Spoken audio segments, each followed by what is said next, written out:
Fantasy 13-2. The story so far. Hopefully everyone's having a good... Oh yeah, they had this like flashback, huh? We have to figure out the labyrinth. You'll be sure to arrive in the future you want. That's pretty cool. I remember this like This must be the eclipse. Fire Red and Leaf Green. You know They what would this show you a is? little flashback of what you did. In case you haven't played for a while. But yeah, hopefully you guys are doing good this weekend. Week? Yeah, we left off here. Horrible.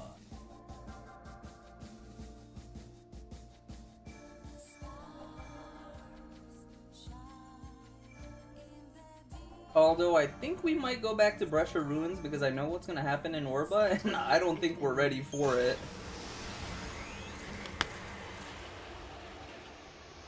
I do not think we are ready for that one.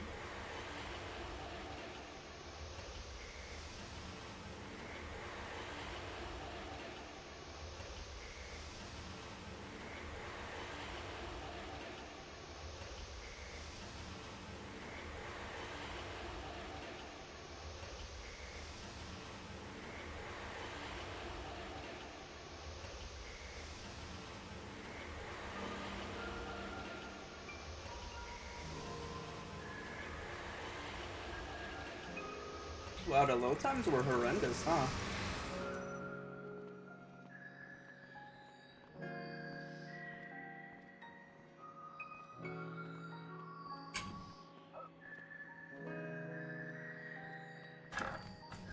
Alright, is there any side quests to do?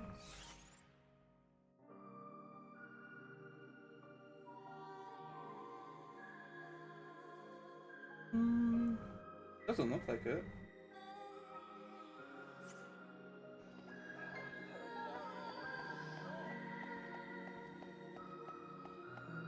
Does this link up to the other thing?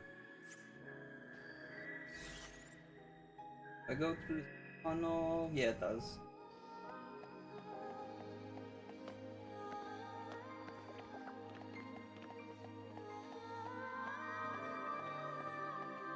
Found the capsule in the ruins. Just that ruled up back.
Learned that all seeds were once normal human beings. Their only salvation lies in a merciful death.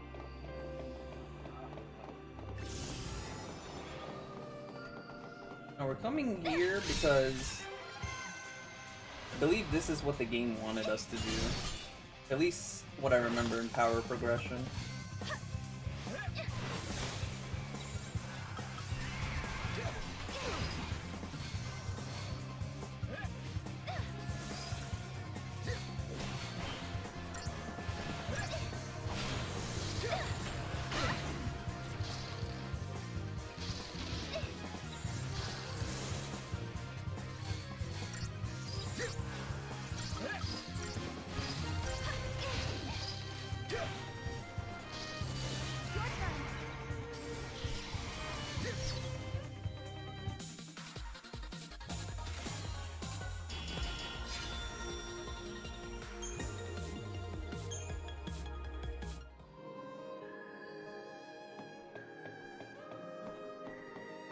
I wonder what the residents of this town felt when they were forced to leave everything behind.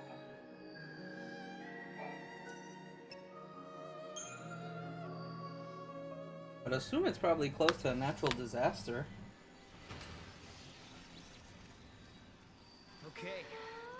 did it.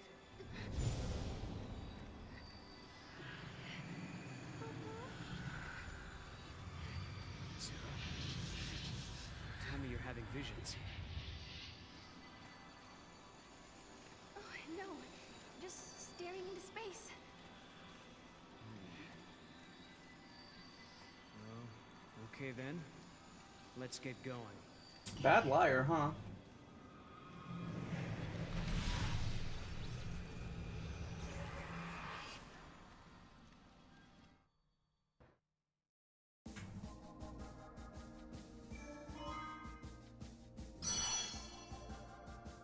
Hey, what's up, Dante? I haven't seen you in a bit since, I guess, Ultimate time, huh?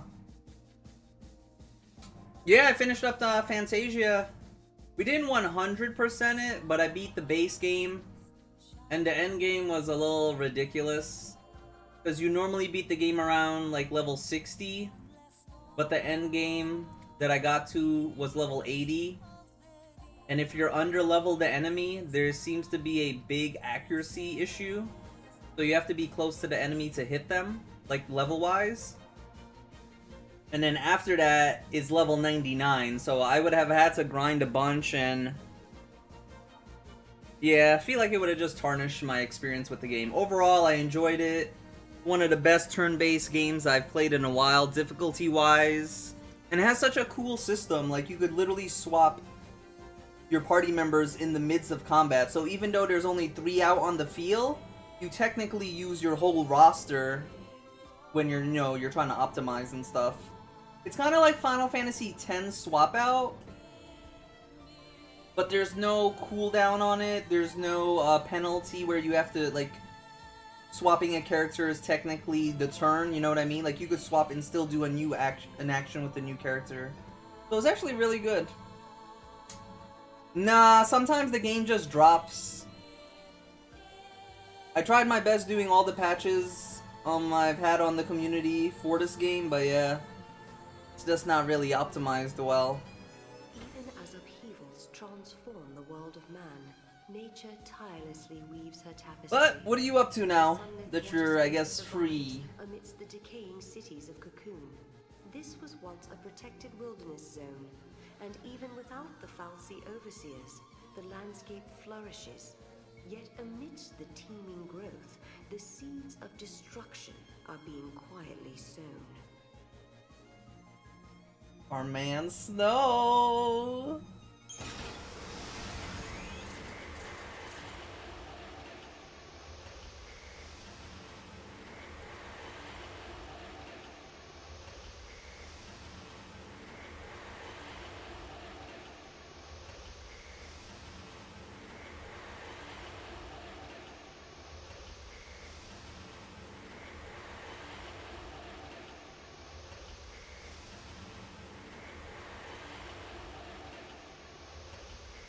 Oh my god, the load times. Is a twist of the knife. The joy is ephemeral. It leaves fear in its wake. A fear that all too soon the time will come when you must bid farewell again. Yet you cannot help but long for the next encounter. Humanity's great frailty. We prefer past happiness to future uncertainty.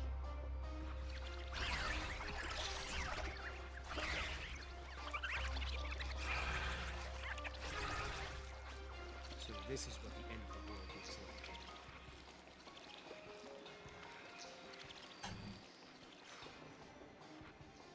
Are they going to destroy the planet? I don't know. But if the world does end here, my future should never have happened. Which means there must be a way to stop them. Sarah, what is it? What's wrong? The daughters of the sundered cocoon are sacrificed to beasts of world time itself. The pillar crumbles to ashen sand and down to earth. The cocoon does fall. What? What? Sarah? Sarah! Sarah!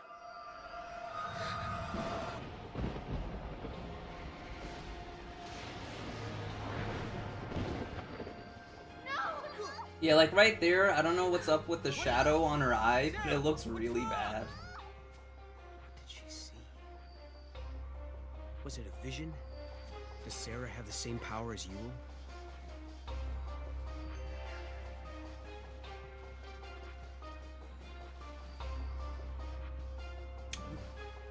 I mean, that sounds like something fun, though.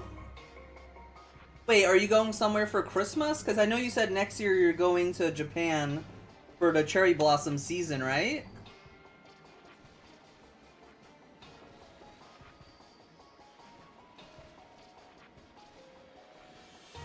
Wow, that's kind of surprising. You didn't play anything since Farmagia? I know you, like, love your trophies.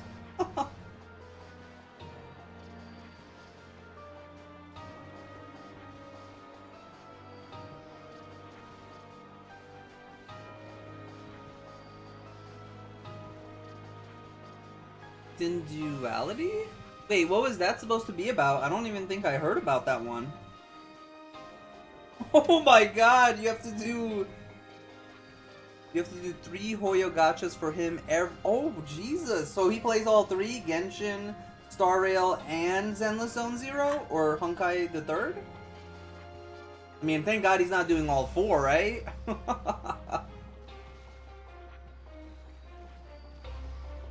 Damn.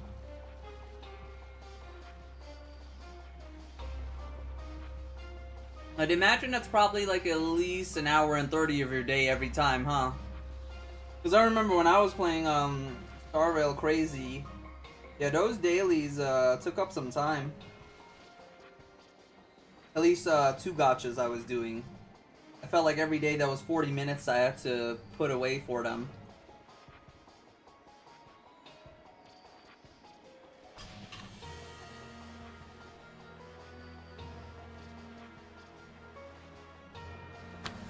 Wait, what is this, Duality? What was that supposed to be? Let me search that up.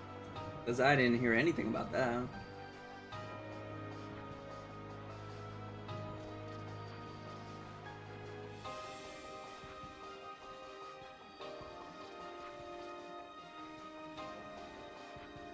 Oh, it was a shooter.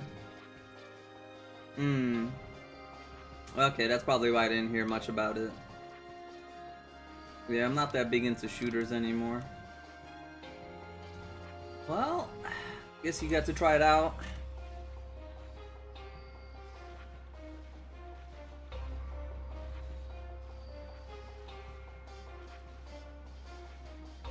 Right, I do remember you saying that I don't know if it was last year or the other year, but yeah, I remember you say you have to drive quite a bit because the families are apart.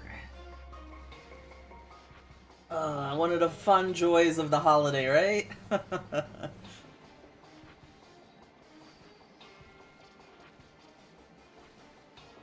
Extraction shooter. Right. Well, you said it was the beta. I guess it all depends on how much they listen to feedback and what can even be changed, or if it's just the core systems are flawed. I guess you would know more about it since you played, but yeah. If it's just some bug issues and stuff, they could patch that up. But if it's the core system that was executed poorly, then yeah. They would have to go back all the way on the base coding and stuff to fix things like that. Why did she react the way she did? Yeah, typical Christmas madness. Yep. I'm thankful that most of my family are in the vicinity, just a few states apart. I don't know how big Germany is that you guys have to go too far, but yeah. Most of us usually come at one or another house, so we don't have to drive that much. Alright, let's see how bad this is. That is one gigantic monster.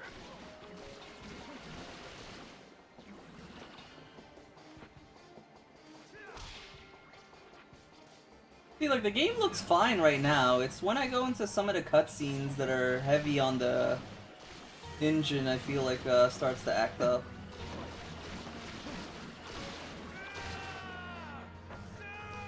I always love that scream.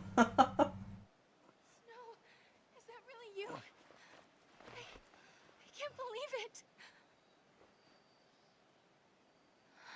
Sarah, am I dreaming again? Almost feels like I'm playing the PS3 version, not even a PC port.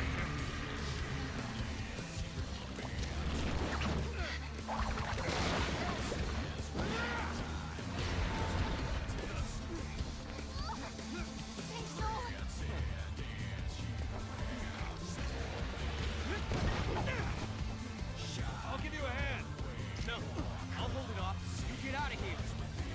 Hey, kidding? Is Sarah watching? I don't think so. Fine, we'll do it together. Well, hopefully you guys have some great stories or something to tell along the way, because yeah, that's gonna be a long filler drive. And it's just you and the wife? No one else comes along?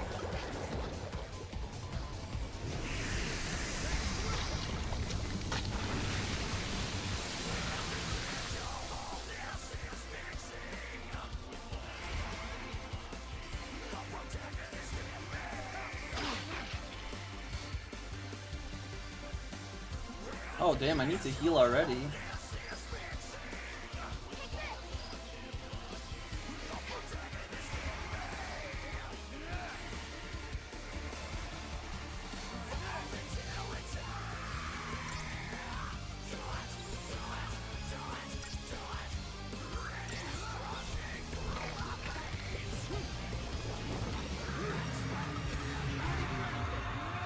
How was Game of the Year for you? Did you see anything that you liked?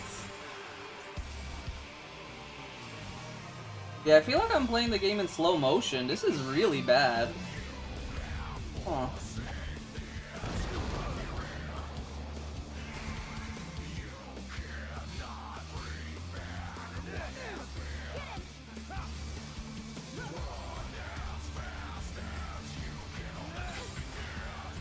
Okay, so you'll have some company along for those long drives.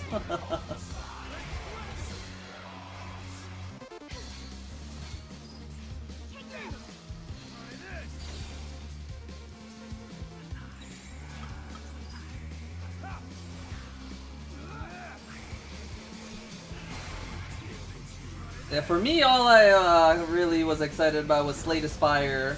Onimusha 2 is coming out, but that's 2026, so it's not even 25, you know? So, like, we'll eventually get that. Outside of that, I don't know. The Elden Ring game looked interesting. We'll have to actually see how it's implemented with multiplayer.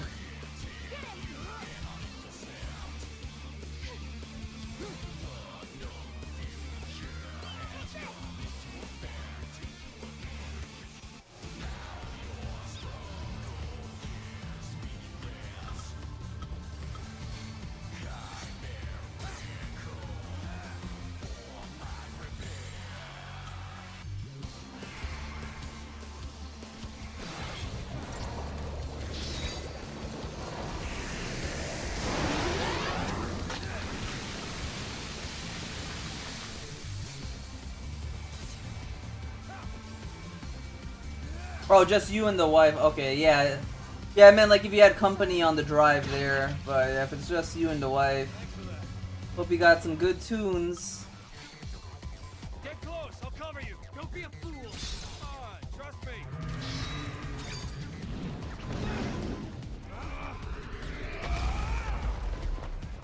Not bad, huh?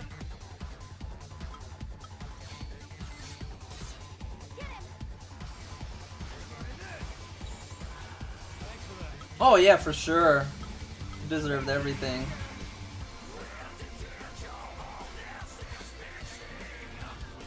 I was kind of surprised Grand Brew Fantasy Relink wasn't announced for anything. I thought it did really well, and it did come out this year.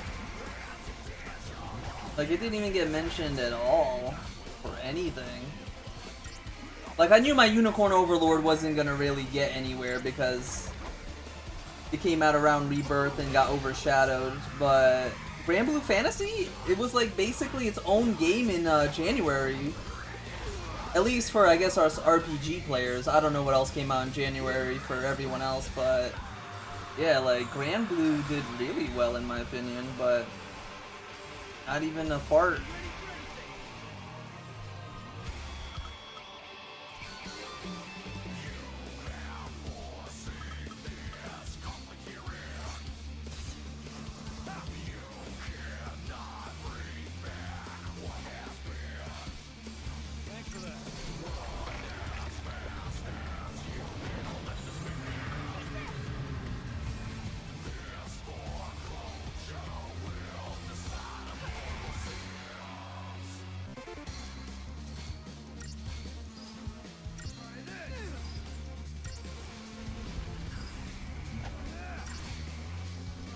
Really? See, that's like another, what was it? Neo, The World Ends With You. Like, I love Neo, The World Ends With You, but yeah. It was, finding out that, it wasn't, like, hardly talked about anywhere else. I was like, really? Yeah, that's kind of sad.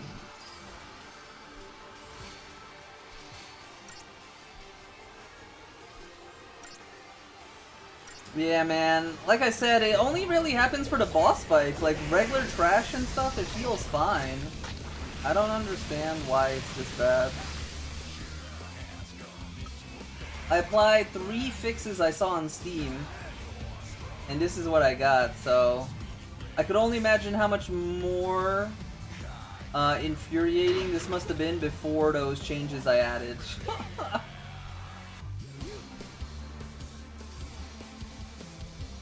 Yeah, they really messed up on the port. I feel like they should do a remaster on console.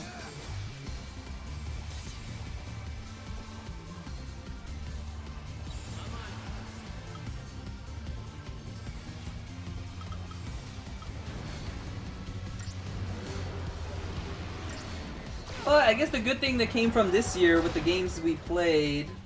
Well, I guess I played. I don't think you played Dragon Quest III. Dragon Quest III apparently did pretty well. That they said the next game that they want to remake is Final Fantasy VI. So that'll be really exciting to see that in 2D HD.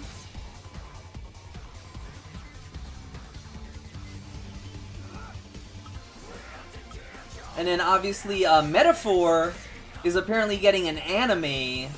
So you know what that means for Atlas. They'll be milking Metaphor now for a while.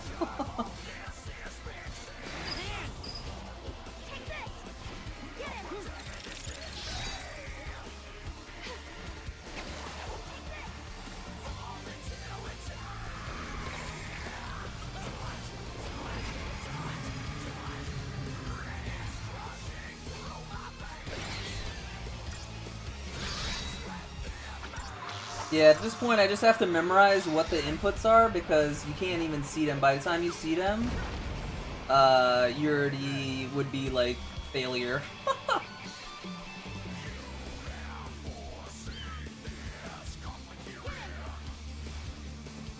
Man, this really makes this playthrough kind of miserable. I wanted to enjoy it, but this is killing my fun for this.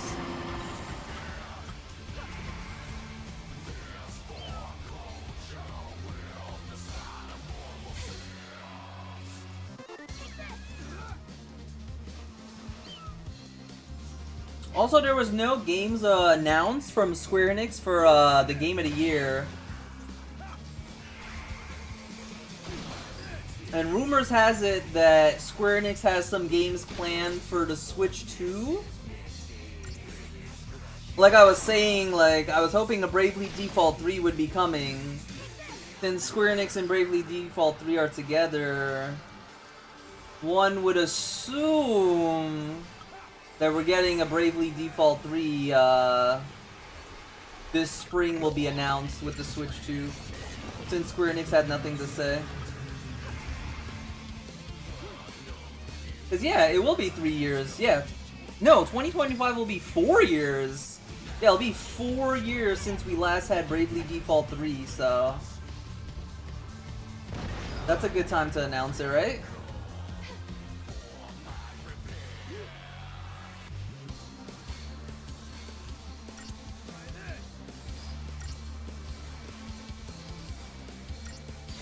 Right, there's already that, but they said they wanted to like give it the full remake like they did with Dragon Quest III, which I was like, yo, let's go. You guys knocked it out of the park with Dragon Quest III.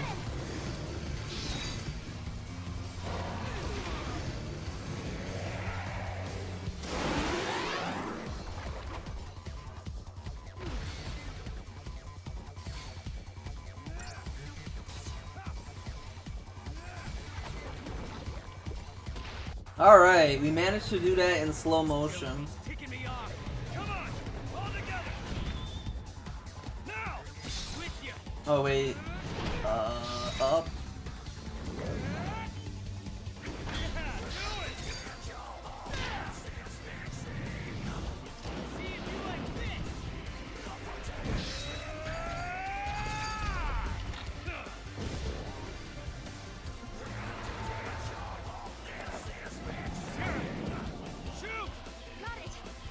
I remember my first time doing this, I thought it was so cool.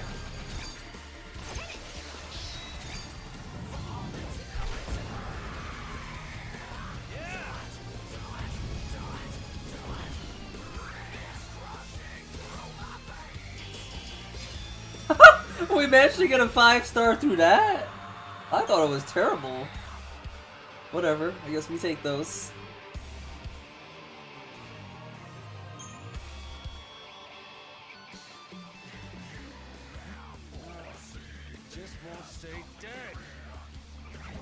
Ooh, did you enjoy Wild Arms, by the way? Because there's a game that's inspired by Wild Arms that should be coming out in 2025. I think they're calling themselves Wild Fantasian? Or Fantasia? I forgot which one, but it's Wild Fantasia, and then it should pop up. Listen, I'm excited for that. back down don't last long on this planet. Maybe. Sometimes you gotta make a stand. You're not listening to me. Humans aren't strong. They die easy.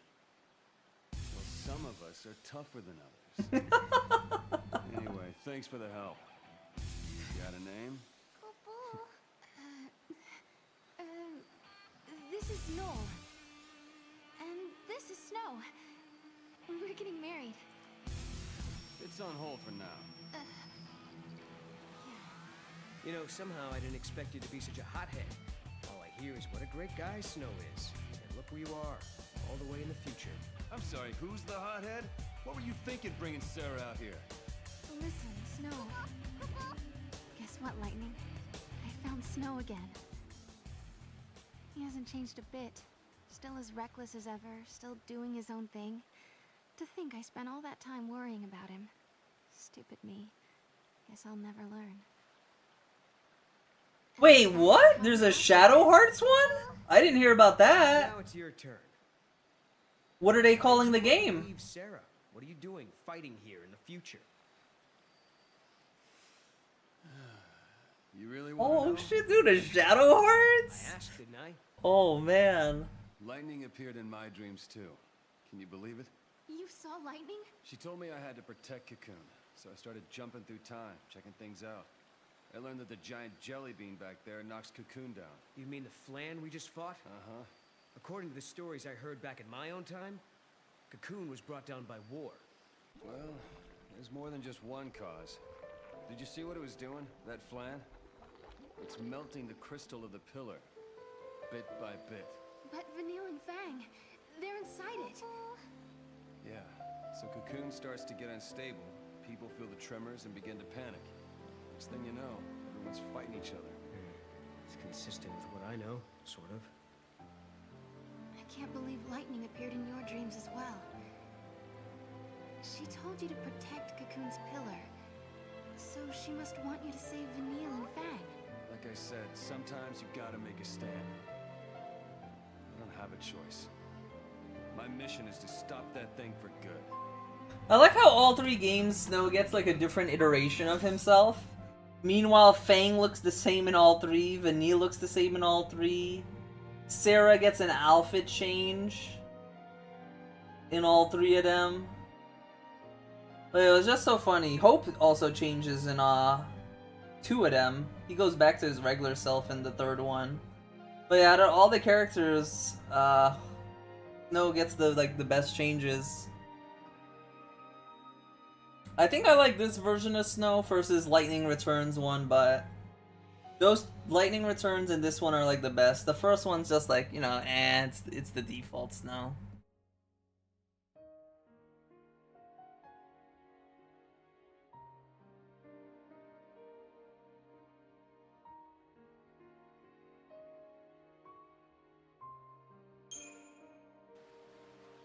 You saw lightning in a dream too. That means it must be true. She is alive. Penny Blood? Yep. You were right all along, Sarah. There she was. Oh, they're both doing the same. Oh, Talked and everything. interesting. So A once I small made sure indie Vanille doing and Fang are two safe, different we can look games. for light together. Maybe it won't come out in 2025 We then. won't abandon Vanille and Fang. Unless they said, do they say which one has the priority they're working on finishing first? None of this makes sense. There are thousands of Flan appearing out of nowhere, and they're fusing and creating a beast that shouldn't exist. Could it be a paradox? If it is, we'll need to do some traveling to fix it. Which means you've got to find an artifact first. Lightning, did you meet Snow in his dreams? Is there a reason why you can only talk to us when we sleep? Snow hasn't changed one bit, even though it's been years since I last saw him. He's still as hot-headed as the day we said goodbye. It makes me so mad. But it's a relief, too. I've been caught up in the fate of the world for so long. It feels good to worry about the simple stuff. Being with Snow helped me forget about what the future might hold. Oh.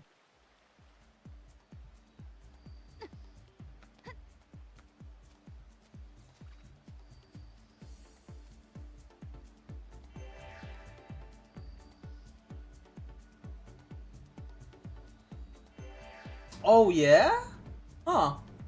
Yeah, I didn't really keep up with it. I mean, I just remembered hearing that it was getting an ARM Fantasia with it, and I was like, ooh, I'm excited, but Sussy activities? That's not good. Let's hope it's not too bad. This is a map of the area. Take it with you.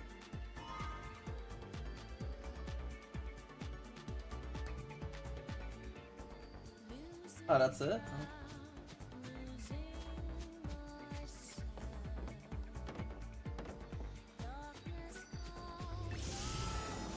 Oh yeah, I think in this area, Snow actually helps you in combat. So I should probably take advantage of that since I'm kind of weak right now.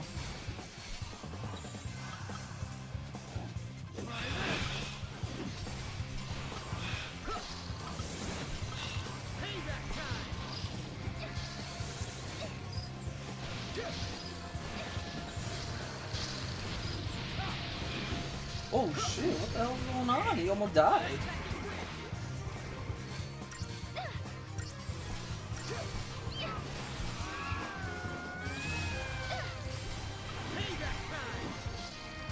Are we all fighting the same thing? Let's get rid of the mini ones first, since I'm guessing that's causing distraction.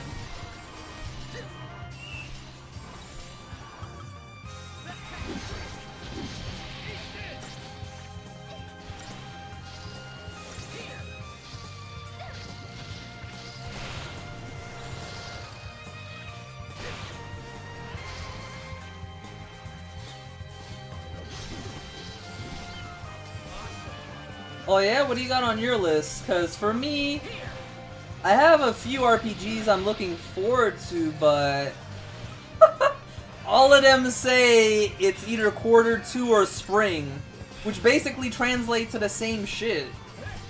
Q2 and spring literally fall right next to each other. I think they're only like a week apart.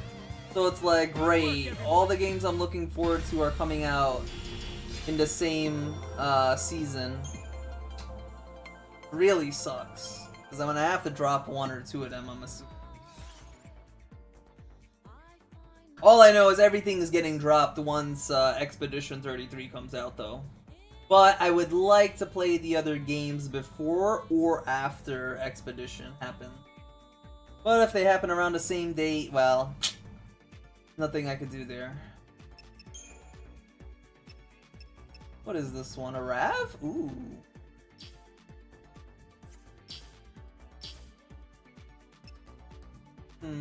It's probably not that helpful right now because the enemies are fire. Actually, we haven't leveled up our Nexon. Maybe that's what's going on.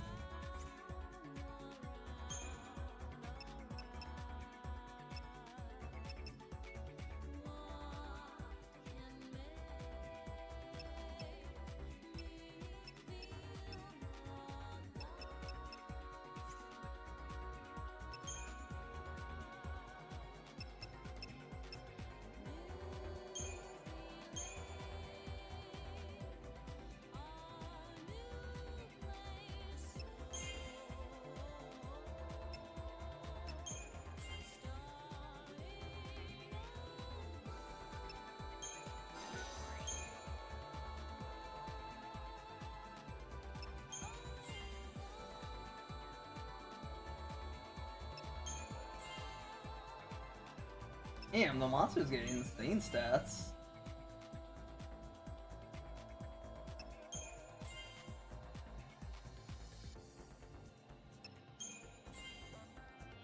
I remember enjoying this big small node kind of system they had going.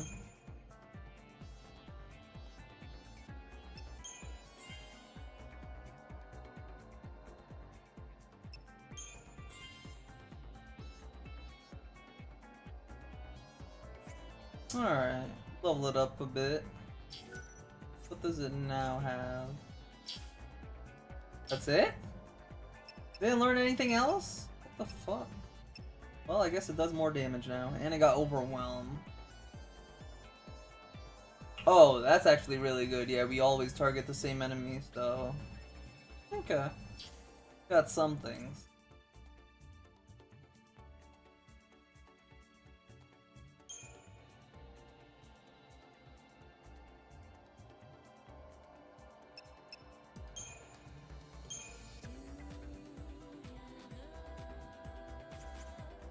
I need to go to a Chocolina and buy some stuff then.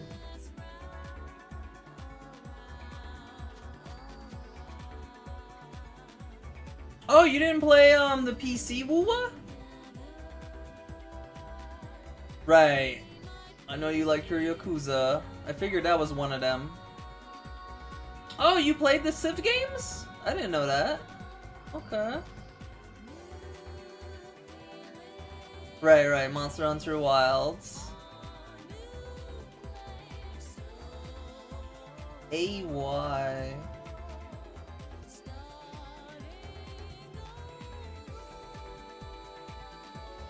Is the AY games really heavy on the RPG mechanics, or is it more of a cozy game? Because I was thinking of getting it, but I don't know, the trailers didn't really sell me. It got me, like, interested, but I don't know. Oh, you love the Civ games. Nice! Well, I'm glad you're getting another addition to the Civs.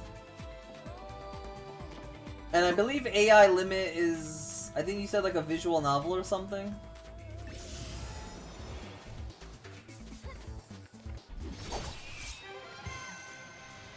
But yeah, Alteria Unia? I don't even know if I'm pronouncing that properly, but yeah.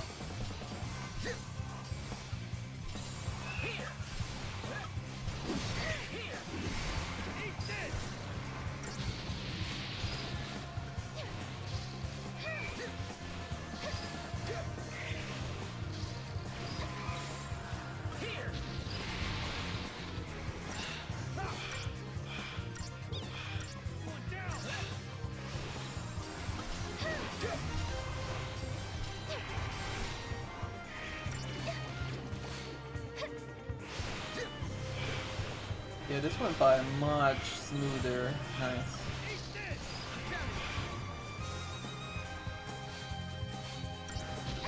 Oh! I guess you already played the visual novel then, that you were talking about this year.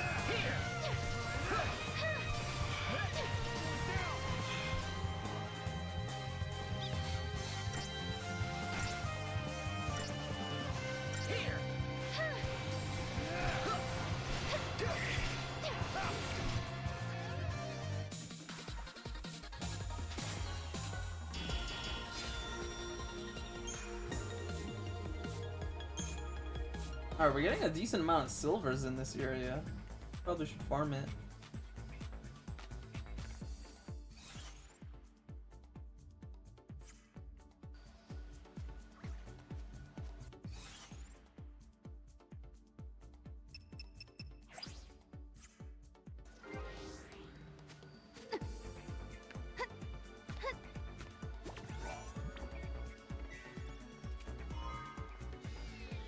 Man, I could only imagine this game in current graphics. Like, the CGI is still on par. Just the in-game graphics, you could definitely tell it took a hit. Since they put it all on one CD, unlike part 1 where all 3 games... Or, I think it was on 2 CDs, right? Or was it on 3 CDs? I don't remember, but... Yeah, you could definitely tell the in-game graphics took a massive hit. Especially on the PC port. There are so many little flan. Where are they all going to? We follow him straight to the artifact. Well, maybe. It could happen. They may be drawn by the space-time disturbance. Let's find out.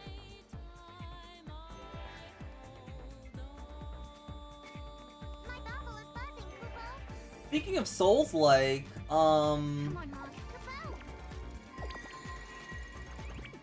the first Berserker Kazan, isn't that coming out around March too? I don't know if I remember you said you didn't like what it looked like.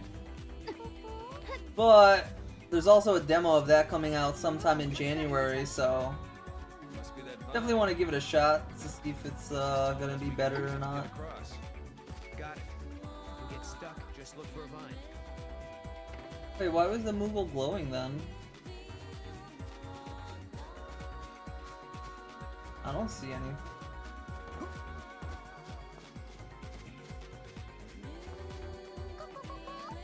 Yeah, what is it?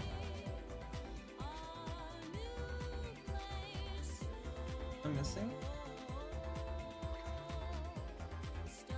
Oh no. Come on, Mom.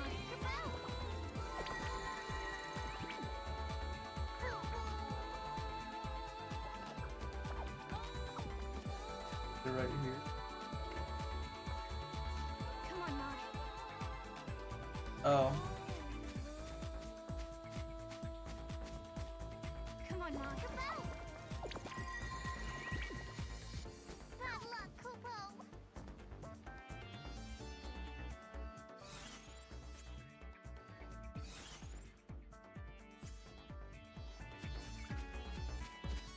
I mean, this was the only way to go, unless that's the way the devs wanted you to know. Like, where else was I gonna go? You didn't need to light up the Moogle. Oh. Got me all confused. Sarah, you toughened up while I've been away. I had to, if I wanted to find you and Lightning again. I'm sorry I left you like that. This is all over.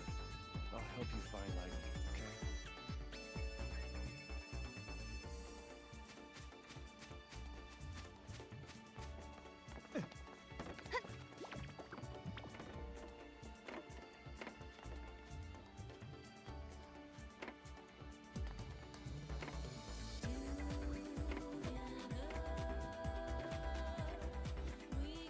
Okay, so you're looking forward to different games than I am. Yeah, I was looking forward to... I don't remember, did you play Chained Echoes with me when it came out, or no? Because Chained Echoes is apparently getting a DLC. I'm excited for that. And so is Sea of Stars. I haven't played Sea of Stars yet, but I have it. I'm gonna have to find time from now until it's released to play it. Same with Chained Echoes, more just to get back into the groove of the game. I haven't played that one in over a year.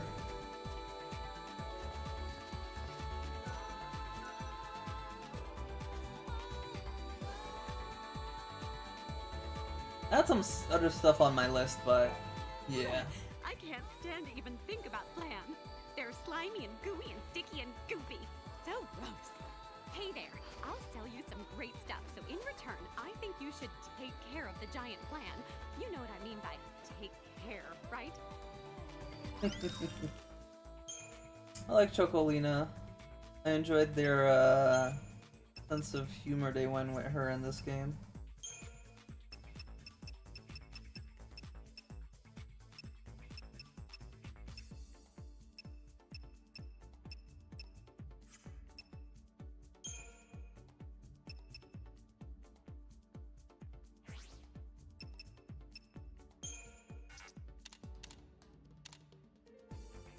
Ooh, expensive.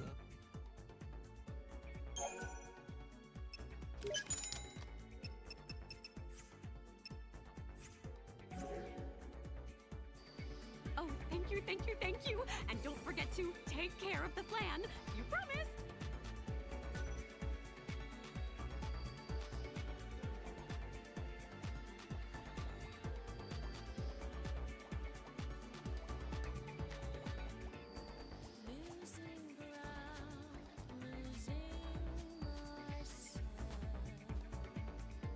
Right, exactly. Yeah, that's why I said I need to play the game over again, just so I could get hands-on experience of what to do when it comes out right away.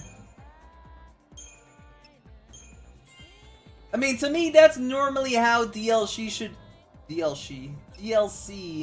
be released. It's made after the game, not made and cut out from the game and then released just like a month later and making you think you're getting something extra that you're not.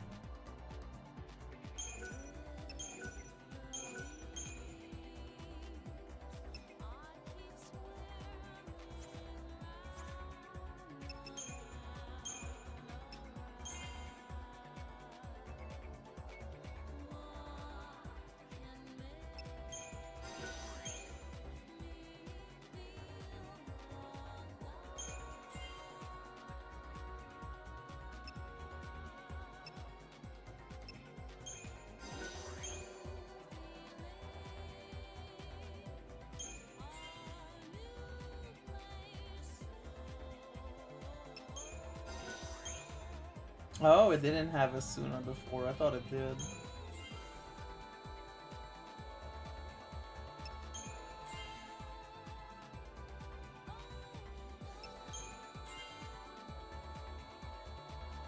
Wait a minute.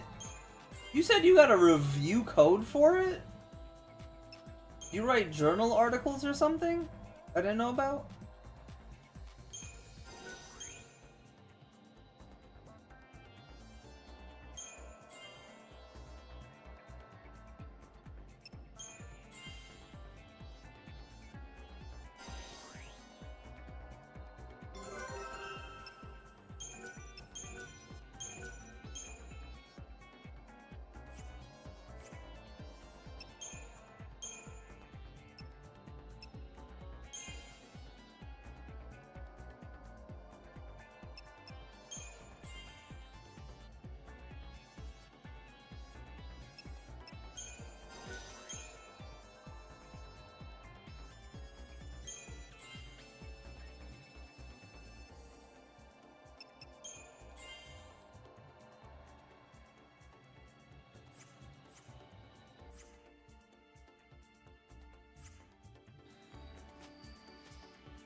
Hey guys, could be wrong, but aren't we going the wrong way? Looks like the flan are heading further in. But there's no path for us to take. Gotta get the items first, no? Come on, man. You know that. We like to loot everything. I'm a loot goblin.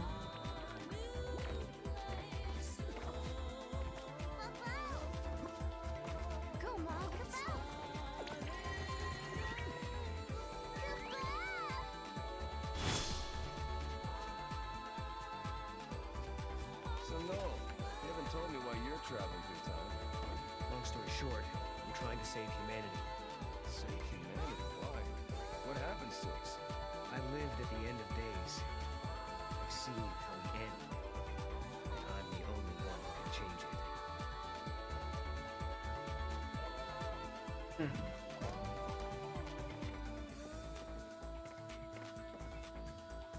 Really? Oh, wow. That's awesome. Hey man, you know, if you could put in a good word, maybe I could get that DLC code a little early so I could make content before it releases, you know, wink wink, nudge nudge.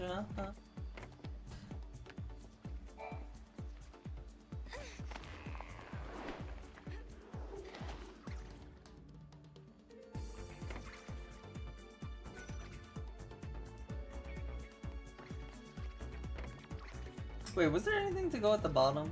I think that's until later. I have to get the ability to Hey, this is where the flan we're trying to get to. And there's our artifact. But yeah, that's pretty freaking dope. I hope he doesn't stop with just Chained Echoes and he makes more games.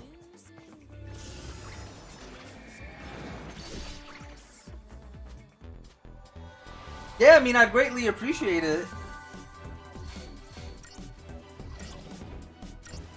Cause yeah, I want to cover the game hands down. Like, I'll pay for it. But if I could get a little early access, so, you know, I play it, and I have time to make a proper guide before it releases, I think it'll do really well. Not only for my channel, but, you know, just the exposure to get it out there and the hype.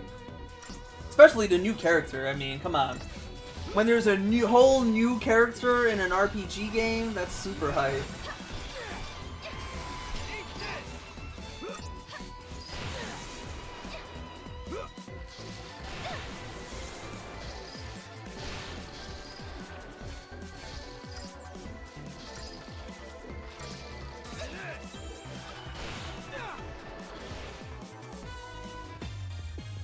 Really?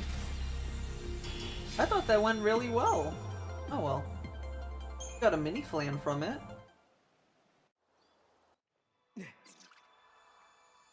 This is XIII-2. I've seen crystals like this before.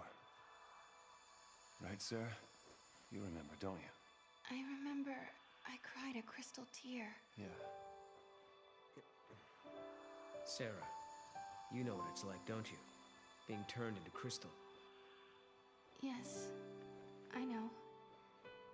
It was the loneliest, scariest moment of my life. Oh. Is it turn-based? Like just the genre? Did he at least tell you what genre it'll I be? think I dreamed the whole time. Is it another turn-based They one? were good dreams. Dreams about turning back to normal. Being with my friends again.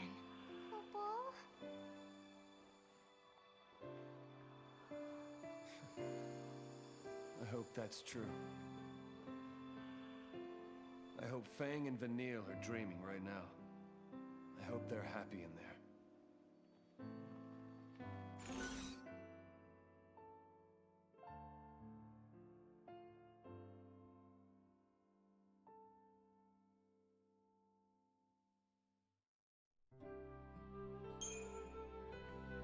In the future, there was a legend about how the daughters of the goddess saved Cocoon. They would have been the first to tell you they weren't goddesses. Not the type.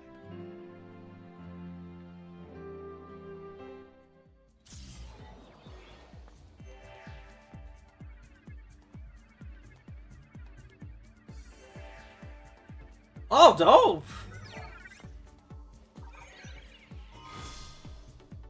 Yeah, I mean, anything strategy related, I love it.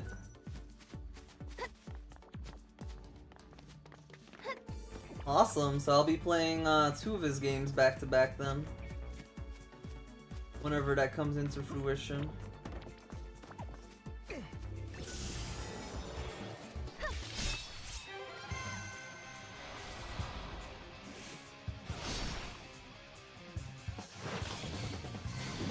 But yeah, outside of that for the first quarter, I don't think there's anything else, really. Besides first quarter and spring, it looks like summer, fall, / winter are kind of empty for 2025. But if the rumors are true and you know, the Switch 2 and everything gets announced, maybe we might get some Square Enix games coming out next year. We'll see. I'm hoping Bravely Default 3, man. I'm hoping for Bravely Default 3. But we'll see. Oh yeah, I guess the only games I know for sure Square Enix is getting next year is a remake on PC and Dragon Quest 1 and 2 HD 2D remake. But yeah, that's about it.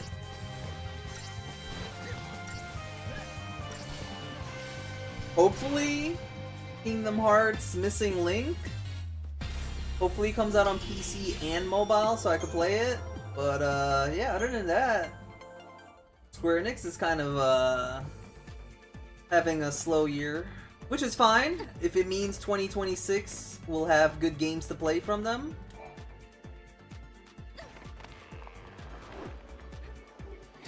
Is Atlas getting anything next year? I don't think Atlas is getting anything next year.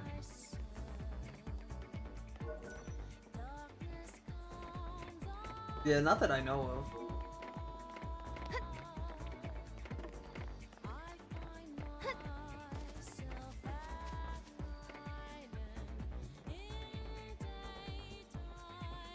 Yeah, well, that's it.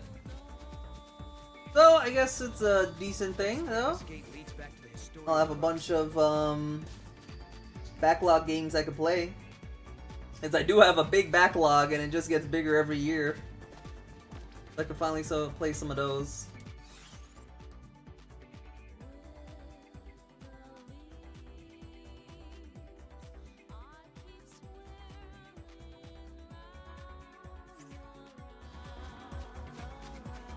Look at these guys. I wonder where they're going.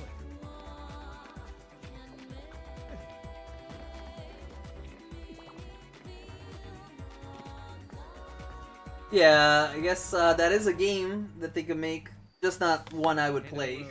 We have to turn back.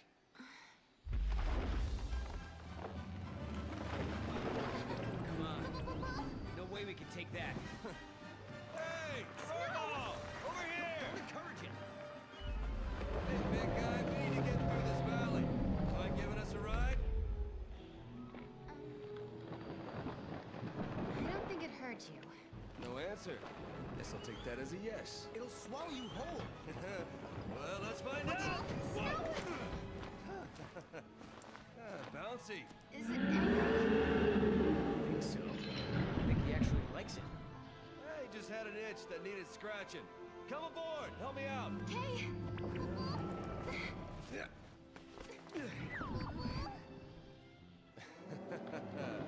Yeah, that's coming out the 20th. I didn't mention it because I remember when I posted the trailer, you were like you weren't a fan, so I remembered you didn't like it. I wasn't gonna bring it up, but yeah, that is coming out next year, the 20th. No, it's too far for me, Kupo. Okay, I'll throw you closer. Kupo, Kupo. Good idea. We can broaden our search radius. Sarah, please. Save Mom, Kupo. Good luck. Good luck.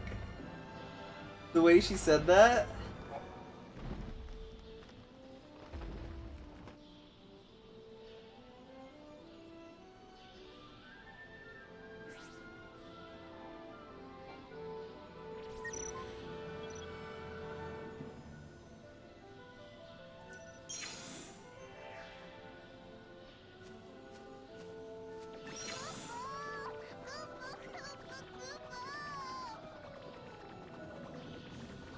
Am I gonna land on it? Where's the indicator?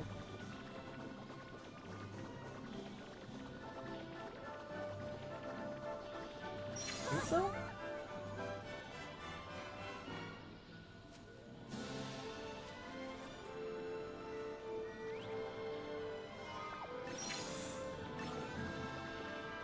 Good job.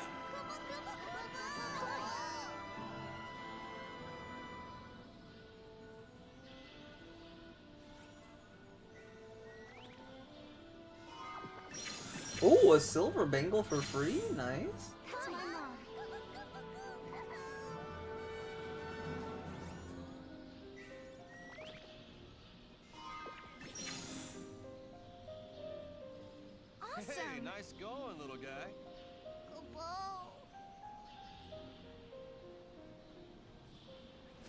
Wait, am I missing one?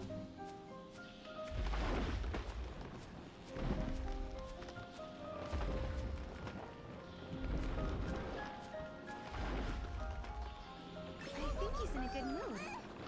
Maybe he's looking forward to the free lunch. No worries. If he does attack, we'll think of something. How have you even survived this long? Good job. I don't think there's anything else. It better not be.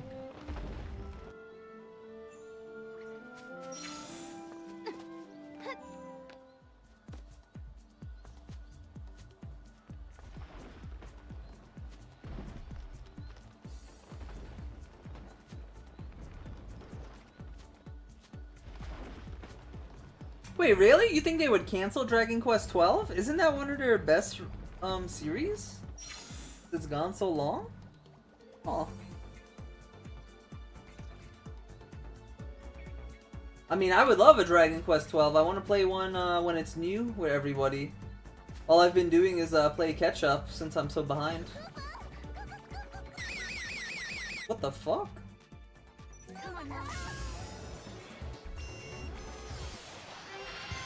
Dude, he came out of nowhere. I think that is the first time I've ever had that happen. I don't remember that loud ass alarm.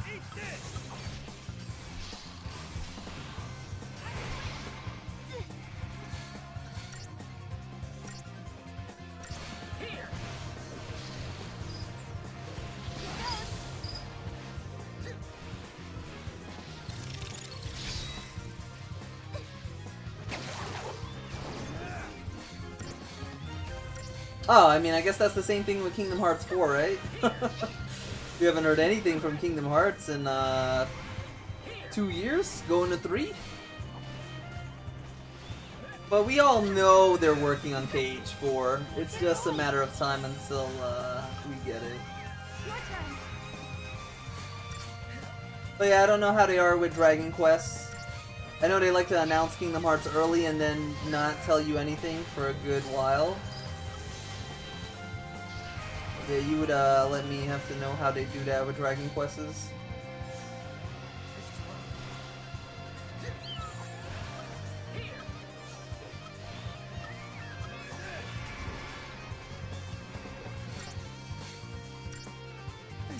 Man, these enemies are a lot harder, huh?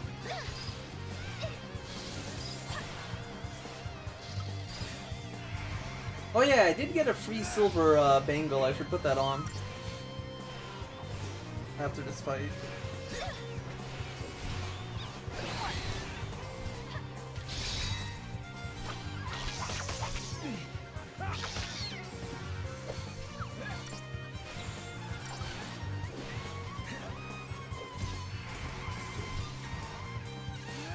No, Snow was attacking the wrong one.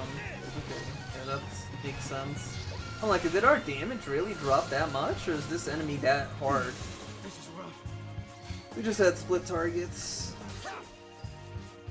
I'm a hero after all.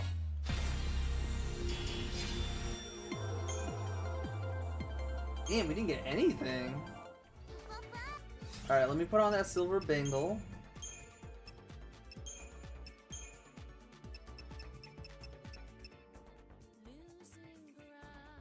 Is it really 16%?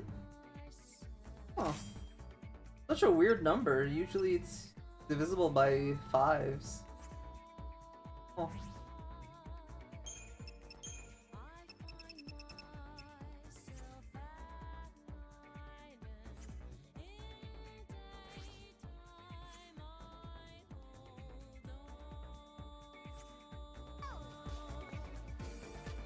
Come on, Mom.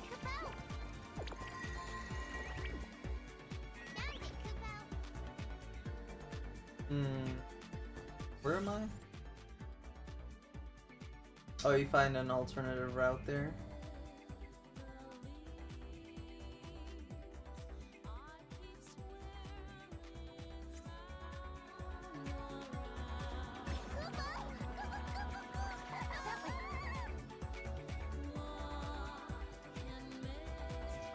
I recall Final Fantasy XIV Didn't they say we're getting Beastmaster? Awesome. So that's 2025, I would hope. Unless they have it all the way for 2026 when the game's gonna be in its drought period. That'll be fun. Going around playing Pokemon in Final Fantasy XIV.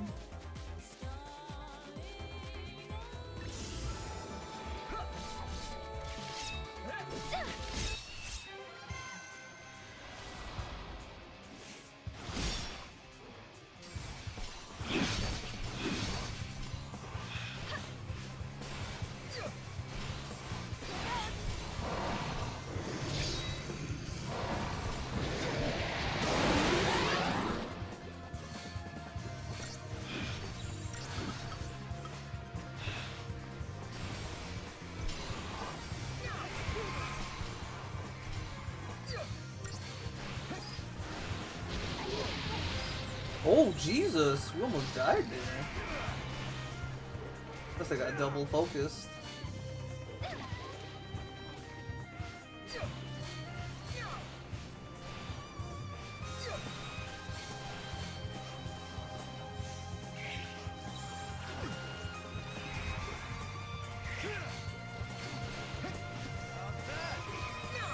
Sorry.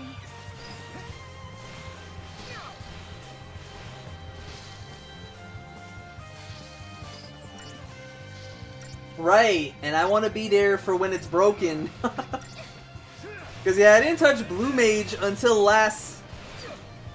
Well, no, I touched Blue Mage this expansion. Yeah, I hadn't touched Blue Mage until this expansion. I never leveled it.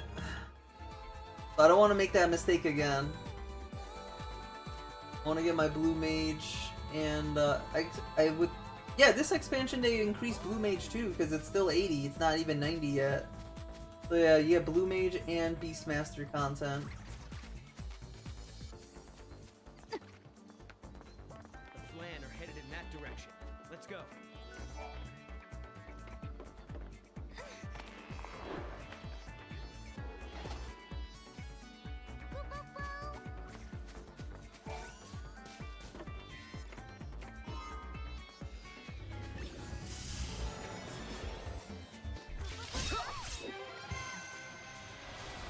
But yeah, it'll only be for, like, you know, specific content, but I wonder if they'll do the same thing where they'll have you go fight old content with only Blue Mages and you get a unique mount again.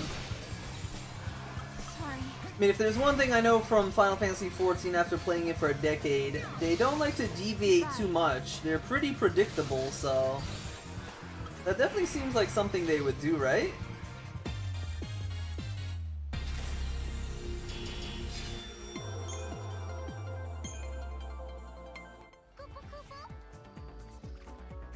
Oh, you didn't get the Morble mount yet? Go, Mog. Look out. I could have sworn you would have gotten that as a completionist. I'm actually surprised.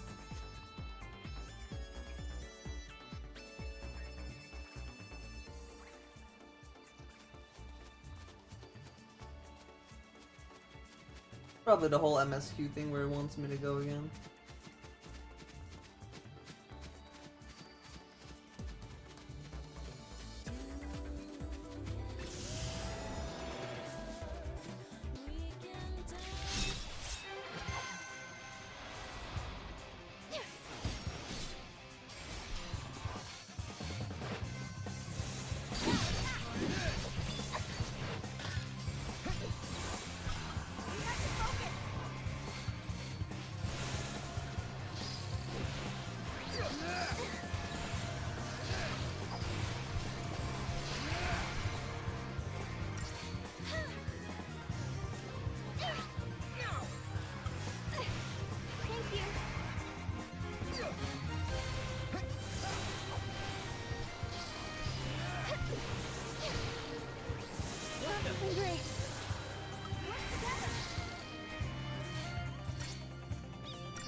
That was a 5-star though.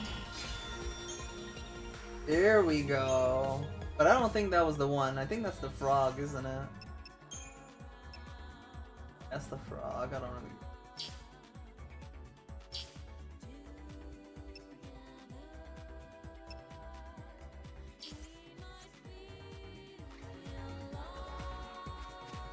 One of that bird-looking thing.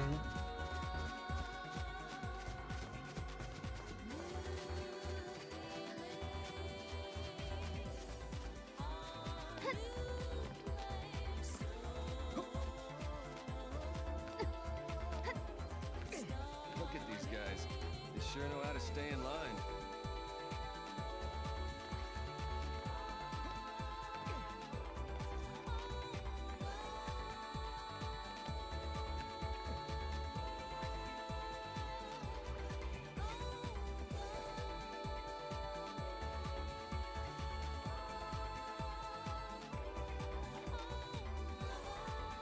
Really? Huh. Yeah, I always felt like you would go out of your way and get those achievements done.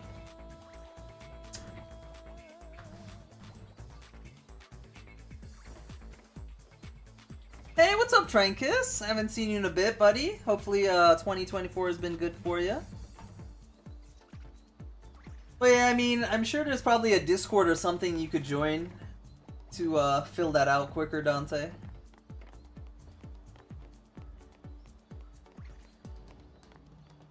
What's the point of coming here?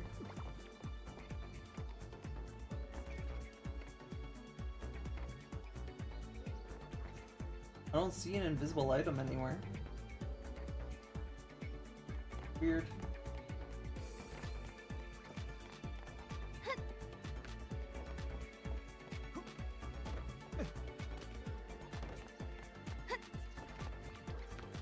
So this is where they were all trying to get to. Now we'll see what all the fuss was about. Let's break up the party and get our artifact. I'm glad you had good memories playing this game, though. One of my faves.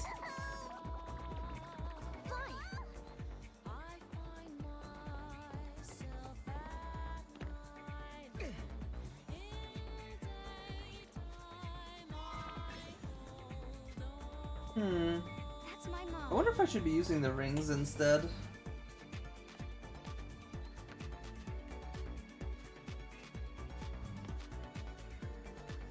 Yo, what's up, Sonic? Welcome on in, bud. To answer the question. Oh, what's up, Dusk? Yours was Mythic Quest? Huh. That's an oldie, huh? Oh, you a fresh cub. You were just a little baby. You just came out of the crib. Remake? Really? That's your first one? Damn. That's all good, though. I mean, that's how I probably was to people when I said my first one was Final Fantasy XIII-2. It's like, there was a lot before that. I'm doing good though, Sonic. Can't complain much. Oh! Neither can I, Tranquist. Neither can I. No complaints here. 2024 has been amazing. Yeah, you're 36? Ah, all good, Dusk? Yeah, I mean, that's something to be proud of, you know? I wish I could say I'm like an OG gamer. I played back when Tetris was a thing. That's a flex. But nah, I played around when, what do you call it? Super Nintendo and, stuff was around. Is that Final Fantasy 13? It is, 13-2, Isaiah. What's up, buddy? Welcome on in.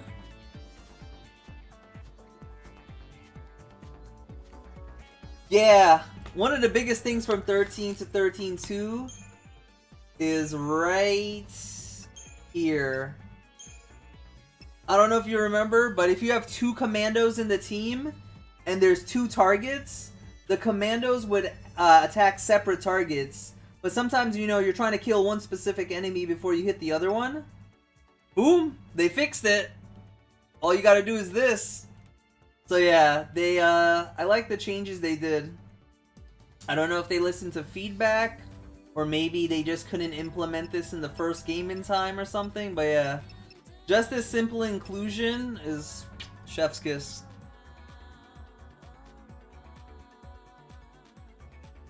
Yours was Final Fantasy IX? Okay. That's what's up, Isaiah. Yeah, I have a friend, he says Final Fantasy IX is his favorite. I haven't played it yet, but I'm trying to hold out because there's rumors that we're getting a Final Fantasy IX remake. So, I kind of want it to just be that, you know, a little modernized. And the only thing I want modernized is telling me where to go for the quests. Because I get lost so easily. So the fact that Dragon Quest III told you where to go, I love that. Because it made me have a much better experience.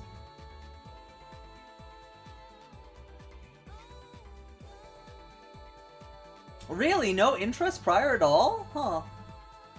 Especially because you played Kingdom Hearts as well. To think you'd want to know about the Final Fantasy characters.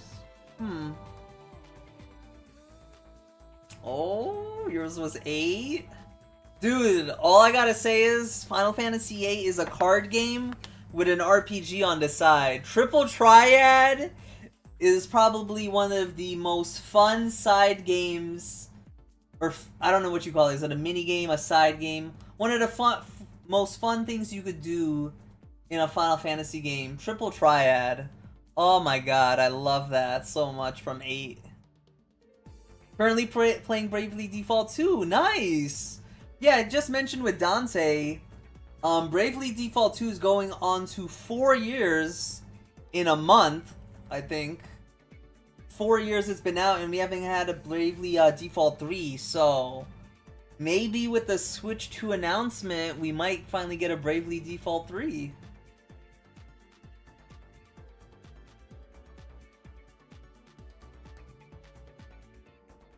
Oh, that's a pretty dope.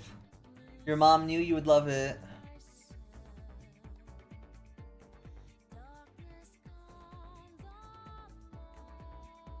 Yeah, I mean, most of the games I look back on that period on the Super Nintendo and stuff, it was good for its time, right? But yeah, it's just crazy to think. Just 2 decades ago, we were playing on pixelated, slow processing consoles, and here we are nowadays. It's a massive leap that what they did in just 2 decades.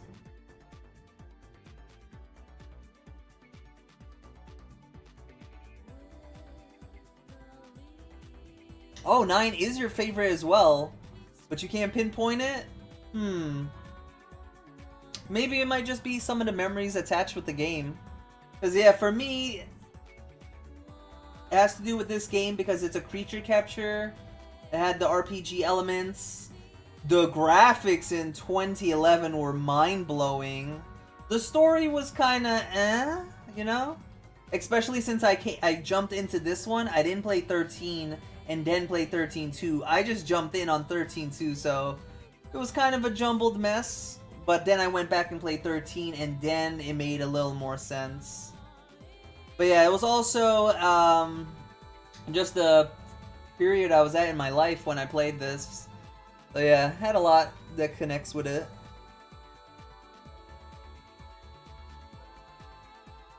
$10? Really? I thought it was 9 in Tactics that was getting a remake. I didn't know 10 was a part of that. Hey man, if 10's getting a remake, I mean, I had fun playing that one, so that's what's up.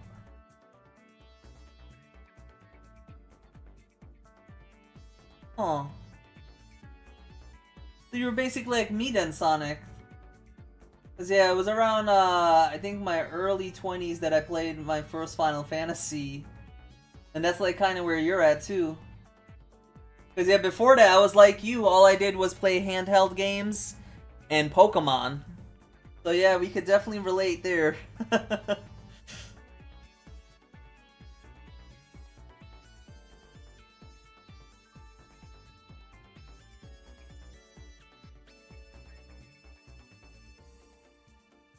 for default 2026.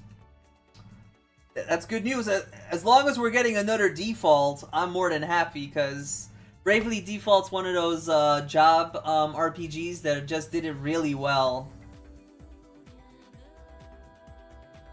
Well, I think Octopath is the perfected Bravely Default, but if you want to get stupid OP, Bravely Default has that insane power creep over Octopath. But yeah, I still like the whole leveling up a job, carrying over passives from one job to another, and then crafting that perfect build.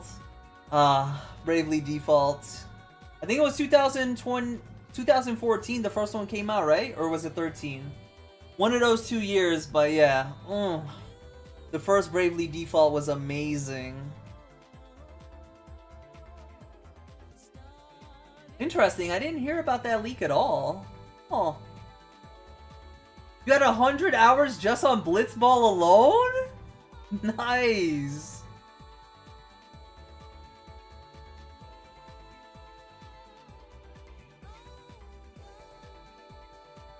Yeah, I know you're a Sonic fan, but I know you also played a lot of Pokemon, so that's where we relate on that part. Wait, really, Isaiah? Oh, dude, Isaiah. Yeah, I mean, unfortunately, the thing is, Bravely Default is only on the Switch. Unless you want to play Bravely Default and Bravely Default 2nd, which is on the DS.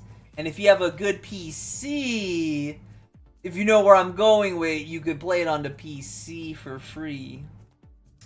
But yeah, I'm surprised you never gave Bravely Default a shot, Isaiah. It's really good. If you like a job system. If you like your RPGs that have a job system, I'd highly recommend you play the first Bravely Default and Bravely Default 2nd. Now, the Bravely Default 2 on the Switch, it's not bad per se, it's just they added a mechanic I didn't like. Like, if you ever played Elden Ring, that's the only game I could think of right now off the top of my head, it has a weight system. So, every piece of equipment you put on is like 5 pounds, 10 pounds, you know, something like that. That's what I mean by like a weight system. And if you surpass your weight limit, then your stats go down significantly. So it's their way of balancing you from having the most OP items on. But I play RPGs to be OP eventually, right? I don't play it so you put a cap on me that I can't go above this cap. So that's the only reason I didn't like Bravely Default 2 on the Switch. Other than that, it was really fun.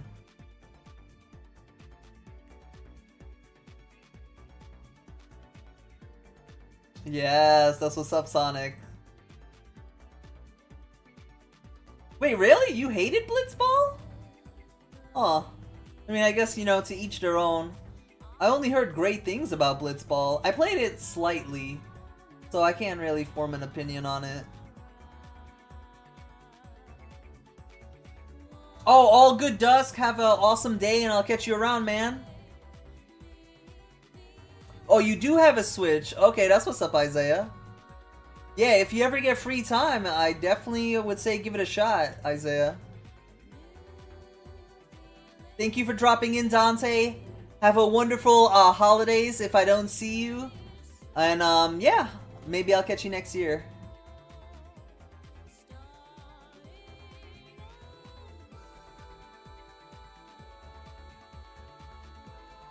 I believe Sonic is a fan of Fire Emblem Fates.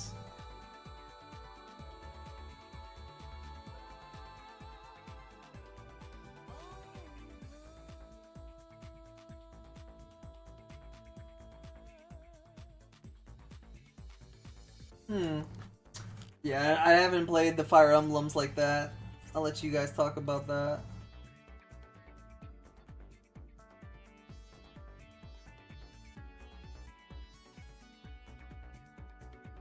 But yeah, Bravely Default, Isaiah. If you don't have a big backlog or you're not looking forward to too much in 2025, I definitely give it a shot when you can.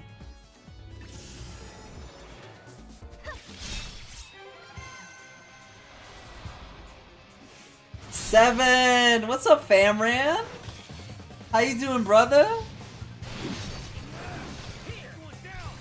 Actually, it's kind of weird. I don't think I've ever seen you here this late. Are you up really early or something, Famran? What's up, bro? Caught me by surprise.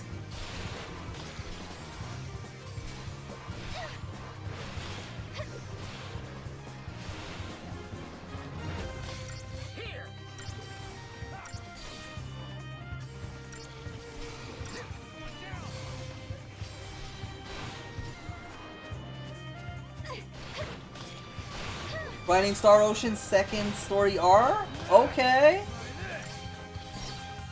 I think I tried out the demo for that second sorry, what is it called again? Star Ocean Second Story R. Right, yeah, I think I tried out the demo and it felt a little too easy for me, but then again I played Visions of Mana this year and that was also really easy. But maybe I would have had a better time with Star Ocean too. Because yeah, I was going through all the games I played this year, and the only one that I felt like just wasn't fun was Visions of Mana. Everything else I had a good time with. I was thinking of making a all the games I played in 2024 and do like a mini review on them. I've never done that on the channel, so I don't know how we'll do, but what do you guys think? Do you think that's like a good series I should start? Every year I just make a video of all the games I played and then like do a mini summary of it and then say which game I think, you know, which is my game of the year. I was thinking of doing something like that. Especially since my channel caters more to the mid-maxing and stuff. And I play mostly turn-based and strategic RPGs. I think it might be a good thing to start. So more people who find the channel, you know, have someone they can relate to instead of just the generic reviews you get online. Yeah, we're even doing that monthly. What's up, Neon? Okay, you down for that idea? I don't know if there's a lot of games I play monthly though. I feel like it's usually maybe 1-2 games tops I play a month. Maybe quarterly? Maybe quarterly? I could see that, but yeah, monthly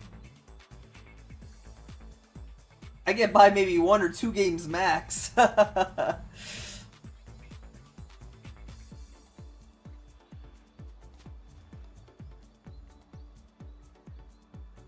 You too, you felt the same way, right, Isaiah? Yeah, that's what I'm saying. Like, I feel like it was the only game that just didn't hit this year.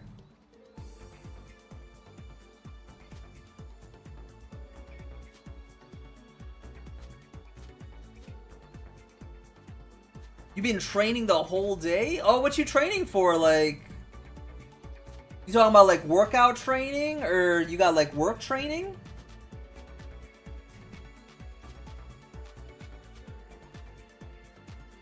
Alright, so you guys are down for the idea? Okay.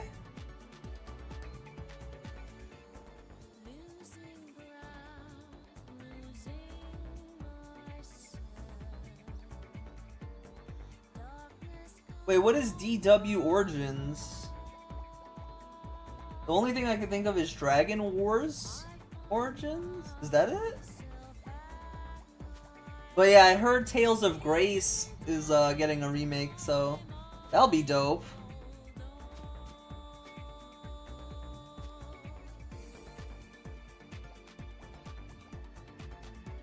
Yeah, I mean, yeah, I can see that, right? You make one for each month. It's just, I'm trying to think, like,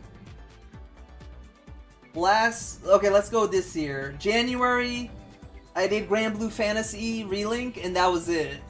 February, I did technically just Grand Blue Fantasy Relink still. March, since it basically came out the last day of February, I did Rebirth. And then April, I did Unicorn Overlord. May, was it May? was Stellar Blade. June was Dawn Trail. The 7th was, I think, just more Dawn Trail. 8th was Wukong. At the end of 8th, going into 9, was Visions of Mana. Then that was it for September. Then October, we had the demo. And then it was Metaphor. Then Dragon Quest. And now here we are with Fantasia that I did. So yeah, it's like, I only realistically play one game a month. I don't know if it would be that good. But if I do one game a month, then maybe I should just do a full review of it. And then at the end of the year, like right now, I would do a full summary of all the games I played. And yeah, like you said, rank them. And then, you know, out of all these games, this is the one that would get my game of the year. Yeah, that sounds better. Yeah, because for me personally, if you guys haven't heard it yet, Unicorn Overlord is my game of the year. It is absolutely amazing. It is totally slept on. And I'm pretty sure it's on sale right now. So if you guys haven't tried it, first go play the demo. There's a demo that's completely free. It covers the whole chapter 1. So you will get a very good idea if you like or do not like the game. And then, if you like it, well, it's on sale right now, so you might want to, you know, play that demo real quick, see if you like it, and then go get it on half off. But yeah, I think that's actually a really good idea. I think I'm going to definitely start doing that. I'll write out the script for 2024, do that, and then 2025, yeah. I think that'll be a series I'll add to the channel, and we'll do that going forward. Glad you like, yeah, glad we like brainstormed the idea and made it better together.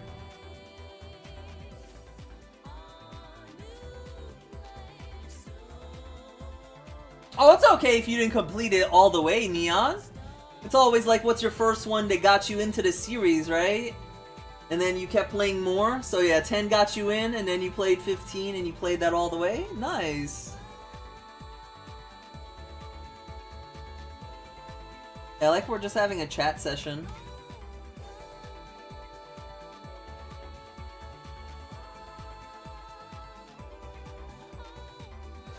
Right, that's what my friend also said.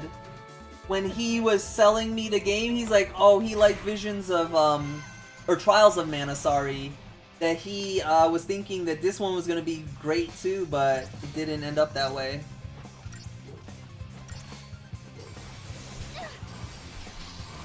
Oh, you gotta learn new tools. Oh, gotcha. Dynasty Warriors, okay. Is Dragon Wars even a game? I don't even know if Dragon Wars is a game. Oh yeah, speaking of Dynasty Warriors. Neon, did you get Dynasty Warriors? I know you're a big Dynasty Warriors fan. Thank you. From what I've seen, the Dynasty Warriors doing pretty well.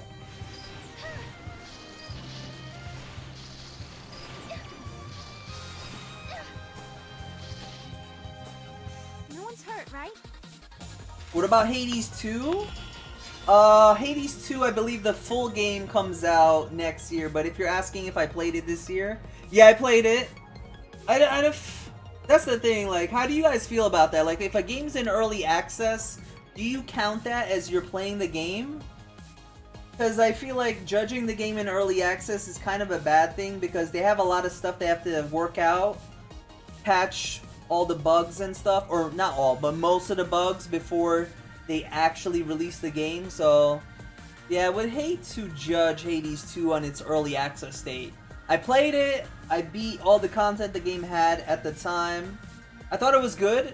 It was definitely a nice sequel from the first one. Yeah, you could definitely tell the quality of life stuff from the first game to the second game. So far what I played in early access was good, but yeah, I don't know if I would want to put that on my list. But if you guys look at those types of videos, like the top 10 games of the year or something, like from other content creators, do they add early access games on those lists? Because I normally don't look at those videos, so I'm just curious if you guys have experience with them.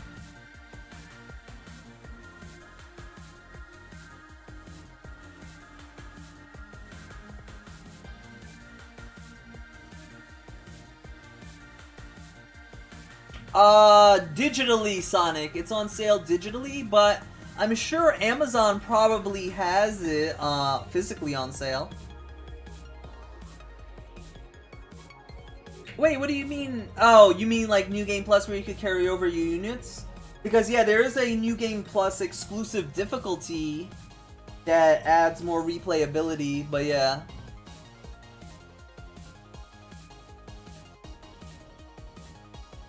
Oh, I don't know what I would call it.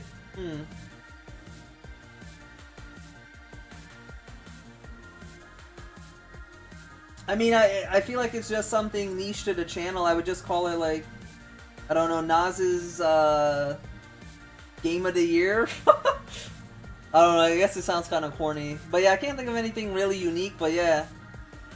Like, it's not supposed to be a Game of the Year that's for the general consumer, right? Because, like I said, my channel focuses on RPG games, turn-based and strategic mostly. So it would be for that type of audience. So when they see it's a Naz's Game of the Year, they'd be like, oh, I know what that guy does on the channel. Yeah, let me check this out because I usually gravitate towards the game he plays. You know what I mean? So yeah, I feel like I kind of want it just like that. So obviously I don't expect the 2024 one to do too well just because it's the first one in its line. But maybe if it gets a decent word of mouth, they see the 2025 one, they're like, okay, now I know definitely what to expect from this guy. And then moving forward, you know, 2026 one is probably when it definitely picks up. Something like that.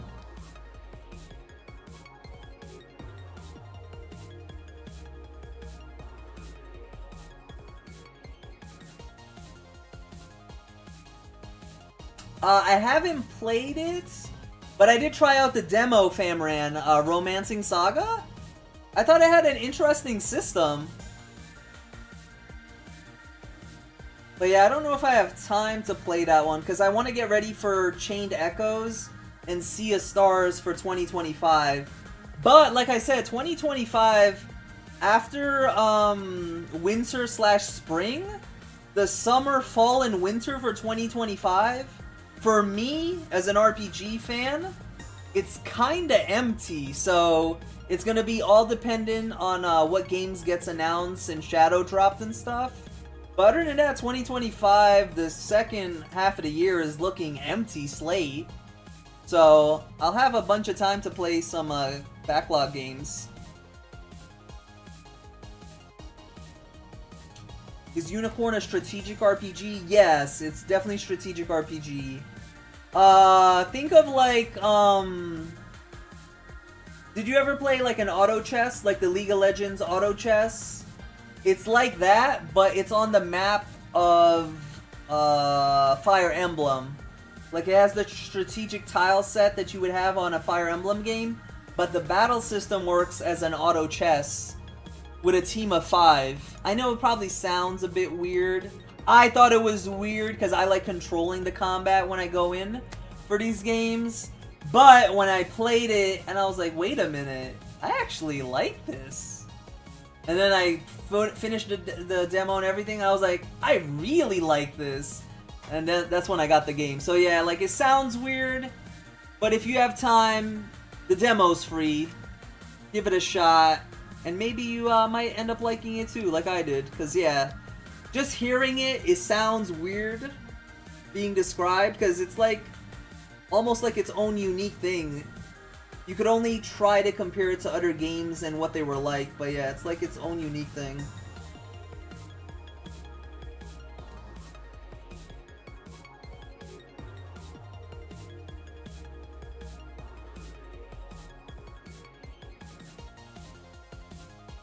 Oh, you think someone might get you it for Christmas? I mean, that's a really nice gift. Right. I know you're getting that one, Famran. I hope you enjoy it. it answers a good amount of questions you would have had from Remake, but it also introduces some new ones, obviously, so we'll see what they do with Part 3 if they fully answer our questions and don't leave us hanging, but I don't know. We'll see on that one. Nas nominates Game of the Year.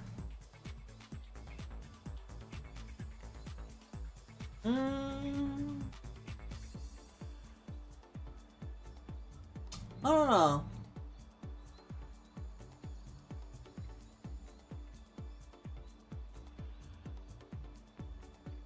I like the double N.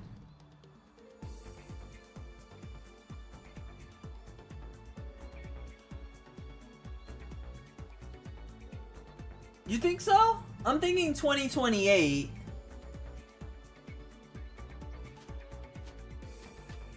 Because they have been 4 years apart. I just don't want them to rush it. I want them to take their time, polish it up, make sure the story is sound and it comes together as a whole. That's usually what the trilogies are, right? Part 1 and Part 2 are supposed to have holes in it. And if any holes are left, that's where Part 3 is supposed to answer and fill in all those holes. So it's a nice conclusion to everything. I hope they really don't try to leave a bunch of open-ended nonsense. Because all I gotta say is the end of Part 2 was,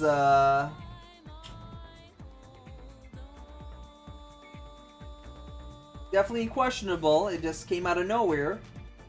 Didn't make any sense because they didn't hint or foreshadow any of that. So it's like, what the hell's going on? You know what I'm saying? So yeah.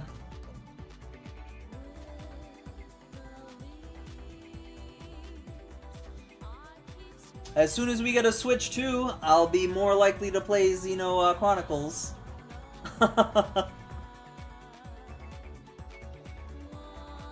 Oh, you already played it. Okay, I thought you didn't get it because of the whole Sony thing. Okay. Oh, 2027 minimum? Gotcha. I would hope we get Kingdom Hearts 4 before we get Final Fantasy VII Part 3.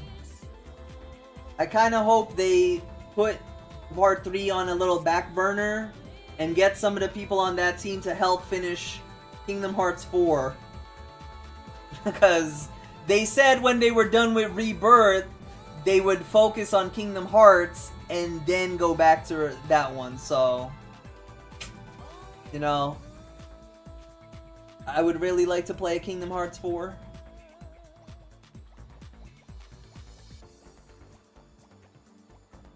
That is true. They do have a bunch of assets they could just reuse. And Part 3 would be finished a lot quicker.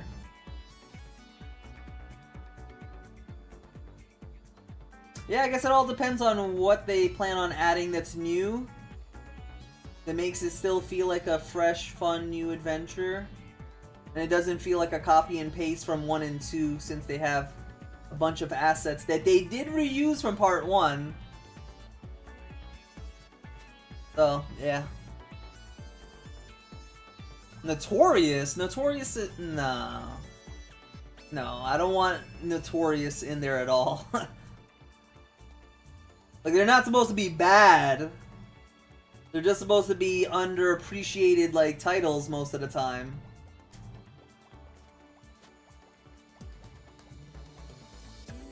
Like, Unicorn Overlord is heavily underrated this year. Some other games I played in the past that just don't get the recognition that I feel deserve it. Chained Echoes. Monster Sanctuary. I'm pretty sure...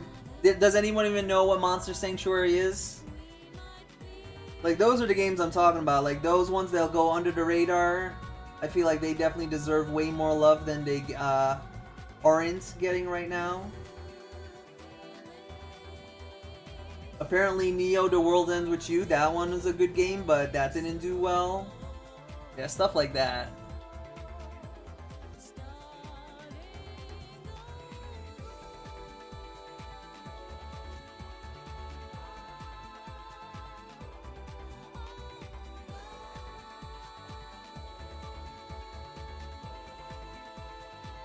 Yeah, Final Fantasy Remake was my first time playing it, so that's why there was a bunch of holes for me.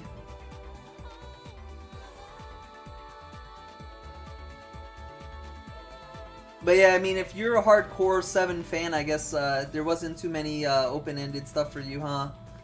Besides, I think what were the ghosts were newly added in 7 Remake.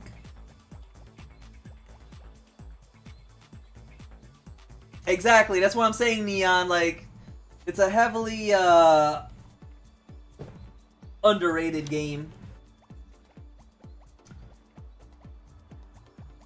Alright, what were we doing in here? Because we were chatting it up.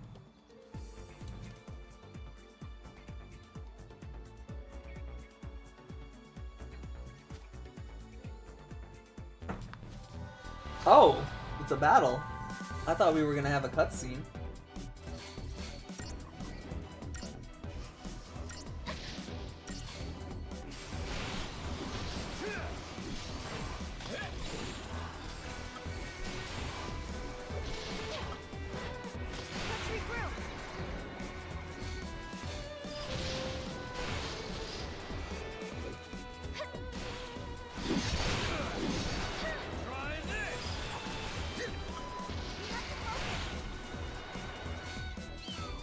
You love the tech demos?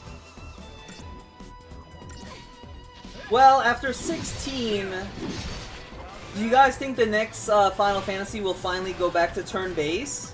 Especially with all the games that came out this year, right? Like, this year was pretty good for turn-based players. At least from the, I would say, the data they got to see. The Dragon Quest III HD 2D remake apparently did much better than they thought it would, which is turn-based. We got Metaphor ReFantazio that came out this year from Atlas, which was a big banger, and that was turn-based. Next year, we have our first Unreal Engine 5 turn-based game, and I really, really hope it does well. I hope they don't make any mistakes. And yeah, like if that one sells well, I mean, I feel like that'll tell the developers and stuff like, hey, we know you guys want to try out action games, but you know, Final Fantasy has been known for turn-based. Maybe we should go back to turn-based for Final Fantasy 17 and restore some honor to the Final Fantasy name. Did Octo 2 get a lot of recognition? Nope. Octo 2 didn't sell well either, but that was last year. Yeah, that's what I was thinking. He's like a theme park mascot. What's a theme park? Well, it's a place where people go to just go on rides and have fun. Oh yeah, you did say you were playing it. Did you finish all of it, Neon? Peaceful and prosperous, not like where you're from. And where do you come from, anyway? A place that doesn't have much in the way of fun or civilization. That's where I'm from. Kind of reminds me of Vanille and Fang. Yeah. Come to think of it, he's a lot like him. Really? How so? They were born on Grand Pulse, just like you. Back then, Recoded. was really unusual. Oh yeah, Recoded did have that weird combat system where almost every fight was different, Make sure to right? introduce him to you. It was very gimmicky. Hmm.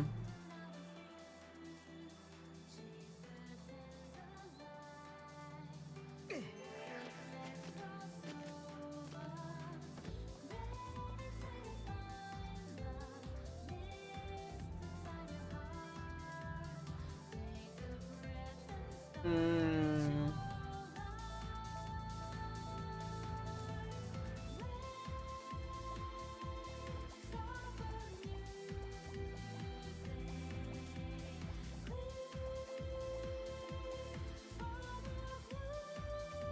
Yeah, not like the true classic turn-based.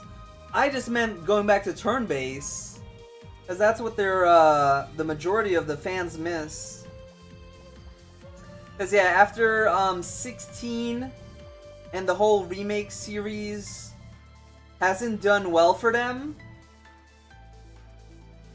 like, the reason Final Fantasy just hasn't grown that much, like, if you look at the numbers, Final Fantasy is actually stagnant, if not declining, because in the early 90s, you know, they didn't have much competition, right?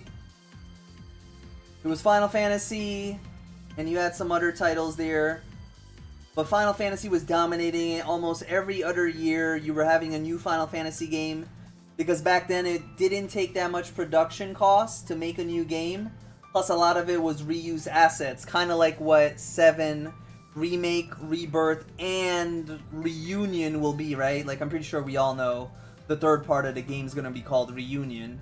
But yeah, like, they all share the assets, so they just would make another game much easier than nowadays, where they have to make sure all the graphics look crazy and stuff, because back then it was just pixel.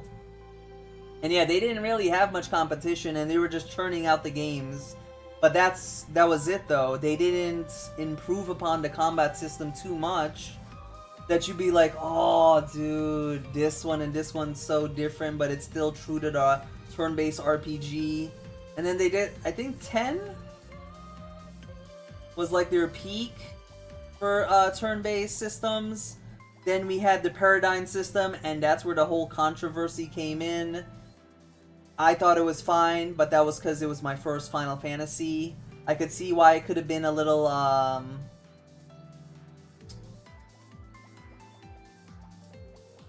new and different for the old school players who grew up with the classic turn-based from Final Fantasy.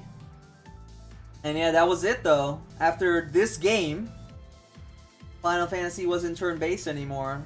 It's now action. Because Lightning Returns, while it does have 3 ATB bars, if you play properly, it's an action RPG game at the end, because you could parry every attack, and you could perfectly time your attacks.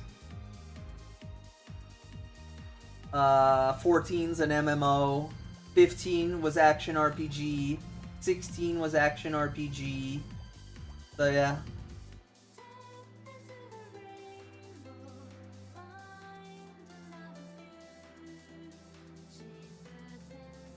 I do like the little, like, acronym with the Naz's nominations. We're getting somewhere, Sonic. We're getting somewhere.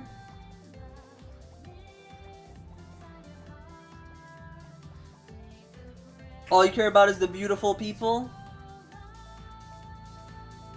Yeah, I mean, Final Fantasy has been known for their graphic fidelity.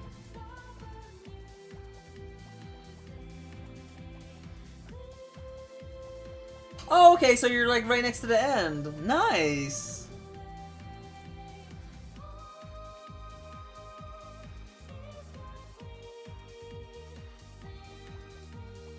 Right, and yeah, I feel like...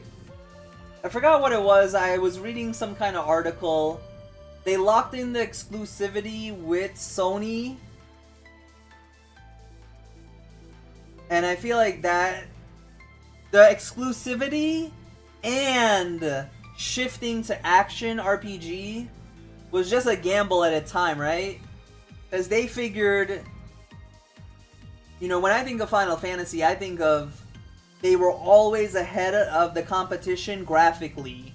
So which console would have provided the best graphic fidelity for them? Sony, right? Sony has almost always been releasing the best graphically fidel games. Versus Xbox, and come on, we're not even talking about Switch. That doesn't do jack shit. So Sony was the clear winner for that. And then they were seeing the shift from turn-based to the new generation enjoying the action games, the Souls-likes and all that. So they thought, you know, maybe the future's action. That's what it seems like to me. They took a gamble. It seemed like a wise gamble, though, with going with Sony for the graphics part. But the gamble was definitely changing Final Fantasy to action. And then it just not working out.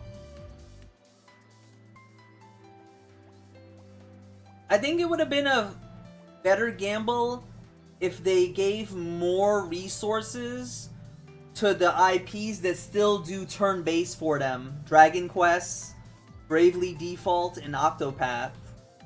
Like, those are the other IPs that Square Enix holds, and they're turn-based still.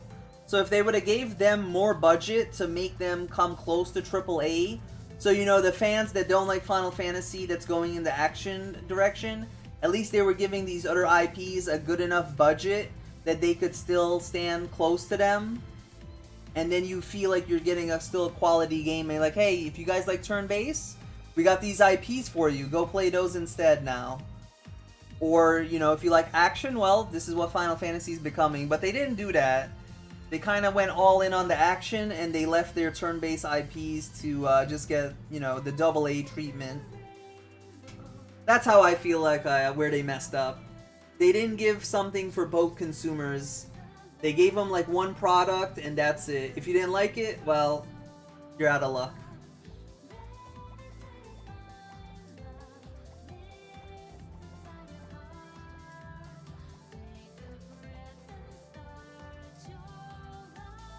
Oh yeah, for sure, Famran. We did that with Grand Blue Fantasy Relink.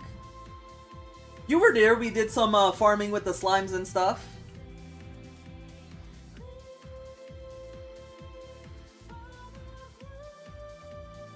Yo, what's up, Laser Taser?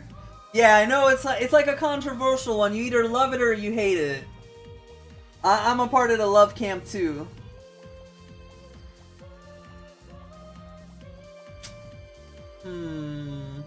I like the Nas and the annual.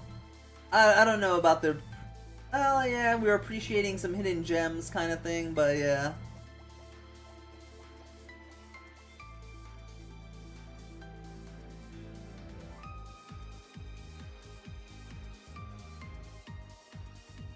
Right, that's what I heard too, Trancus.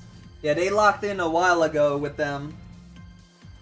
But yeah, I feel like you could tell at this point, if it's not an exclusivity game that they had to deal with Sony, you could see them trying to release it on as many platforms as they can, because they realize just locking in on one console isn't the smartest thing to do. You gotta put it on as many platforms as you can so it's accessible to more people, right? So I'm glad they're at least doing that for their other IPs. I don't know what they plan on doing with Kingdom Hearts, if that one is still exclusive, or if they plan on releasing Xbox, PC, and PlayStation at the same time. I know the games went on Switch, but I remember when that initially happened, it was really bad. I haven't kept up with it if they patched it and made it better on Switch, but yeah, I highly doubt they'll release it on Switch day one. But it would be wise, if they're not locked into exclusivity, to do Xbox and PC as well. For KH4.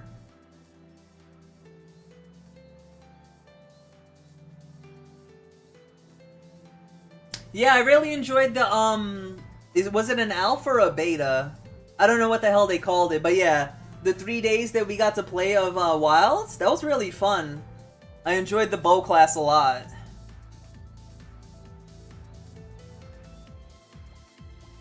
No! Oh, Neon, no. If they do that, they're gonna upset so many people. Nah, they can't do that. They already upset, I would say like 50% of the audience that wanted the Final Fantasy VII Remake, which was supposed to be a one-to-one remake just in current day graphics, right? And they already alienated like half of their audience doing it action, so I would hope they realize that was a mistake and they don't repeat that for Final Fantasy IX. That would just be a big blunder on their part. And they would be completely unaware of their consumer base at that point.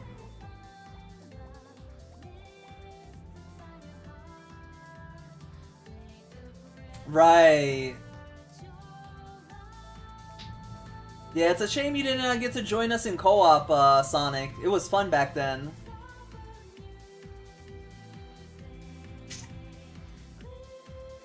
Yeah, Dante did mention that one, Isaiah. Was it 3 years ago? He said 2 years.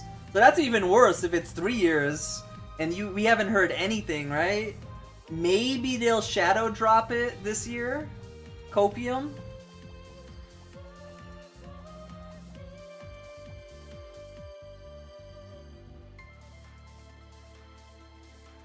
It's still bad? Okay. Yeah, I don't know what the update is on Kingdom Hearts Switch, but damn.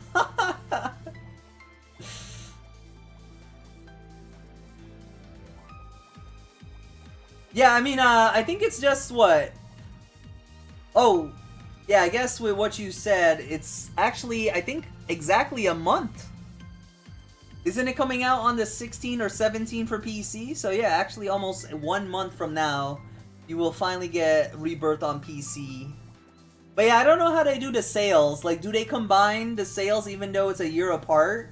And say that's how much Rebirth made?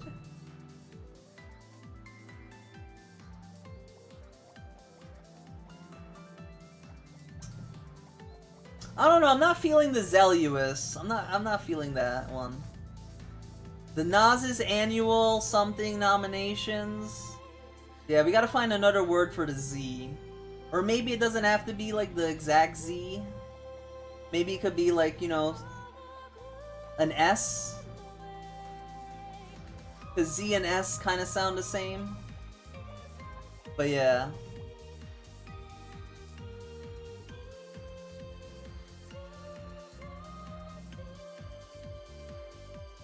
Wait, really?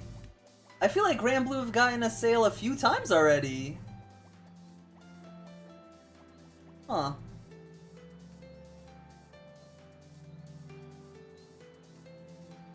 Oh, that's all good, Sonic. I know you weren't there at the time. But yeah, we had a lot of fun doing that. I think we also farmed like the hardest boss and stuff. We got like a PB. I think we killed in like 6 minutes or something, when the normal kill time is like 11 or something. So yeah, we did a little sweaties back then. It was fun with maxing with the community. But most RPG games are single player, so it was nice that we had something we could play with more than one person. I don't think I'm gonna do that well in Monster Hunter Wilds though. I feel like I'm gonna get carried. You guys are veterans to that one. But it'll be a fun experience. You know, I like to try hard, so I'll probably suck the first couple of times, but we'll go hit that training barrel, we'll get down the combos and everything, and then I'll be doing some work with that bow.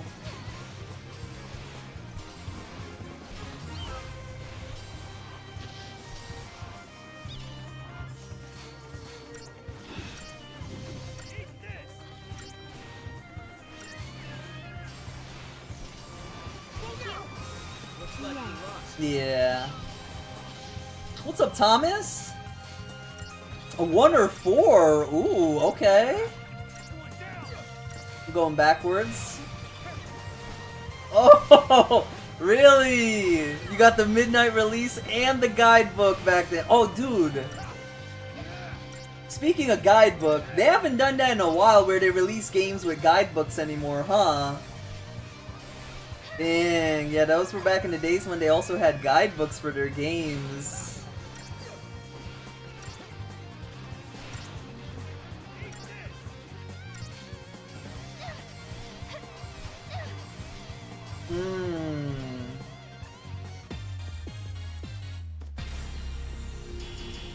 Secrets. Ooh. Okay, okay. Underappreciated, underlooked gems?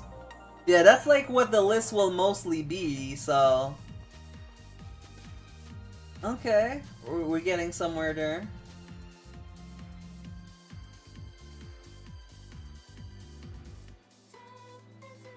March? You're getting Bleach.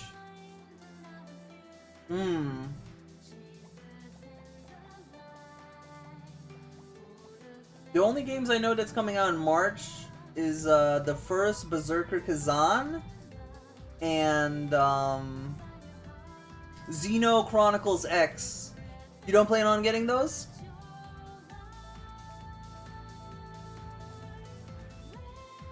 Any updates on Reynatus? Nah.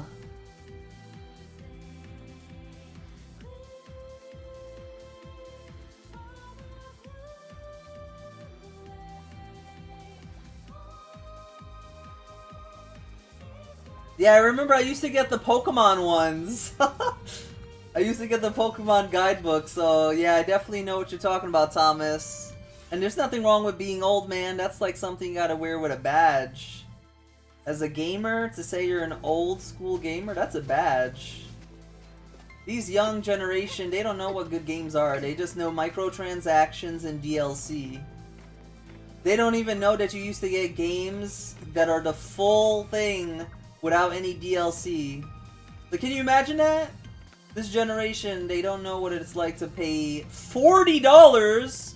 We're not talking about 60 or 70. We used to pay $40 and we would get like 100+ hours worth of content for our games.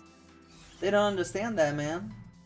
They think we're just crazy. They're like, what? No, that's not possible. Yeah, back in the old days, that's how they used to do it.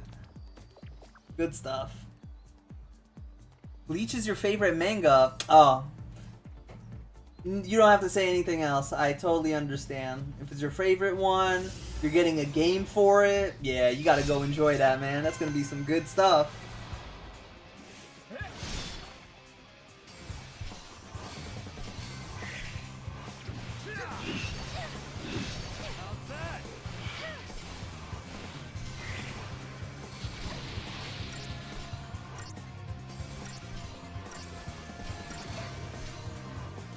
Aw, damn.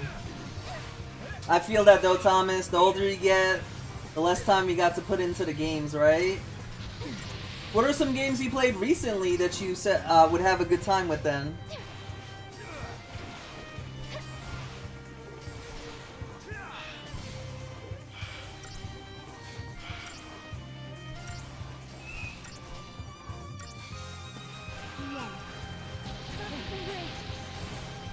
Oh, what kind of Mega Man is it? Is it a Battle Network? Is it a 2D platformer one? Because yeah, if you said you're an old gamer, I'm kind of surprised you hadn't played a single one of those. That's what we grew up with back then. The platforming ones, and then they also had the Battle Networks. I played both of them. Personally, I enjoyed the Battle Network because it was more tactical and strategic with your chip folder and stuff. But yeah, the platform ones were also fun.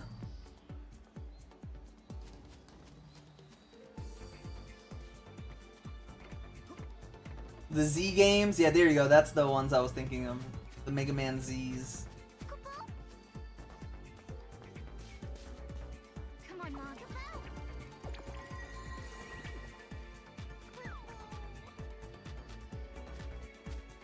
Wait, it's right here. Come here. Mog, you. Go, Mog.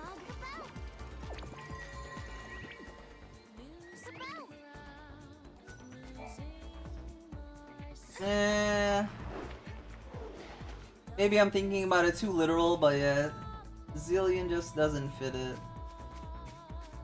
Go, Mog.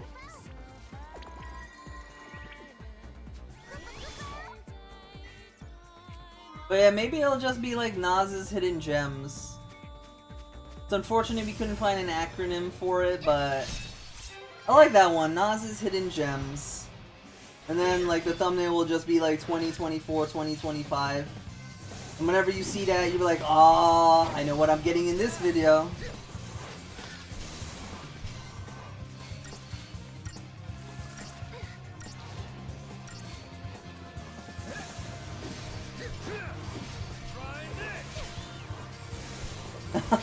Check out the Cat Quest games.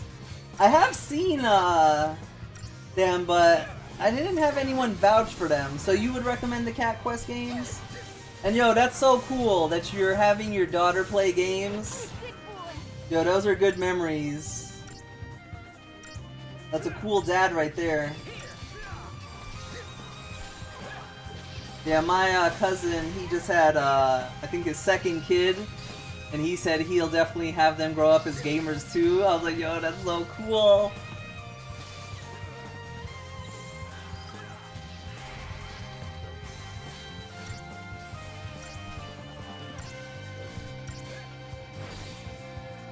Too easy. You're using a dictionary? I appreciate the dedication to getting down that last Z.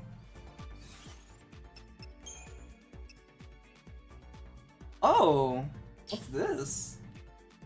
The Saboteur.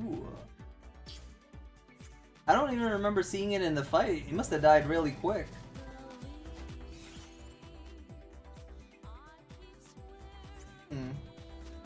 Man, I'm really hoping though, Final Fantasy XVII, it sees what Expedition 33 is doing, what Sea of Stars did last year, and it's like, we could take that and we could do it a little better.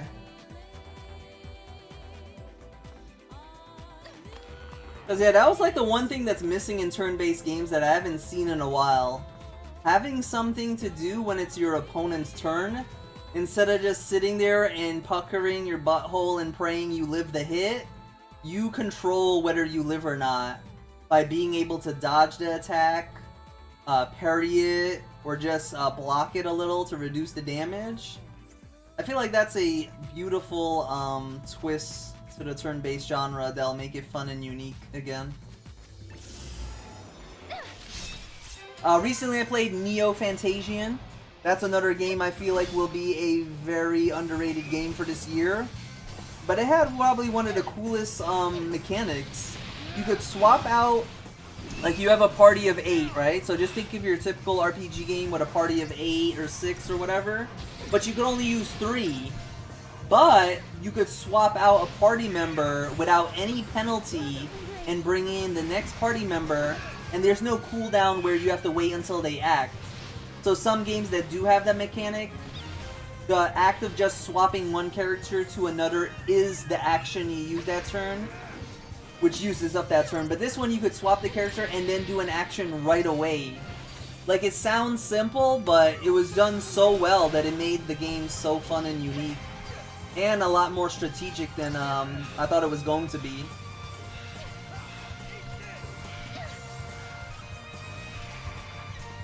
But yeah, there's still some stuff left to spice up the turn-based genre, I feel.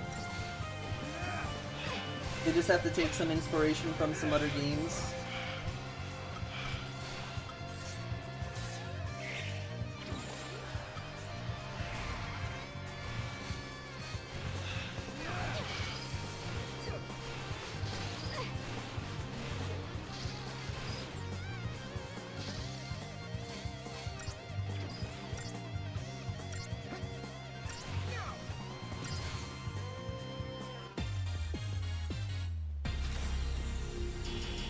If you like animals and adventure?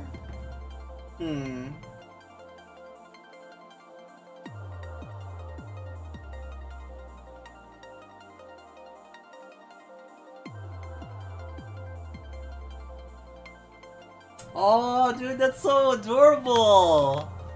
Oh, I love that, Thomas. Yeah, you let her make that choice instead, too. Yeah, that's the way to do it. She loves Hogwarts Legacy? Did that come out this year or last year? I forgot which one. But I remember watching a friend play it. Neon was there with me. We watched our friend play it. And it looked interesting.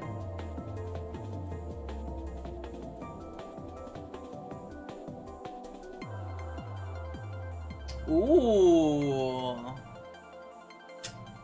That might be one, Sonic. Because, yeah, I mean, I'm passionate about the games I'm going to cover. Not like I'm gonna mention something and be like, yeah, don't get this.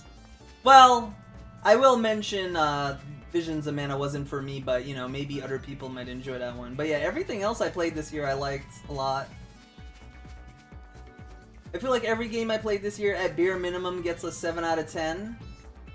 But most of them I would say get an 8 or 9 out of 10. There weren't that many flops.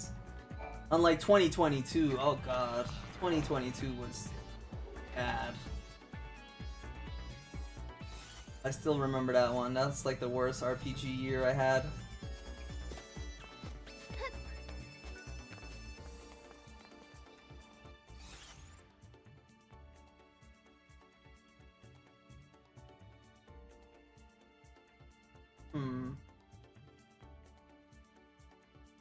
So I either go in this one or this one.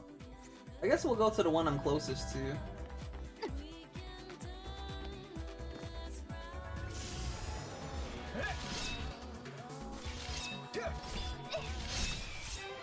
Oh, I mean, I didn't watch Harry Potter since, like, the one where they were inside the bathroom and stuff. Like, there was a secret where to go.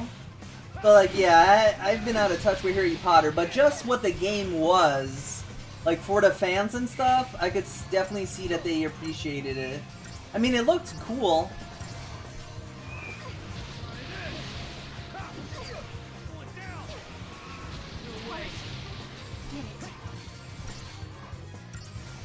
Oh, the, Zealed?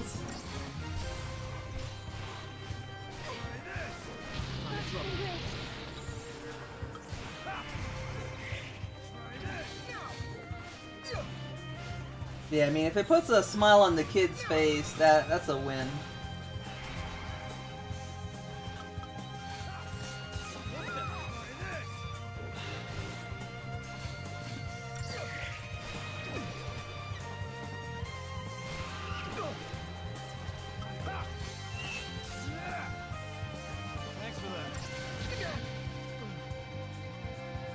Rip. I thought we were doing well. But that was on me. I was trying to read chat while auto battling. Although we haven't had a game over yet, so that was the first one for today.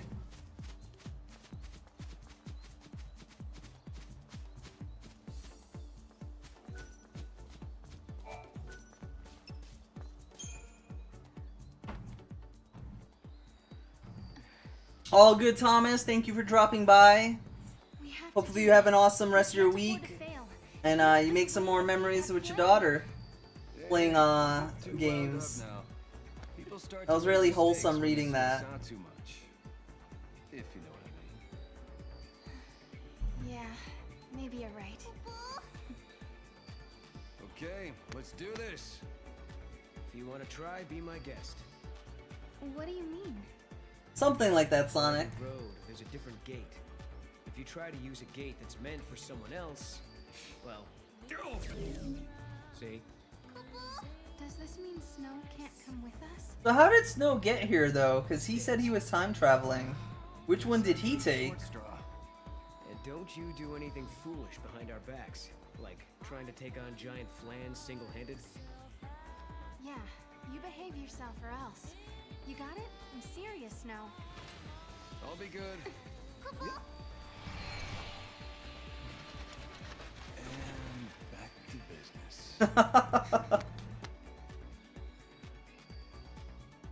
Alright, that's how he time traveled.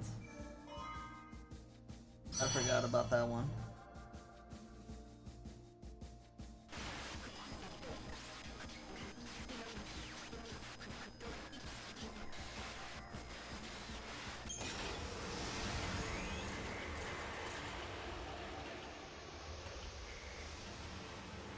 But yeah, man, I'm excited for 2025. Like I said, half of the year is kind of an empty slate, so I can't wait to see those announcements.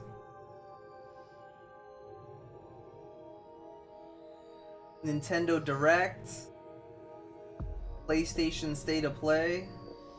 You gotta have something for us this year.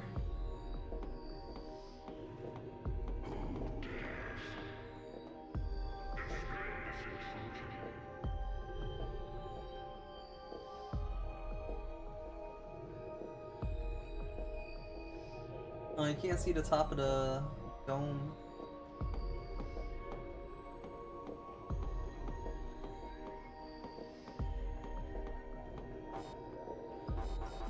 There's an invisible item right here.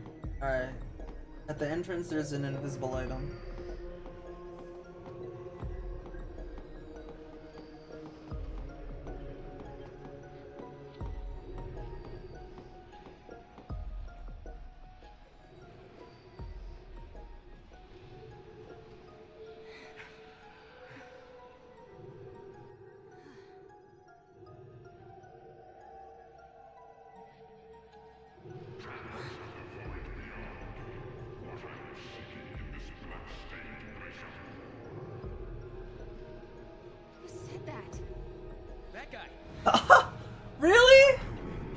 I thought it was cute. I like this Moogle. Vivi though, that's our best black mage. And Zidane. 2 from 9, huh?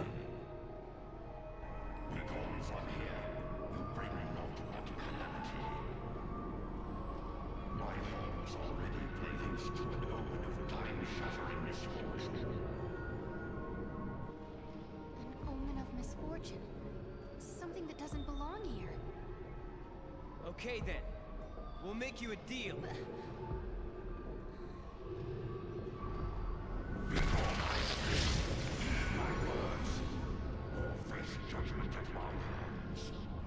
He's actually like a quote-unquote secret boss. Give it to us. I thought this era was cool. Peace. What do you say to that?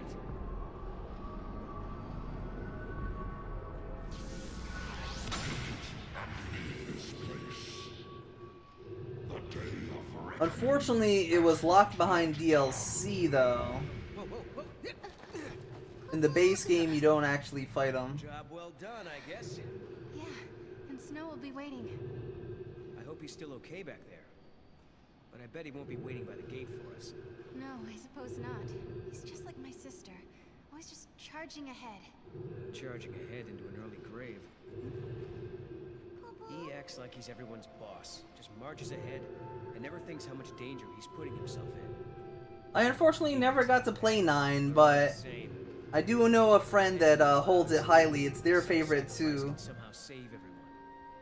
But people die anyway. I plan on playing it when the remake comes out I though. hope you don't get yourself killed. Huh? After all, you've risked your life a lot of times. To help me, I mean. Right. But I can tell the difference between fantasy and reality. I'm not like Snow. I didn't say you were. He just took off and left you alone.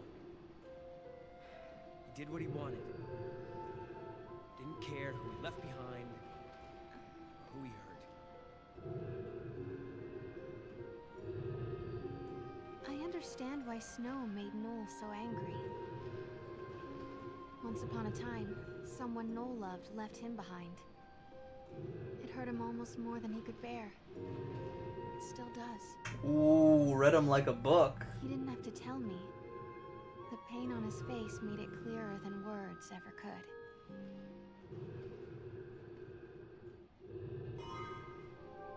Well, that's because it's not a one-to-one remake. They did their own idea with it. I would hope they realize that was a mistake and they keep 9 a one-to-one. But I mean, it's just a rumor. We don't even know if it's coming out. But once the date comes out and they give us the trailer, we'll have a better idea if they keep it one-to-one or if they give it the 7 remake treatment, and then yeah. We'll play like the OG instead.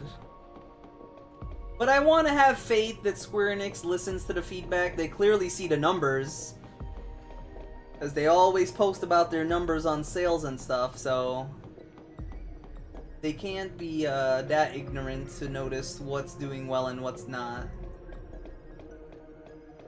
Because they are a business at the end of the day. They're here to make money. And yeah, they're pretty sure they didn't make as much money as they wanted off of 7.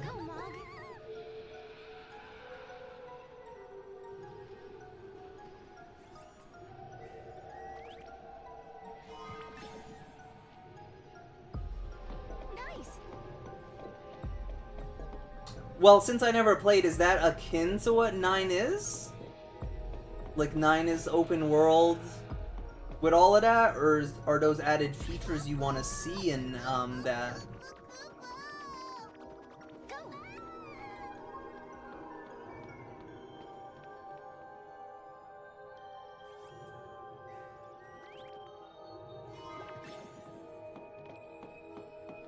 Well done. Come on, Mom. I remember when I first found this out, I thought it was so cool. Like, normally you would run by and you notice there's nothing on the inside of the arena, so you would just leave. Awesome. But actually, there's a bunch of loot on the outside of the arena. Isn't that a cool, little feature. I thought it was pretty cool.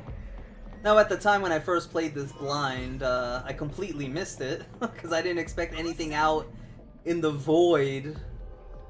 But yeah, I remember this part now. I think it was on my second playthrough I noticed it.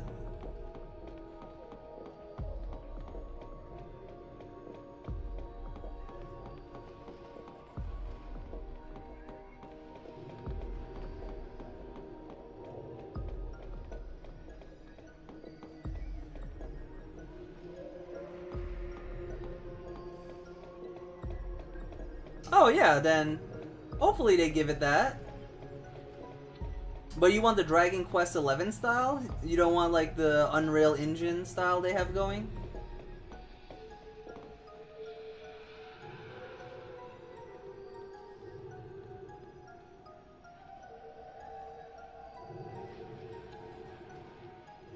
I feel like I'm missing something.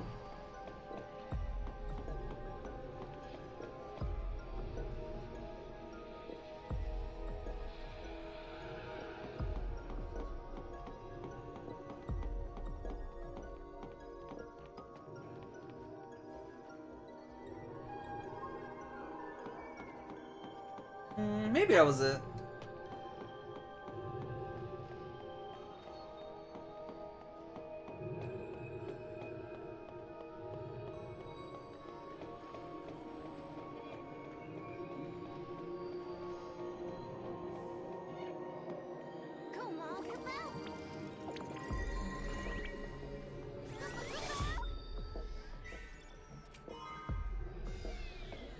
Now you give me the map.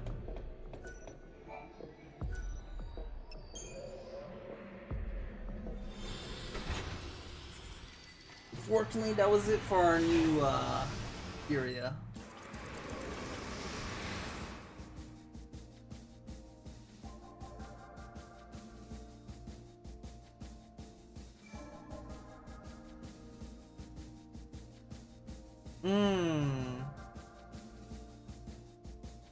I see.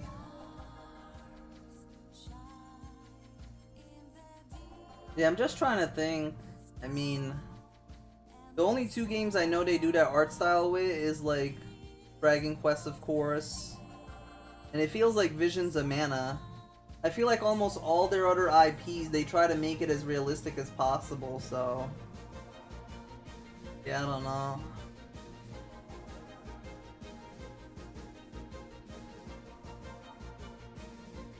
But like I said, it's still in the rumor state, right? Like it's not even confirmed from Square Enix, so who knows what they have in plans for it.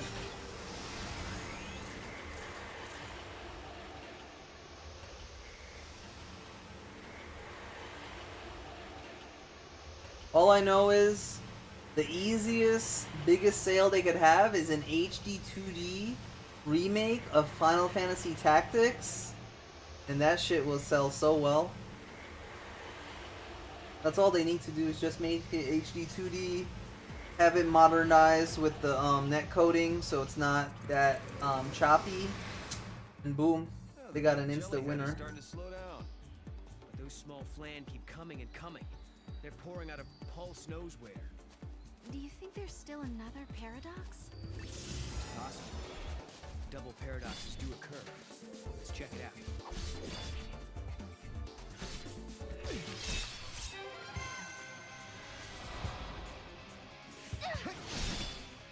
All good, Thomas. Thank you for dropping by. I appreciate the chat. I'll catch you around next time I see you. If I don't see you for the end of the year, though, happy holidays, man. Take care.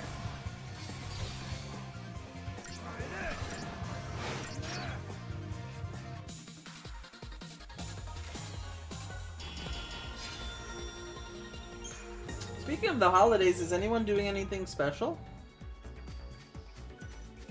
Or do you guys have any special traditions you do for the holidays?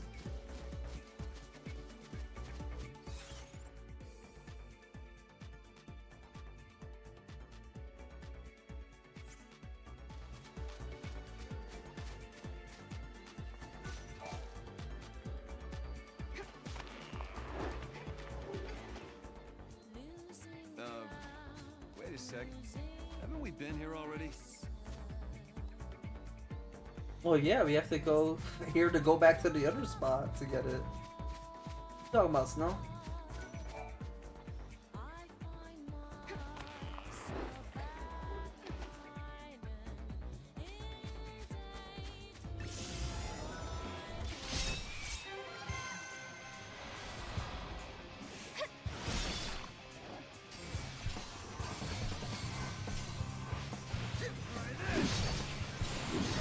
So I'm not sure if I'm under leveled, if I need to capture new creatures or what, but yeah, these guys are messing me up.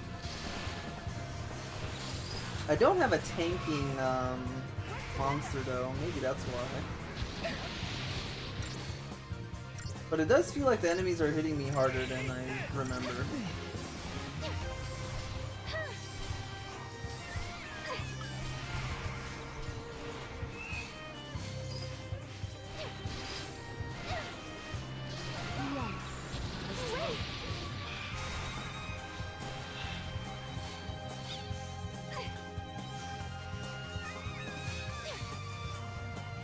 Could also be that I had medic unlocked at this point, and I don't this time around.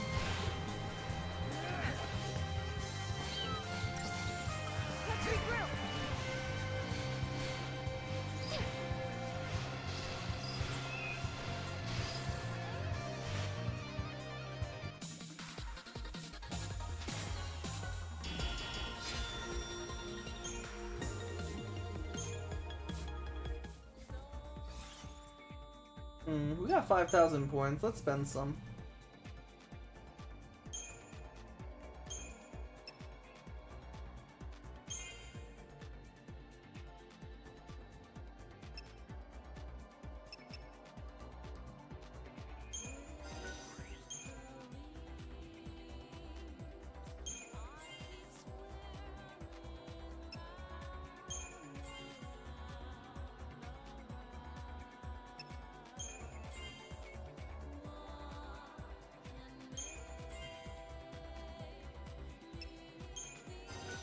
There we go, we got something.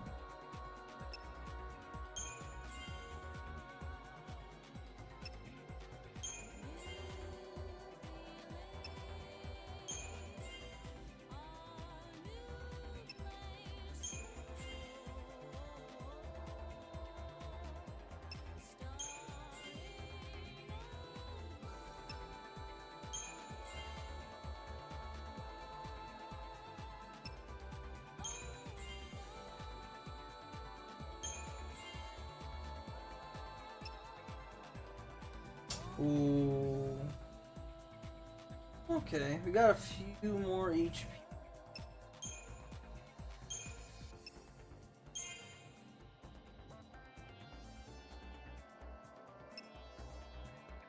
Interesting, he gets reprieve at 40, but she gets it at 50.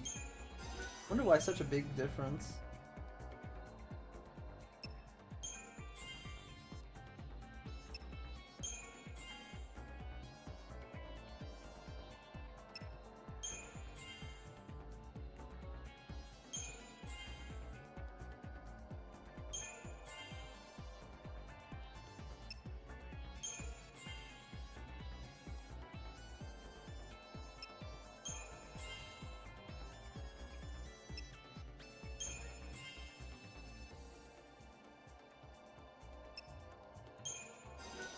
Alright, got that out the way.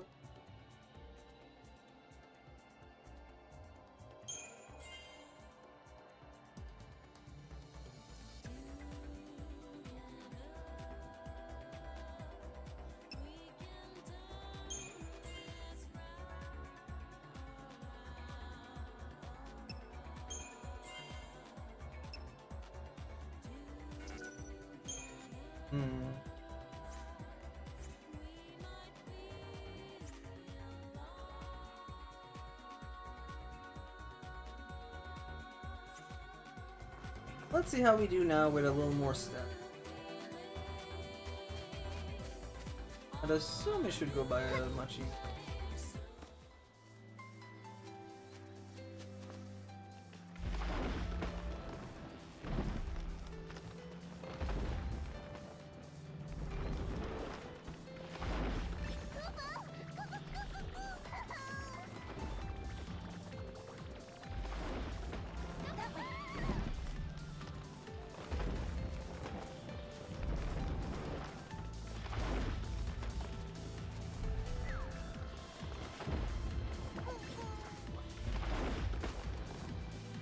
didn't find anything?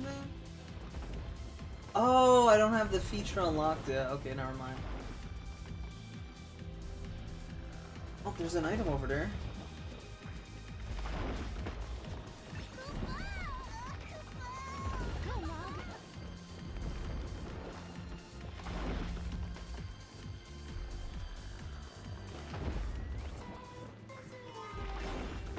Nice, we got a smart room. Good job.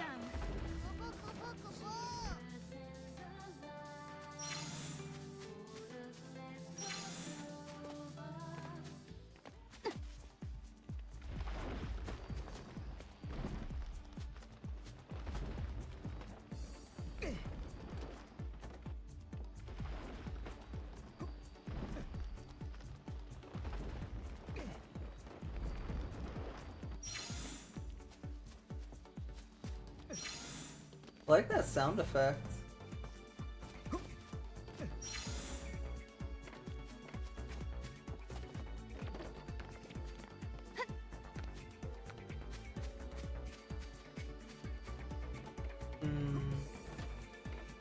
on, Mom.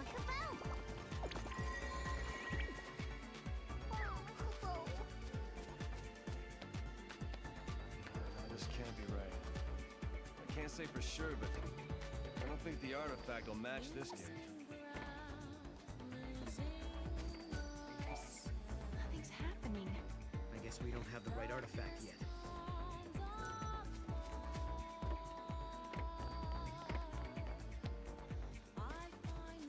Damn, Snoo. Yeah, so the next area we should probably pick up healing finally.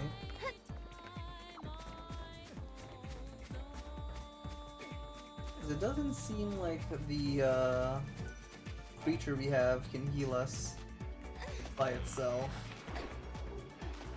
Putting a lot of burden on the team. From my own history, the pillar was gradually eroded over centuries before civil war finally toppled it. Did your history books happen to mention the monster? No. The rate that thing is eating through the crystal, it won't need a war to bring down Cocoon.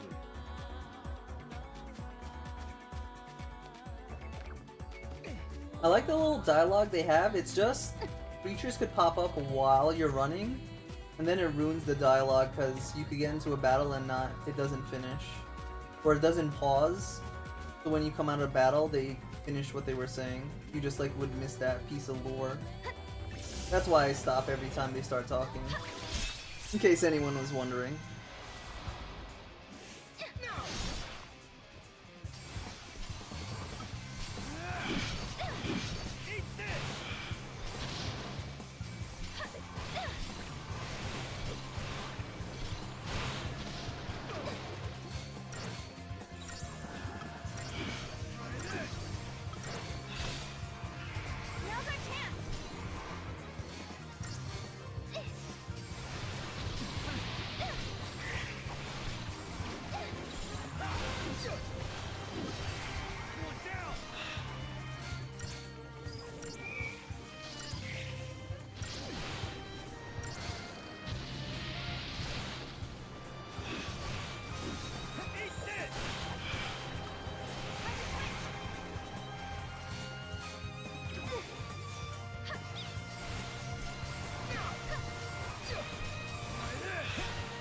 I don't know if it's because I played this one a little more passive, or if it was the increased stats that made this better.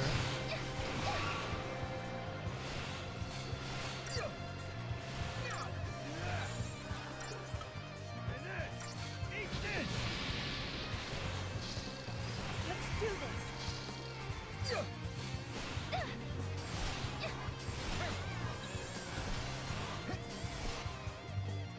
We did it.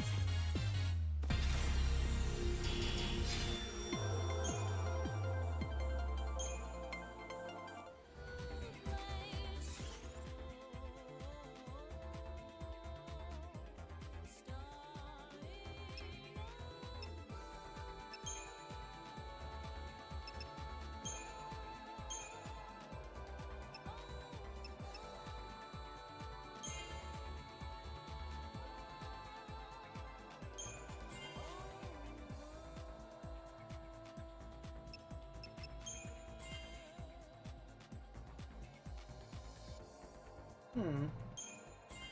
Wouldn't this be better? Just potent everything.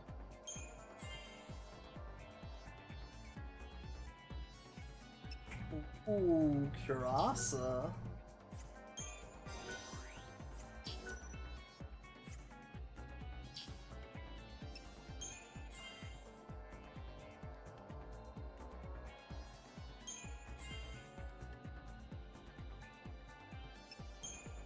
What's the bonus on a big for these? Let's see.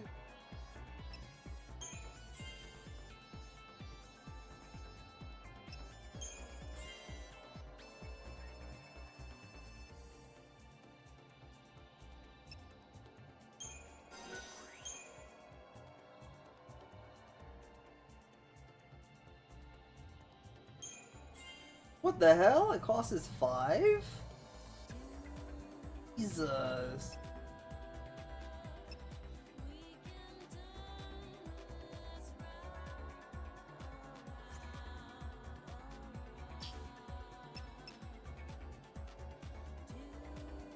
Oh, that is so much better than Cure.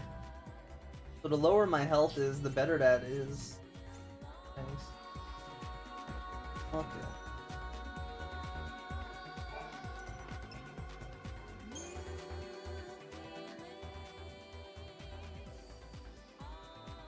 I wonder where this one goes.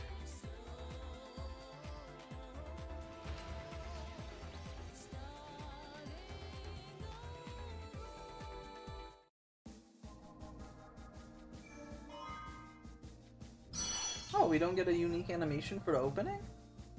Oh.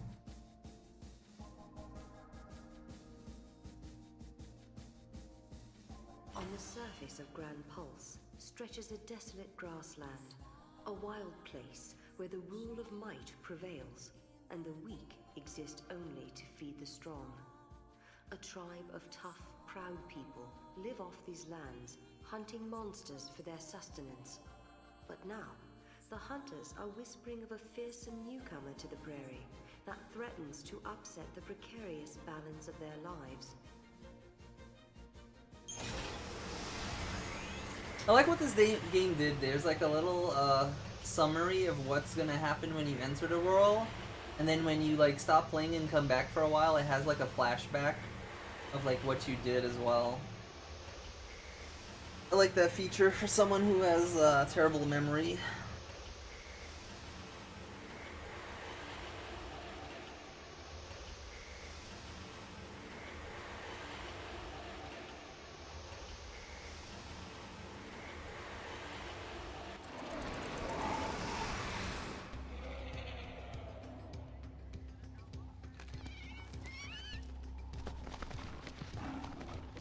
What were those nano chews, I think?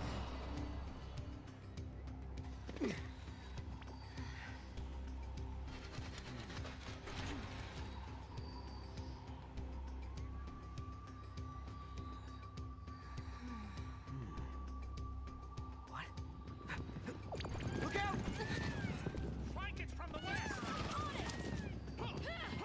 Look, that's their prey. Wow. They seem desperate. Like, they gotta get this one or there'll be nothing else to eat. Really? I guess you have to be a hunter to tell. Let's introduce ourselves. Sure.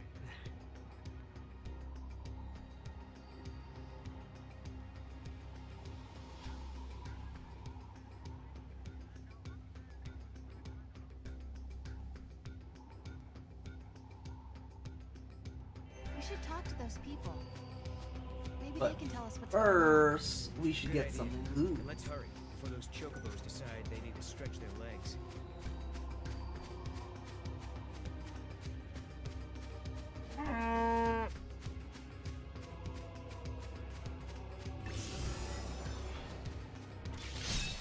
We also have new pre-trips to catch her here. I think these are DPS ones. I don't think that's memory. Yeah, especially right now with my party. I think we're fine on damage. Need survivability, that's for sure.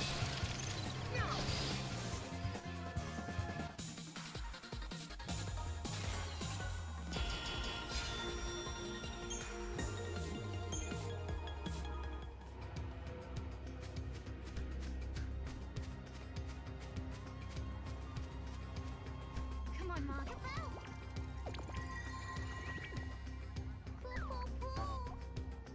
Don't remember it. That way.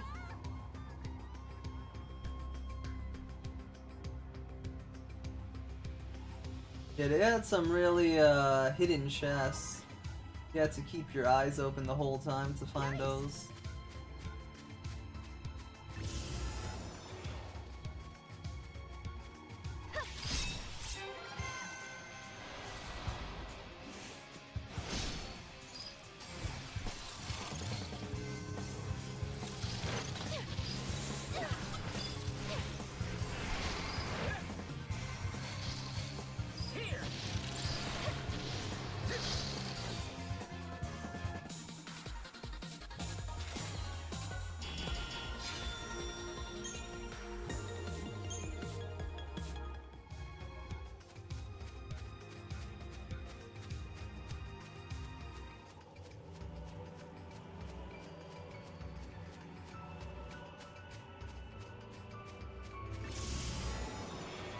Ooh, you got the big yellow.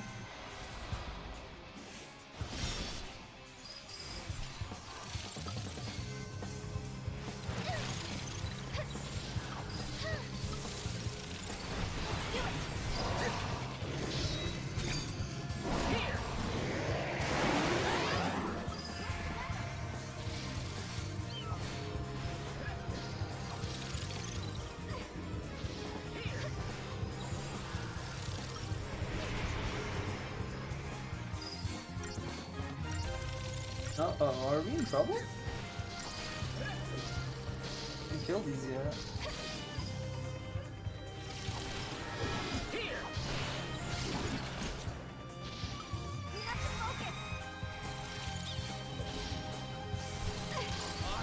it.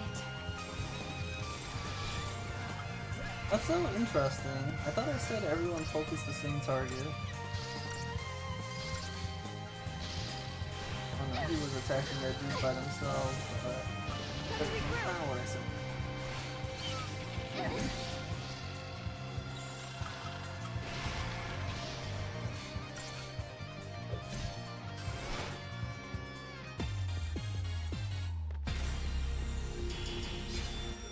Oh, missed it by a bit.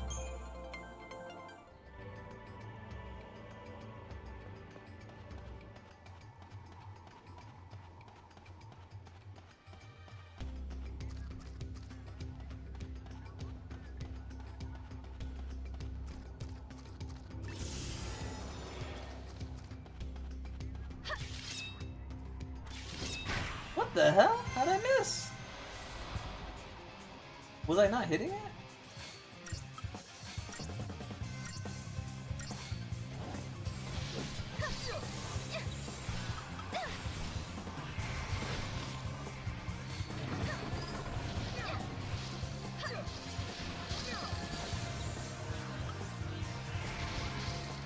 I actually think this might be our first actual loss of today. I remember this being a hard fight. Yeah, look at that. Holy shit, they got every single buff imaginable.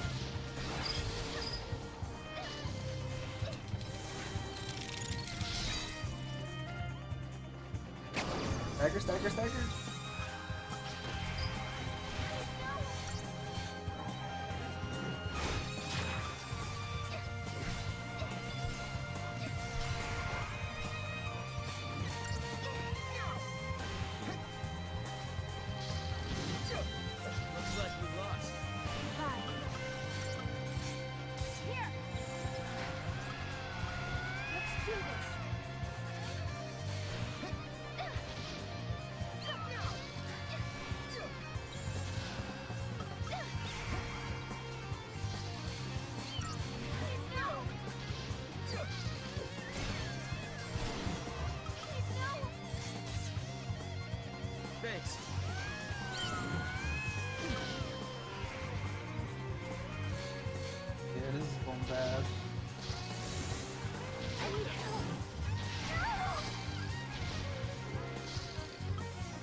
Don't have the stagger power.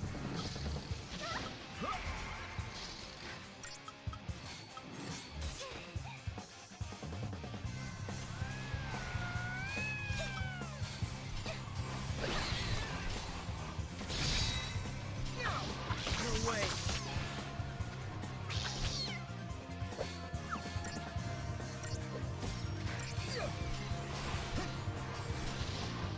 Yeah.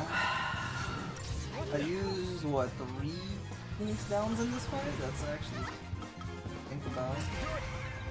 Still not done.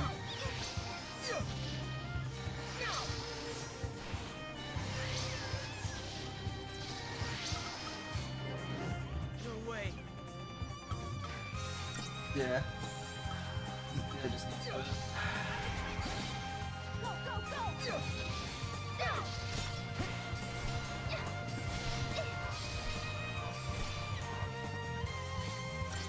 Looks like we lost. Sorry. Okay, yeah, that's why you can't win this one. Because he just summons more ads! Alright, you could kill me.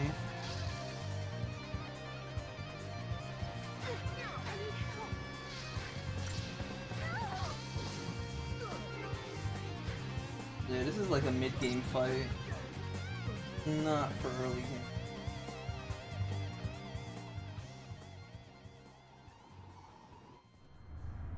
Damn, that was brutal.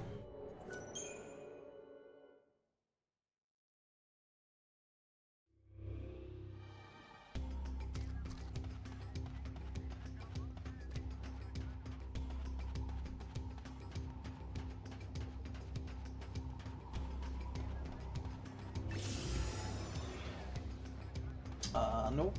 Not doing that.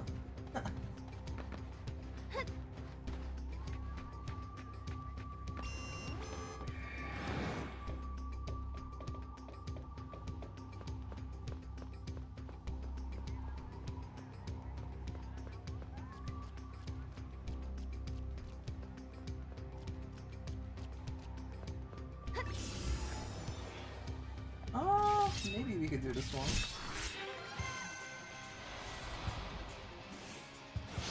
Ooh, Buckaboos. I remember Buckaboo being good.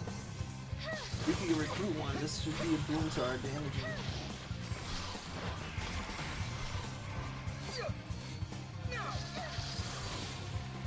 This is 13-2.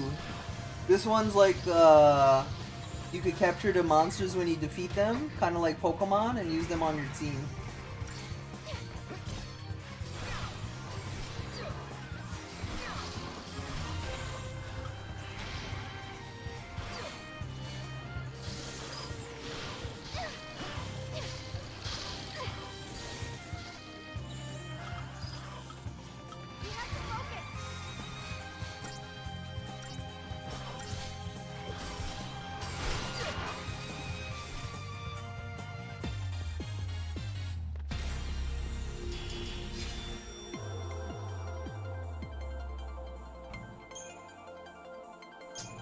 Yeah, we got a power orb.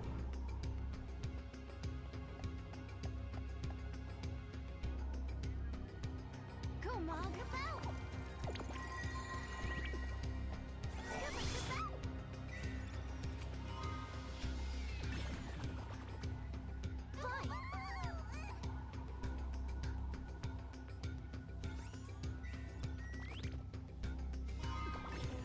Oh, you haven't played any of them? Okay. Awesome. Any legendary captures? Oh, you mean like legendary monsters you fight? I don't think they don't classify any of them like legendary and stuff like that, but there are some really good ones you can capture that I would essentially call them like legendaries. There are a few in the game that you could only capture once, so they're like exclusive, so like, yeah, those are probably the closer ones I would say are like legendaries. Some of these other ones you could capture multiple times, like capture them.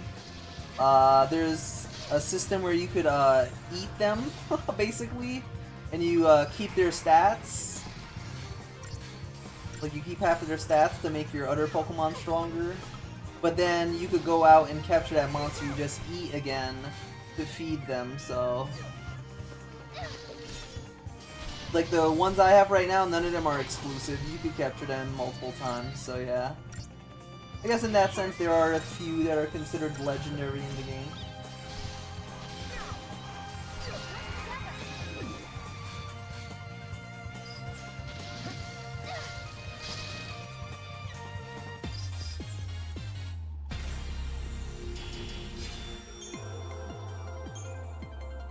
No, we're not getting the 5 stars, but at least we're getting 1 item per kill, so I'll take that over nothing.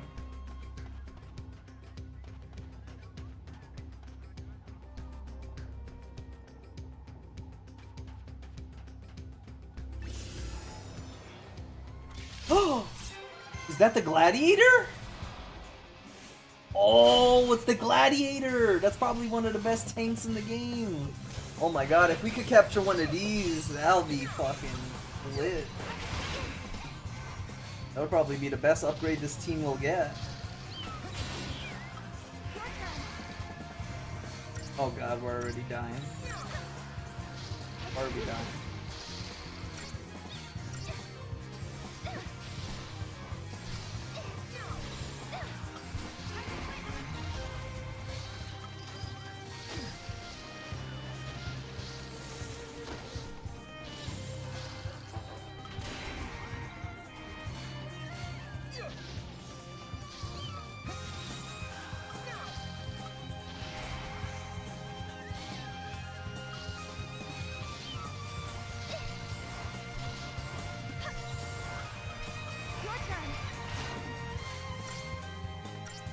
Damn.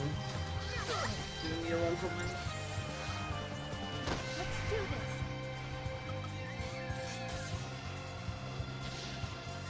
Thanks.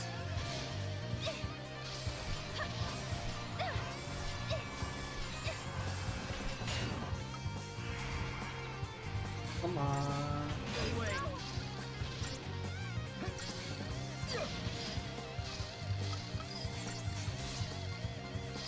Thanks.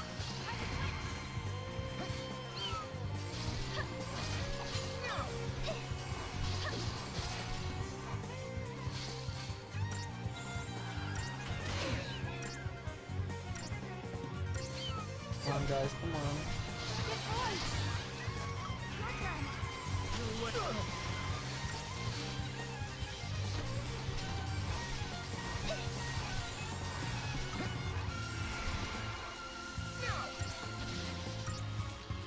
That's crazy. I got this guy almost maxed out level 2 and they just keep dying. Yeah, I think it's the creatures I'm using. I'll just...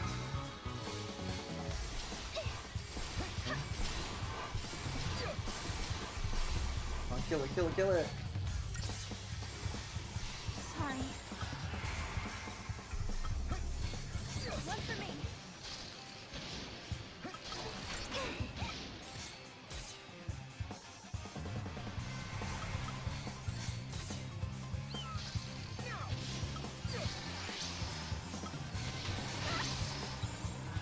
One for me.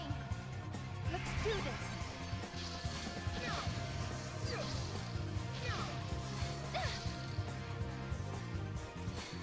It's definitely not a 5-star win, but maybe if I'm lucky, we can capture this and I can add it to my team.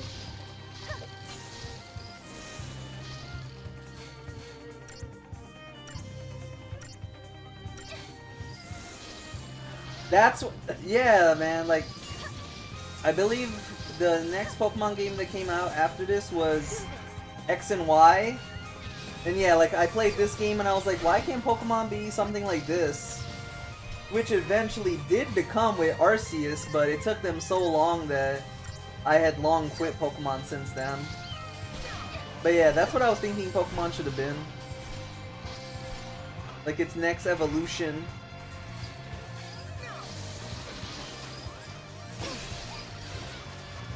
Okay.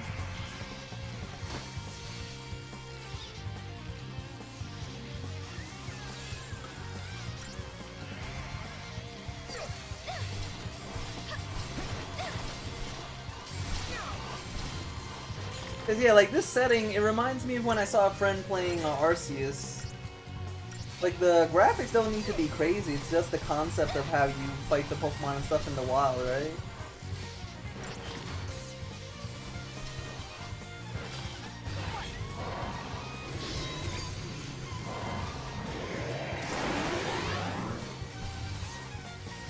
Did we get lucky? I don't think I saw it. Oh god! That's our first 0 star! Oh my god, it was so bad we got a 0 star. Yikes. Alright, so this is another one of those secrets I remember. So you can see there's like a little hole in this wall. That way.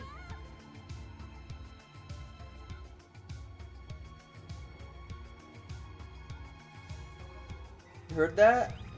That was a chest opening. It was all the way back there. Nice. Man, that's crazy. 13 years in the future and I still remember some of these secrets that I found. That's how you know I played this game a lot. I played this game a lot. To remember all those secrets.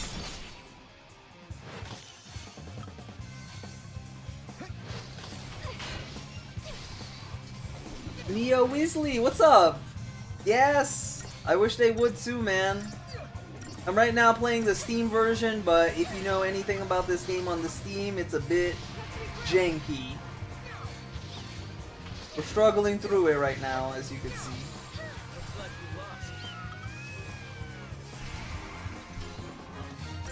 What's up, Neo? I don't think I've seen you chat here before.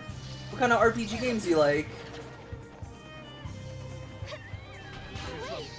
Oh, you played the shit out of this when it was on PS3? Nice. Yeah, I was an Xbox 360 boy back then, but yeah, I did also play this quite a bit. I don't know how many playthroughs I did of this, but yeah. It's fair to say I remember a lot of secrets that one probably should forget over a decade, but I didn't.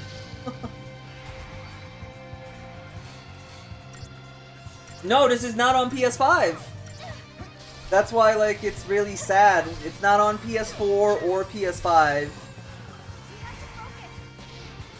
They don't have it in the library system or whatever it is, like their streaming system? Yeah, their streaming system. Like, it's just completely not playable for most people anymore unless you have a PC. Because, yeah, I would have been playing this on my PlayStation 5 if I could. Yeah. It's like a lost in the time, basically. You have to know about it if you want to play it. For any newcomers.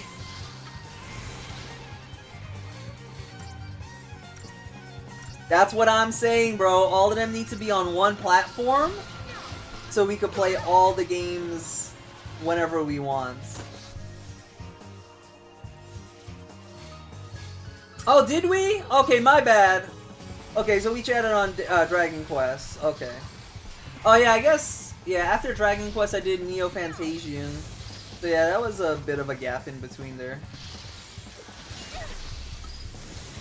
But I totally agree, we need this on PlayStation 5. They need to have a system kind of like their streaming service they had when I was on PlayStation 4, you could play the PS3 games. I don't know how cost efficient that would be for them though. But like, think of it like a server that has all their games and you pay like the fee, right? Kind of like you did for PlayStation 4. And you could play any of their games from PlayStation 1 to like PlayStation 10, you know what I mean? Like, I feel like that would be the best thing they could do.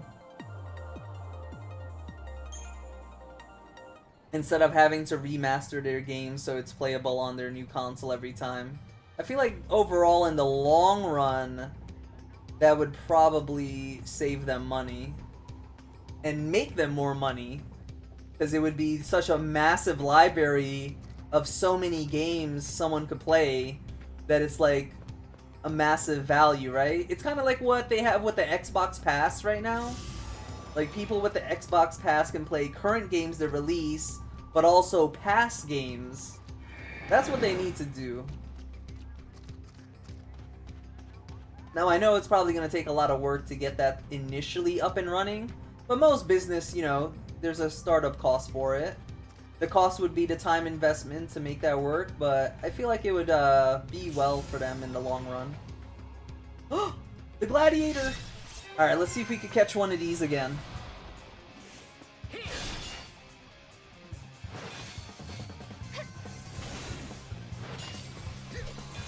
Oh, you ended up playing Metaphor Fantasio? Nice! The time system was a little stressful. Yeah, like I said, it wasn't as bad as Persona's one. So I'm glad you gave it a try. And you platinumed it! What? Yo, that's awesome. So I'm not sure if you're a platinum hunter or you just like you like the game that much that you platinumed it, but that's awesome to hear. Well done, man.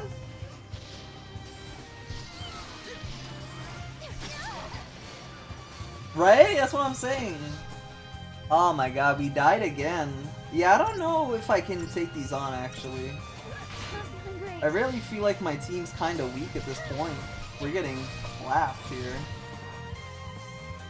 It's a shame because the gladiator is probably one of the best defensive creatures I could capture, but my current team cannot live them.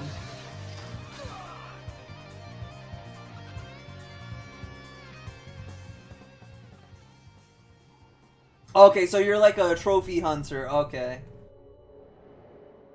Yeah, I used to be a trophy hunter / achievement hunter, but after coming off of the Xbox with over 100,000 gamer score, so that was like what, over 100 games I got the thing for, and then I did some on the PlayStation with the trophies. I realized I'll never catch up to where I was at. And then my account, I forgot what happened to it. It got like suspended or something for some weird shit. I didn't do anything crazy. It's not even illegal or anything. I just forgot what it was. But yeah, there was that happen, and I was like, you know what? There's no point of me chasing this anymore. So I don't trophy hunt like that. But if I really like a game, I try to platinum it.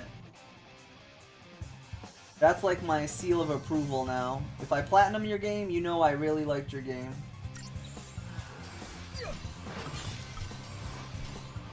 And the ones I could think of off my head that I did that for was Neo, The World Ends With You, God of War Ragnarok, and Chained Echoes. Oh, recently Unicorn Overlord, I platinumed that one too. But yeah.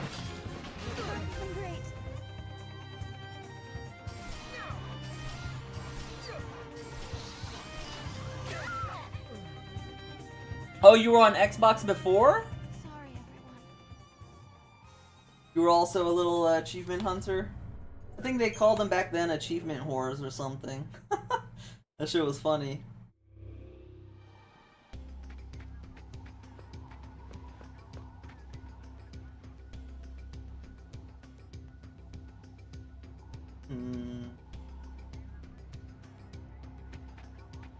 They wanted them on top of the tree. I forgot where. I remember one of them was up there too. As long as this one doesn't have the big dude, I think we could win. Okay, we could win this one.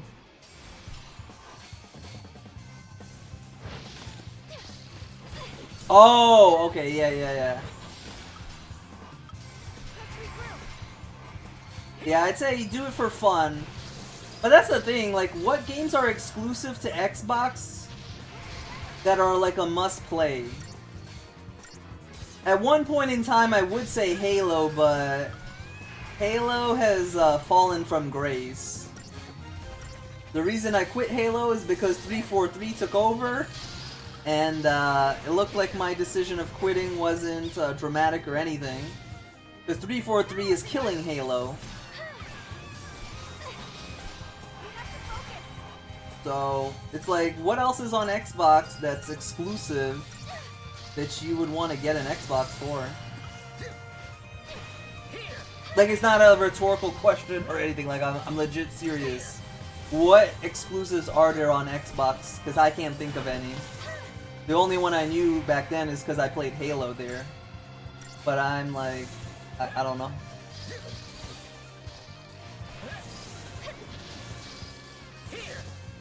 Last Remnant? That's Xbox only? Really?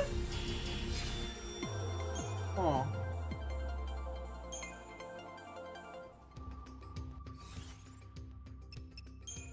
Yeah, since I'm a big RPG fan, like, it's really hard for me to think about an Xbox RPG game that I can't just play on PlayStation. I think Starfield, was that exclusive this year or something? But, I mean, Starfield had one of the most massive flops outside of Concord this year, so... Wait, no, I think Starfield was last year. But it was so bad that, you know, people still talk about it today? I don't know. I know that's Xbox exclusive and it flopped massively. It's a joke. So. Yeah. I can't think of anything else.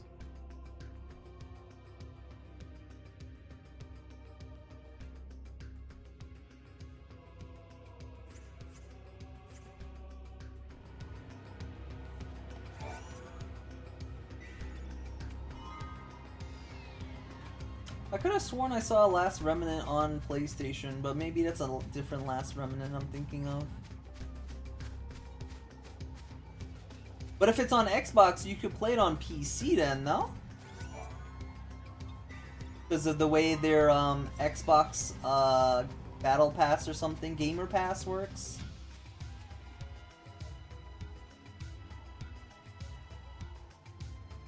Oh, the remastered.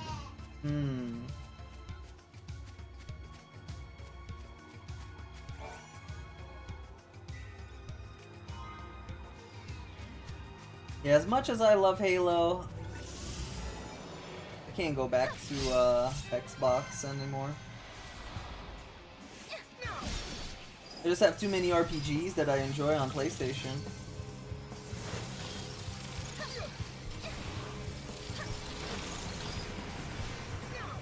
Right.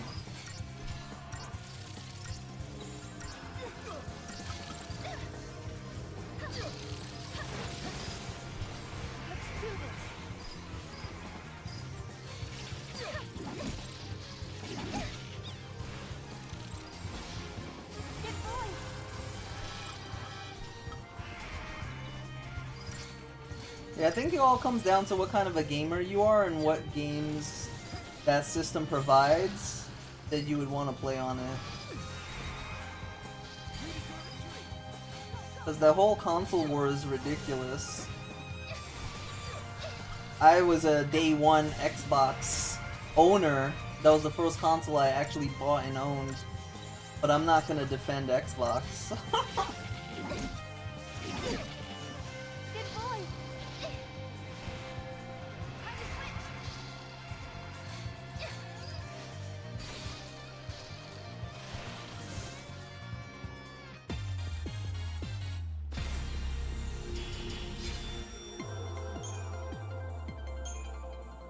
Damn, we are not getting lucky with the drops today.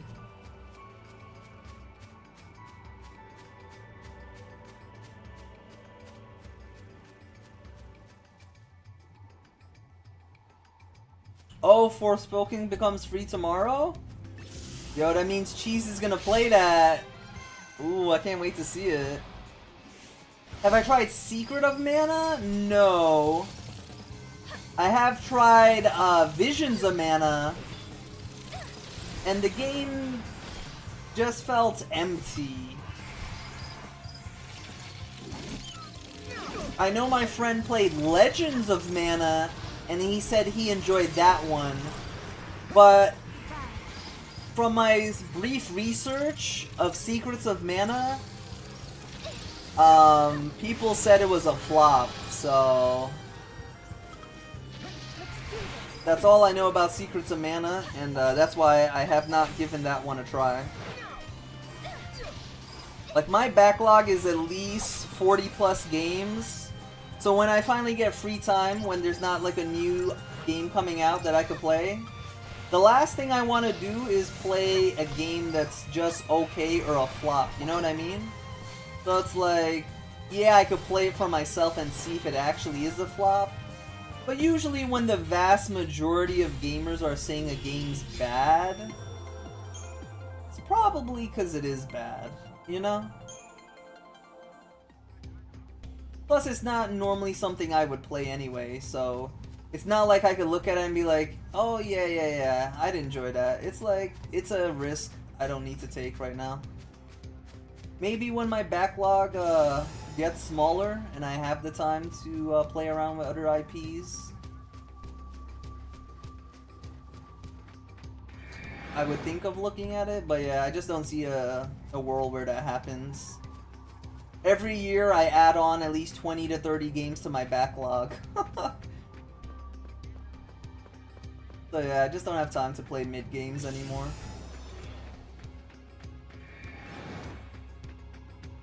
Especially as a mid-maxer.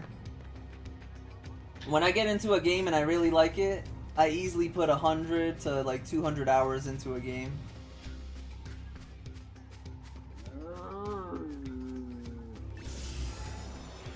Oh, I gotta try to catch it. Yeah, this one's easy. There's only one gladiator, so there's a good chance we might win.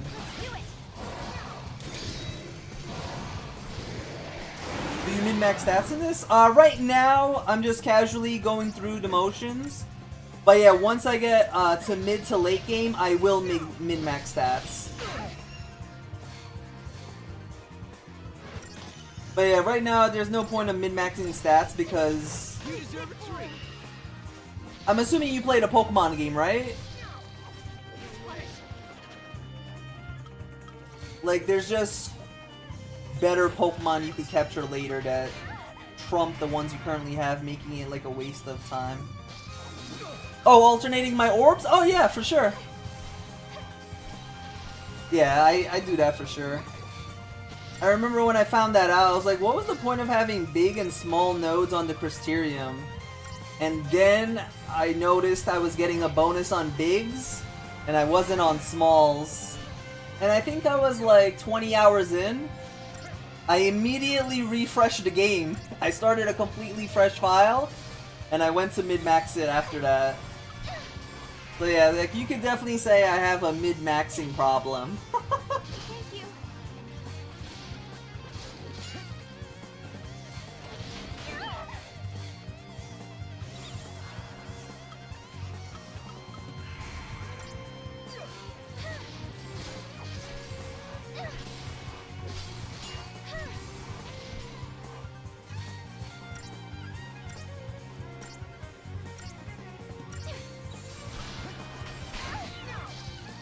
Come on, heal us.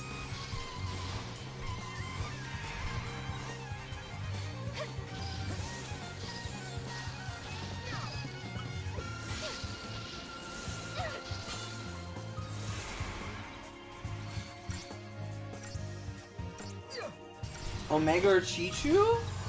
Yeah, Chichu's good. I didn't have the DLC when I played it back on console, so now that the DLC is technically free on PC, I want to see what the hype is about Omega. But actually my favorite commando was actually the Golden Chocobo. If you do the pack mentality builds, where your other two monsters are also Chocobos, the Chocobo is technically the highest damage dealer in the game because of that. It's hard to do it with Chichu because the other Chichu variants are kind of mid, but all the Chocobos are good, so pack mentality Chocobo is like, I believe, tier 0. It is the best in the game. I think I have a file actually with Chichu. Let me see.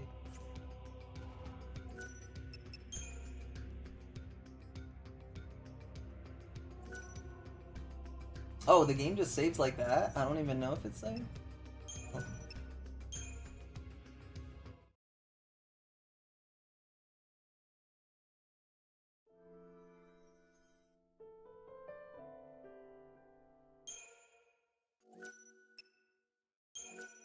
Okay, we got 160 frags on this save Final file. Fantasy XIII-2, the story so far. What did I last do on this? Oh, I just beat the game. And here we go. Every one of them was unique. That's spoilers if anyone's watching this.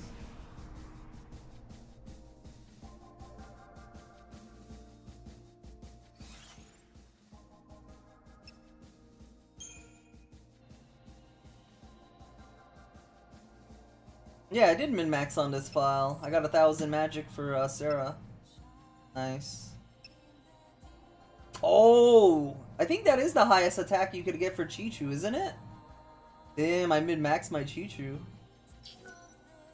Yeah, there it is. I don't know if that's technically the best builds in the game, but those are the passives I wanted on my Chi-Chu.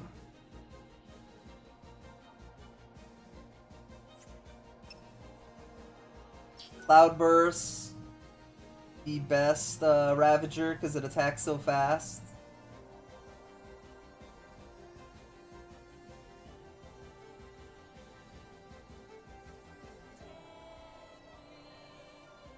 Oh, do you have a game fact like article of it?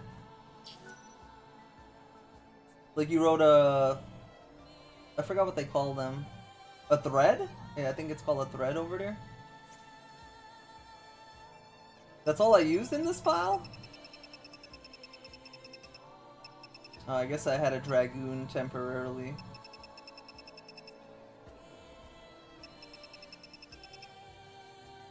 What the hell's Jelly? Oh. He was probably there for, the, Chocobo Racing. Yeah, there's a Pulse Knight I used. Oh, I got Lightning. I didn't use it. Or Danton Berry. Oh. Yeah, I guess this is what I got. This is what I used on my file.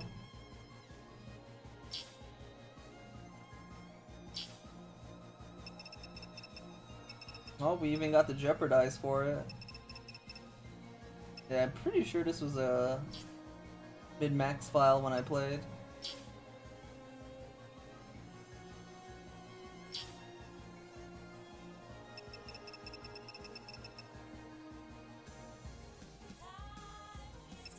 Oh yeah, I mean look, I got all the elements and everything. Ah! Yeah, we went all out. You know.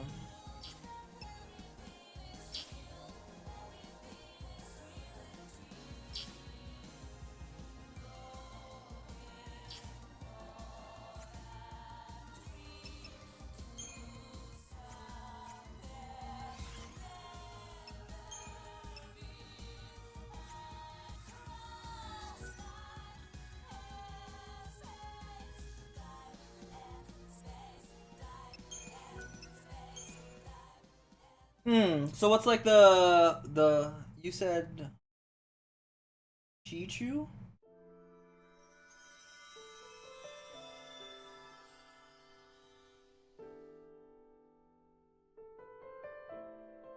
What was it called? I don't have links allowed on YouTube because if anyone comes in and puts you know, a virus link or something, I don't want anyone clicking on that. But if you can join the Discord and post it.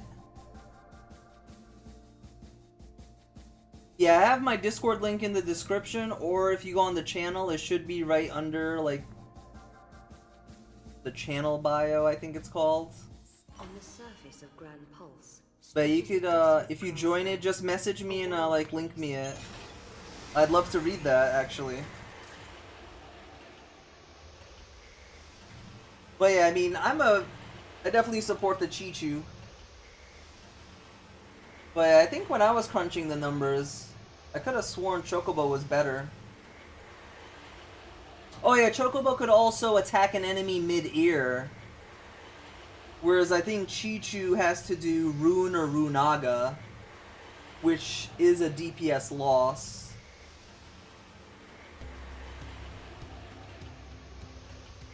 Yeah, I guess you would have to look at when is the point you get Chi-Chu, which bosses are left, and how many of them can you launch and Chi-Chu not hit versus the Chocobo.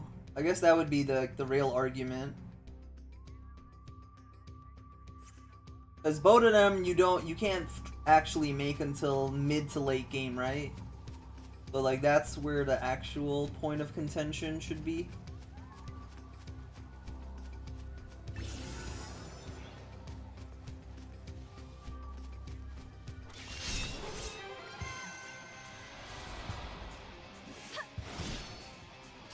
Yeah, I have no experience with Omega because I didn't play with DLC. I'm just talking base game that I know of.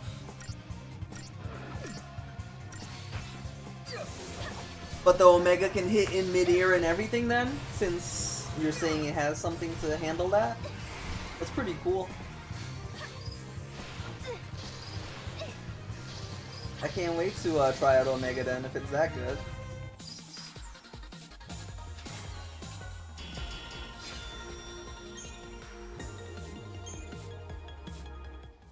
The Gatling laser.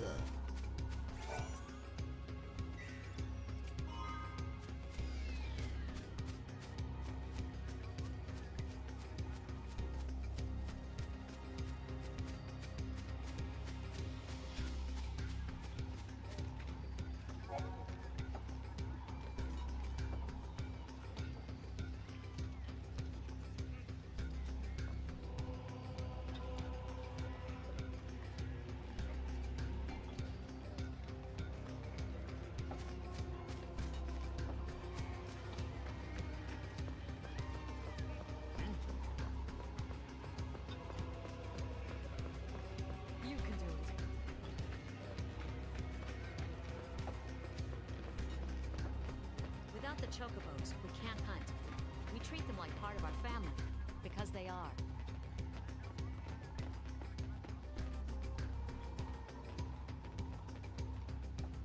I'm trying to remember which ridge looked like you could throw it over. Get some.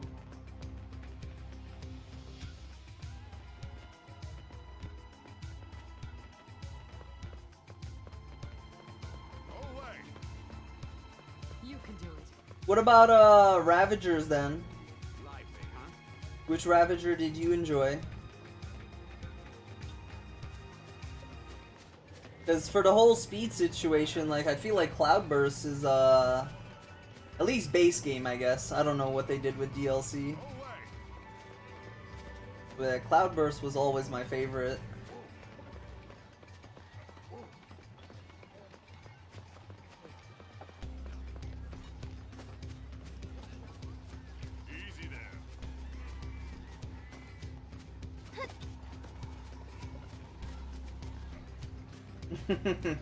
Lightning DLC. He's that good, huh?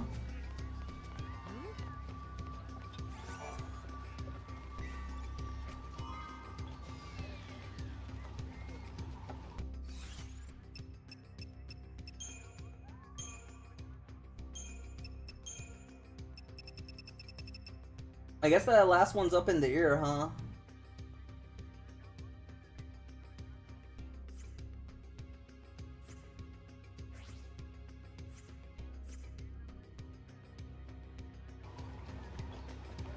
I know I definitely use the Commando because Sarah and Noel suck at that. And obviously Ravager, because the majority of the game you're trying to stagger. But I never, I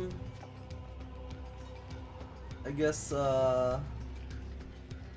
mathed out what was the best third monster you would have on your team.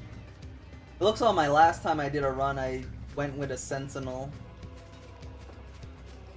But yeah, would a synergist been better? Would a saboteur? A medic? I don't know on that one. You can do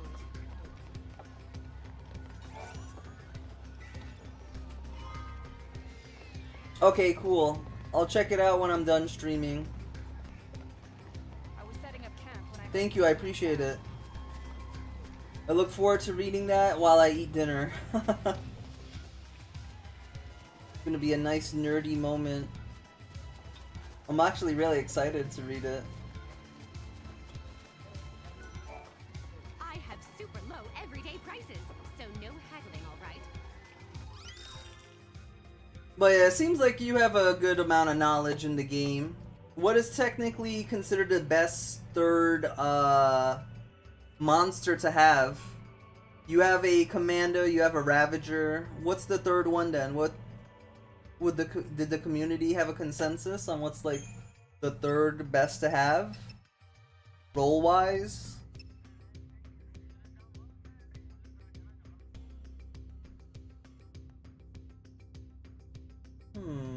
What am I currently using? I'm using this.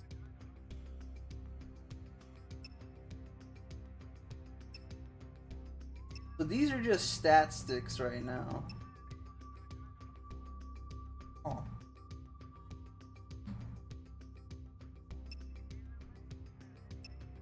But if I get this, I get increased ATB recover? Ooh.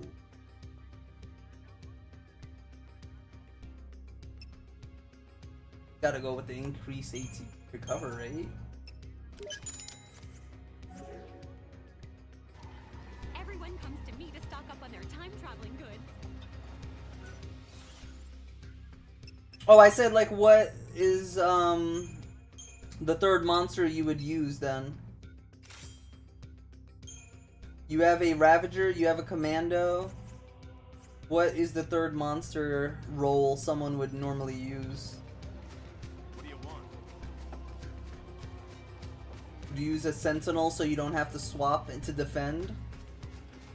So you could keep up the damage? Would you have a Synergist so you could buff up quicker? You know, like what's the logic there? What do you guys normally go for? So you would have a healer. Are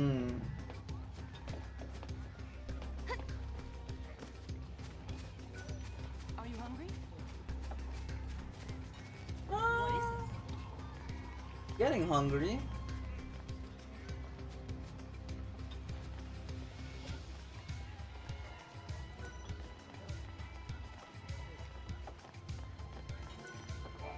Listen, we could do with an extra arm. You help us, and I'll give you this map.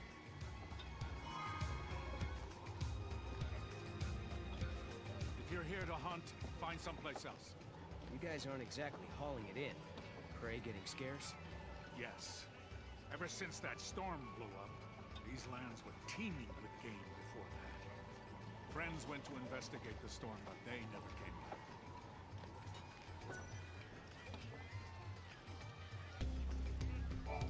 So, you want to know what brought on the storm?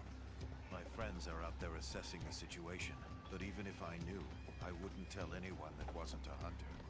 But Noel's a hunter. Why does this guy remind me of Lackley from Lightning Returns? Really? I guess it's his mannerisms, huh? The test.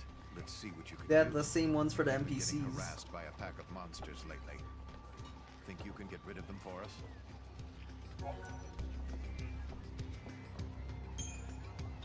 We're counting on you. No one knows why they appeared all of a sudden. What are they after? Oh, you're good. Take your time. Yeah, that's why I was curious, because I'm like, Let's go exterminate. I feel like the Chocobos, they give you every role. Area, I guess. And since you normally would use the blue and red one, or golden, you did have the pack mentality to make the next Chocobo you used also really good. Yeah, that's why I went with the Chocobos as my best team. But the base game didn't have anything too hard that, you know, you could use anything and win, as long as it was built properly.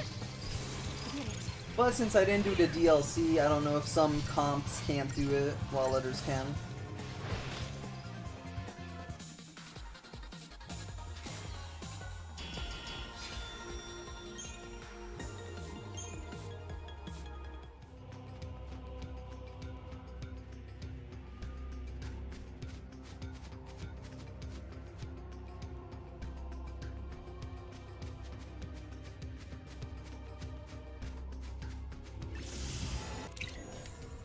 Wait, what?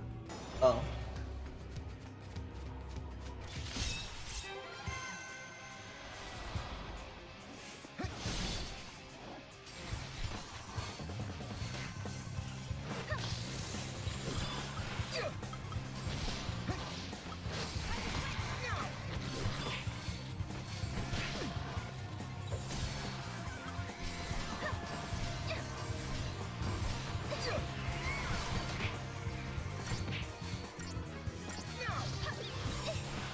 I always wonder where the chocobo comes out of, because they don't show you it initially. Does it just like charge in?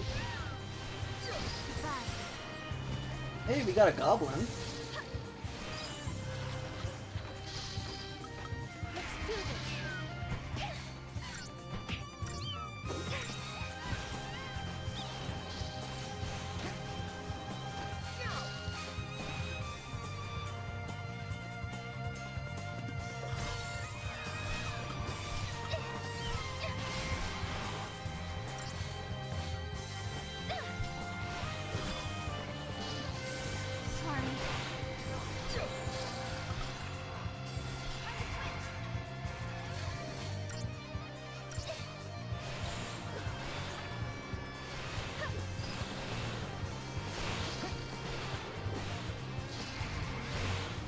Damn, what the hell? The flam's that tanky?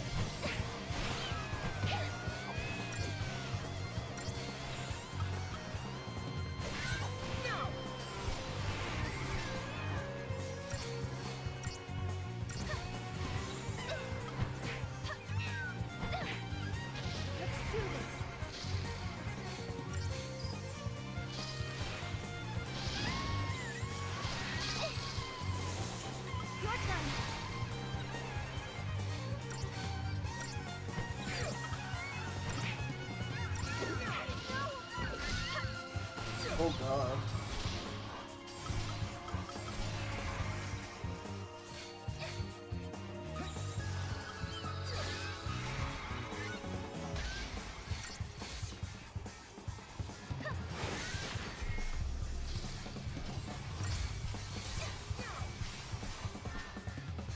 Oh, we got the chocobo too. Well, while it wasn't a 5 stars, we did get 2 creatures, so that was up.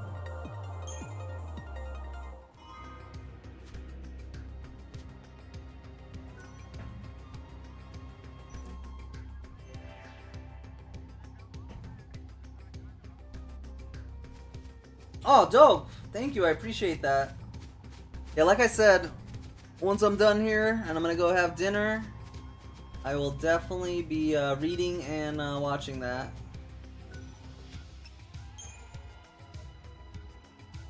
Whoa! What the? Okay.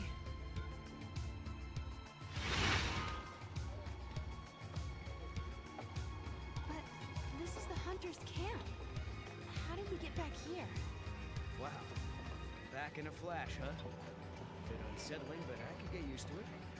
Imagine if you had that. You could set up an aetheryte like at your house, or better yet, in your room. So you could go out, get groceries, and then you just tap that statue, and boom, you're back right at home. Oh my god. That would be dope. That's the technology we need.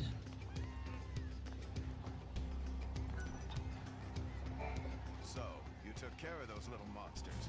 I have to hand it to you. You're stronger than you look. Thanks for dealing with that little problem. Say, can I ask you another favor? Some of my people are in desperate need of wool. Why don't you go and talk to the folk over there? They'll fill you in.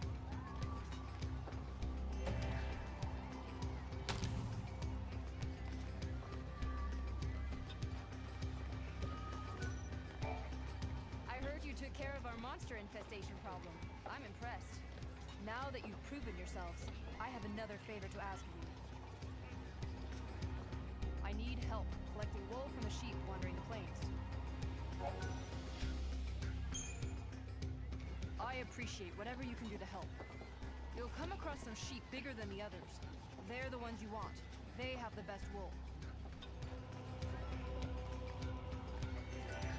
Yeah, this is like the MMO experience of this questing.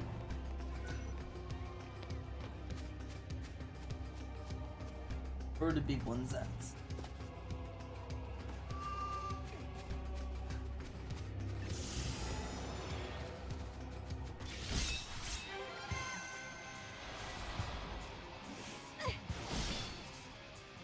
Did you play all of them extensively, by the way, Neo?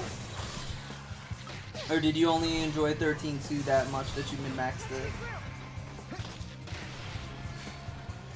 Cause yeah, I loved Lightning Returns so much. That one, oh my god, Lightning Returns was amazing. Oh, you, that's what I like to hear. You like that one too? Yeah, man, Lightning Returns. What was your favorite garb? Like, what was your main go-to?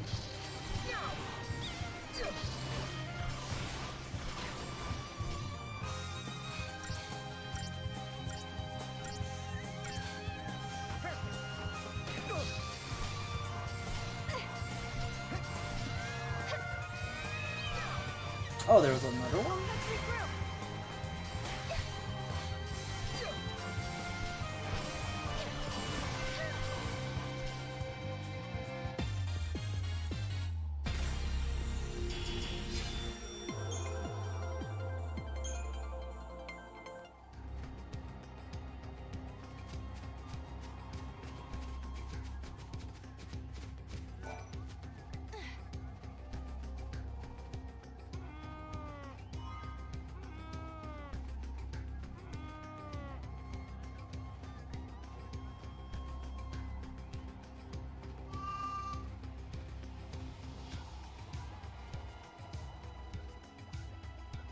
Oh, you didn't play the third one. Aw, damn. That's a shame. I feel like if you enjoyed min-maxing 1 and 2, number 3 was insane. It was almost like a job system. There was so many different garbs to use. That was an amazing game. It had a extinction feature where if you killed a monster like 50 times, they won't spawn anymore. But after every section of a game, the monsters would drop better loot. I believe it was day 1 through 7. Then it was like 7 to 10. And then it was 11 through 13. Would determine like the loot. And you obviously don't want to extinct the monster too early because then you don't get the best loot on 11 through 13. Yeah, it was such an interesting way to balance the game like that. Oh man. I remember spreadsheeting out every day like I need to kill this monster X times and it needs to drop me this so then I don't need to kill anymore. And then kill it on the next section to get this amount of loot, and then don't kill it anymore, and then I could go ham on the last one. Oh man, that was a good game.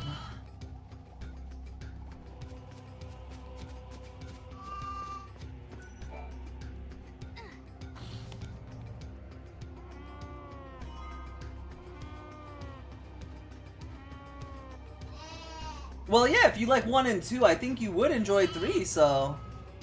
Yeah, if you can get it on PC, or if you have an old PlayStation 3 or Xbox 360 that could play it, I definitely recommend it. Fantasia Neo Dimension didn't have really a lot of mid-maxing, I would say. I mean, I guess there was a bit to do, but... not in an RPG like aspect. It was more of turn manipulation.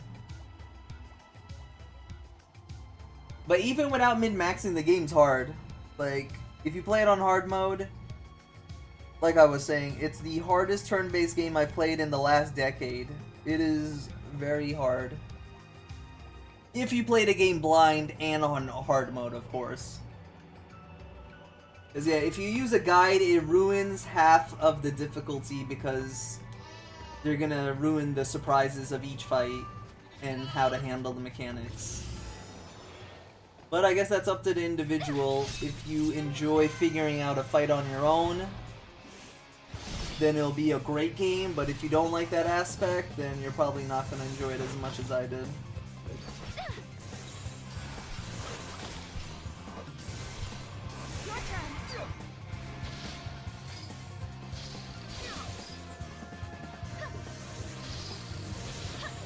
Oh, Final Fantasy XII with that Gambit system? Oh, man. Don't get me started. And that license board? Oh, the license board, man. Oh. Those were good times. They don't make them like that. Although Unicorn Overlord did have a bit of a Gambit system that I enjoyed. Which is probably a big reason why it's my game of the year for this year. It was so good.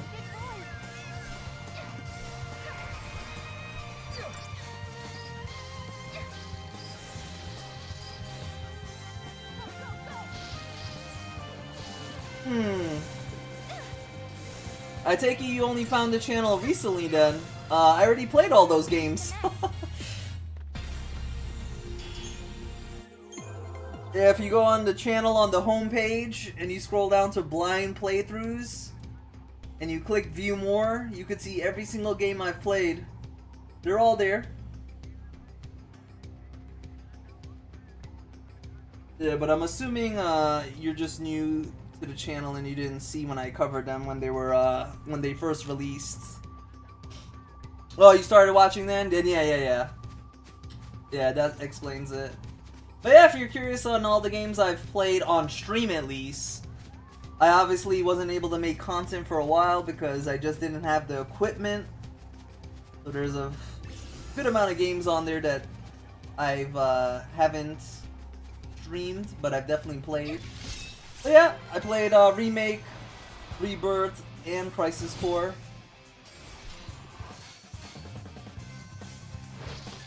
Yeah, I started making content at the very start of 2020, before COVID. But yeah, since I had so much time because of COVID, that's when I used some of my money to buy some equipment so I could start making content. But yeah, you know, COVID generally viewed as it was a bad thing, but it did start up some things that I probably would have just put to the wayside more and more.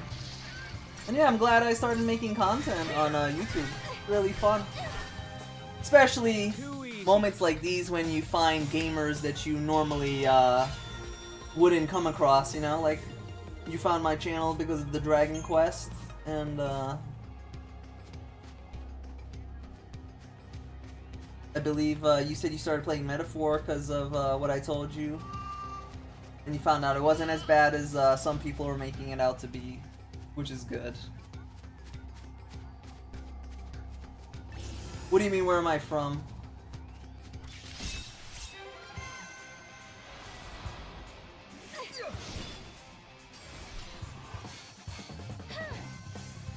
Oh yeah. I'm currently in the States. But yeah, I'm an immigrant. I didn't have money to buy my first console until 2011. It was a rough upbringing.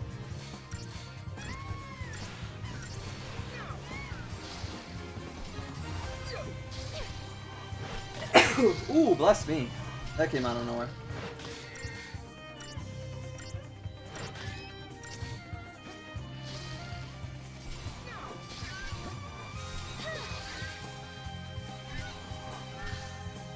Oh wow! Did we get lucky and we got triple chocobos back to back? That's crazy. I'm curious, did we get any good chocobos?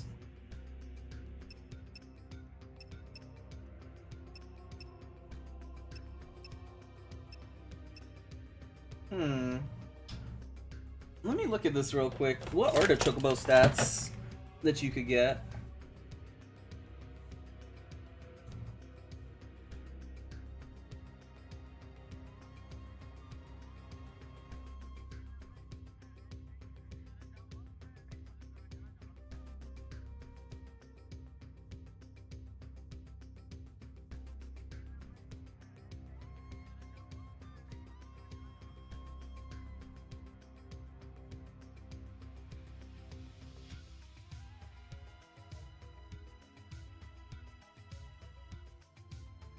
Huh. That's funny, none of them have, max strength, huh? I feel like we should get rid of them then. Since, the drop rate seems so high on them, too.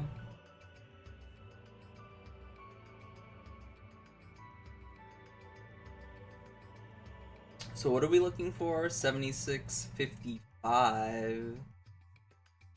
87.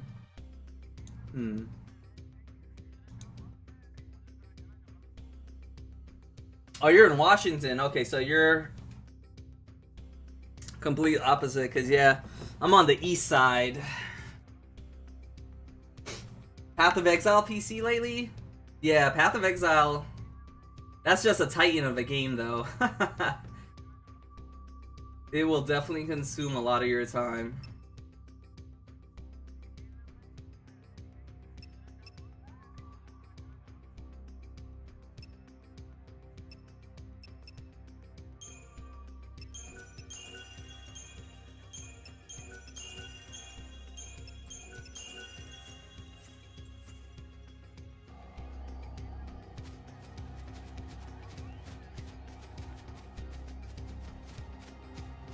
I wonder if we could get a better chocobo.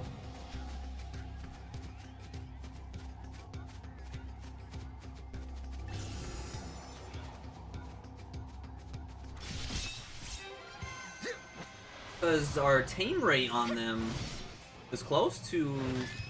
No, it is 100 right now. I think we fought 3 chocobos and we captured every single one of them.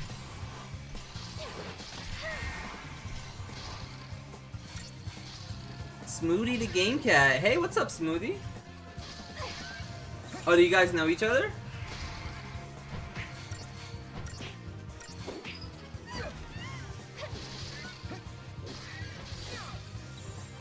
But I don't think Path of Exile is something I'll be streaming just with how big of the game is, and it's usually one of those games I play when I want to chillax and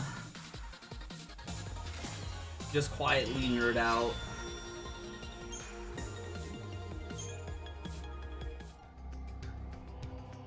Ooh, you an OG gamer too, huh? Yeah, Mystic Quest, my bad.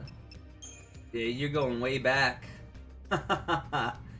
Hey, we got the 777. Ooh. What was the stats on this one? Was it 76 I said? Yeah, 76, 55.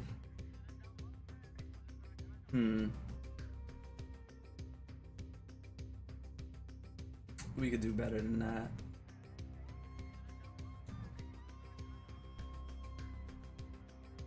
Oh, you were just saying hi? Oh, okay.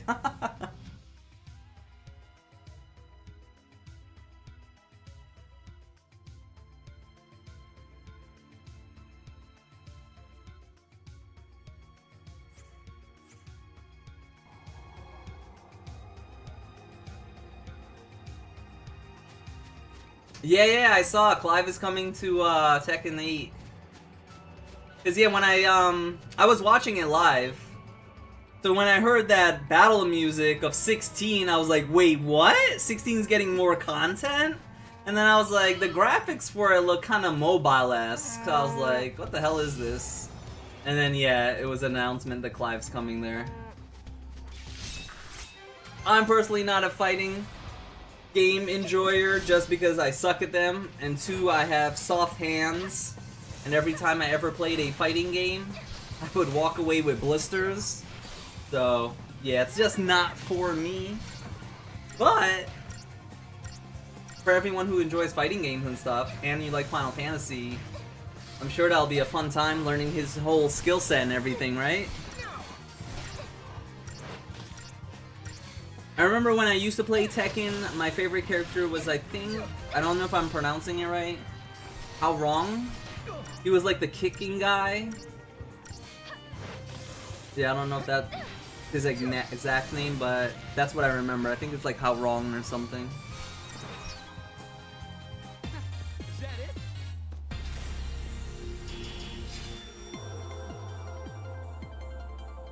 Oh! Mystic Quest was also the first game you ever played, Thomas? Damn. It was your first Final Fantasy and the first game you've ever played. Whew.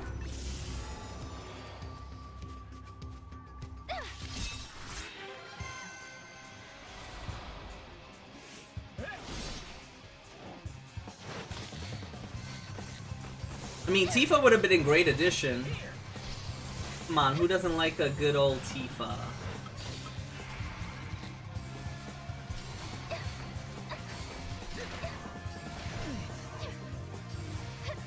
But I'm just glad that any Final Fantasy gets a collab. It gets the name out there for some people who play, like, you know, just fighting games and they don't know about Clive and stuff. You're like, who the hell is this guy? And then maybe when they end up liking playing as him, they're like, you know what, I want to find out the origin of this character. And then they play Final Fantasy XVI, and if they end up enjoying it, well, we just got another person that joins the ecosystem of Final Fantasy, you know?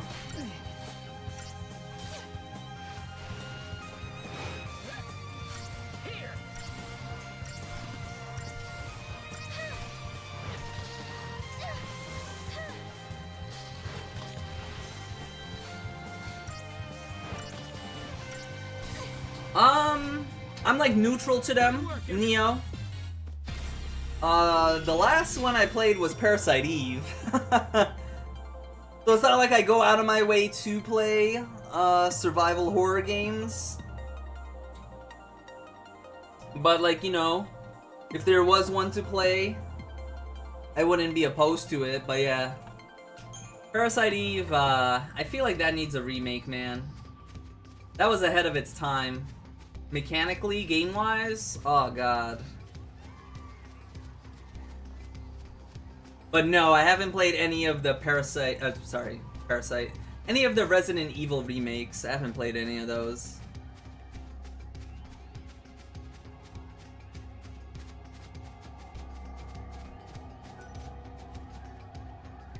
Isn't Sephiroth also in Smash? Or am I wrong on that?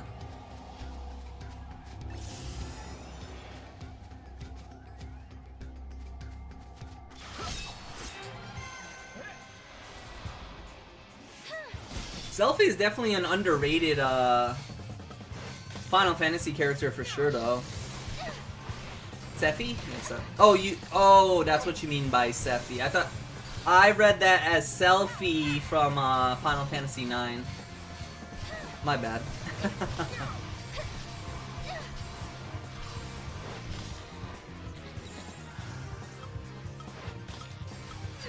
Yeah, the first game I ever played was Donkey Kong Country.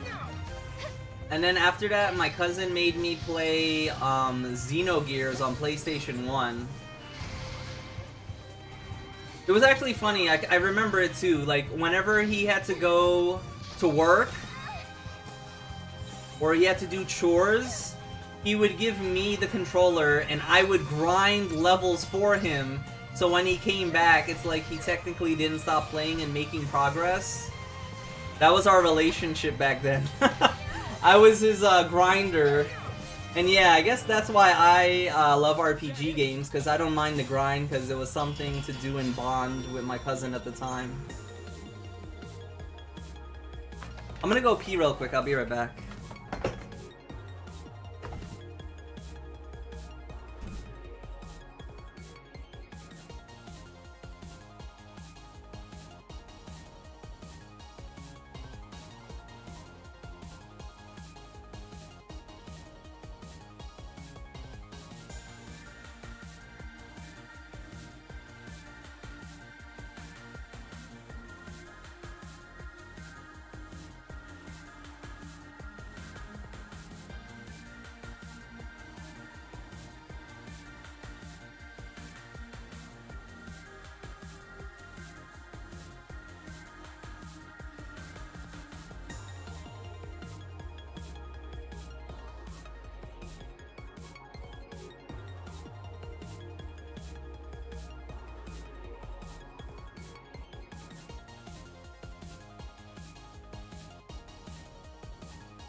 Alrighty, got me the drinkers.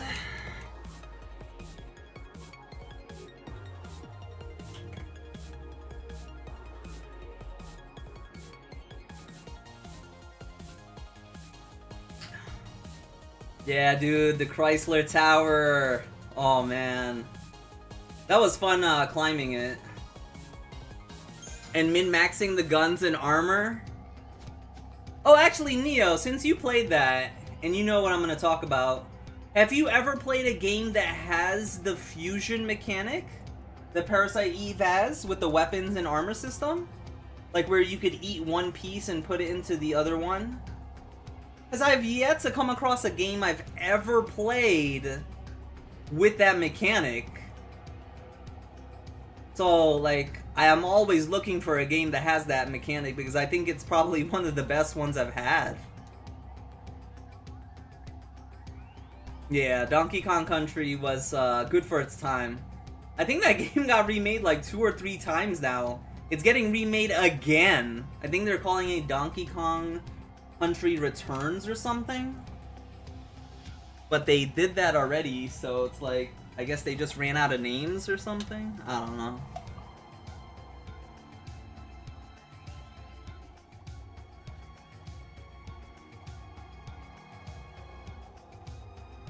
Oh, I didn't know that one, Smoothie. Huh. Your first was 7, my favorite is 9. All Good Ice. Final Fantasy 7, alright.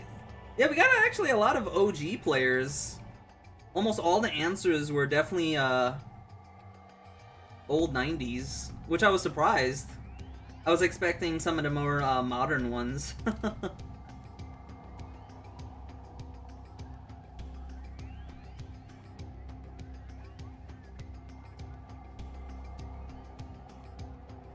Damn, you haven't either, Neo? Bro, that sucks.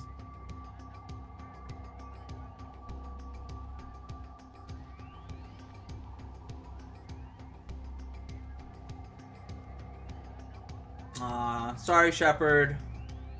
I'm currently eating right now. And chatting because I got really hungry. What's up, Shepard? Do you remember your first Final Fantasy?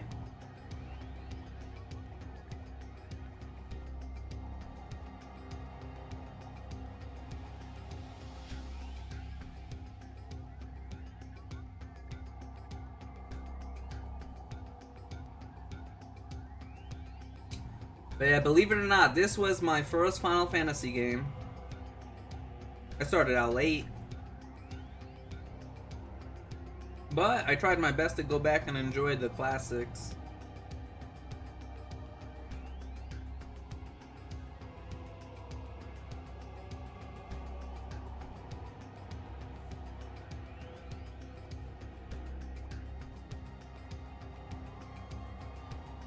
I hope they realize turn-based isn't dead. And Final Fantasy 17 goes back to its roots of a turn-based game, with of course some modern changes to make it not the boring you attack, I attack stuff, you know? Because turn-based has come a long way since Final Fantasy old school games.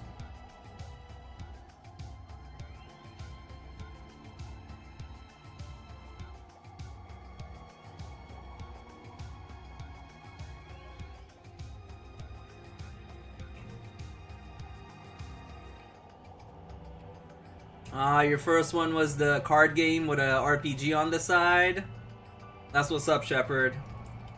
Yeah, that's what Final Fantasy VIII is for me. It's primarily a card game, and then you have like an RPG on the side if you want to play that. Triple Triad was my addiction. God damn, I love Triple Triad. Oh man, I love it.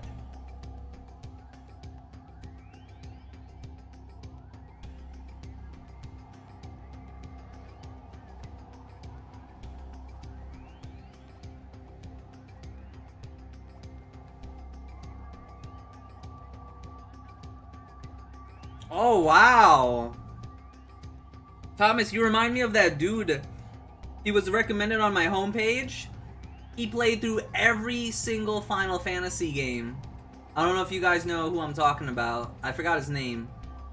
But yeah, I remember seeing that pop up. Like he said, I played every single Final Fantasy game, and you could see he streamed every one too. I was like, what?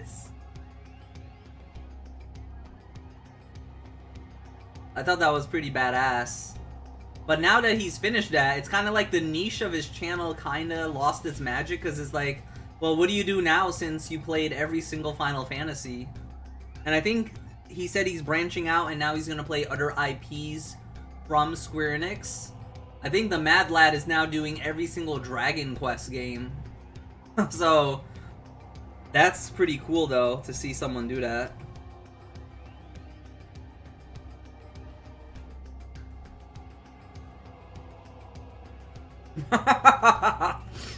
Music album with the game on the side? Yeah.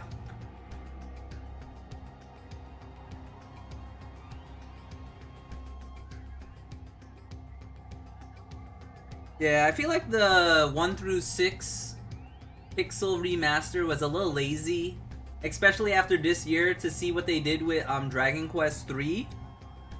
I feel like they definitely could go back and, you know, tune up some things. Same with the 8 remaster. I felt like that was lazily done too. Especially I remember talking to a friend. His favorite game was 8, and he said it was a poor remake. So yeah, hopefully they actually go back and give it some actual love. You know, maybe give it the HD 2D remake, or maybe give it, I'm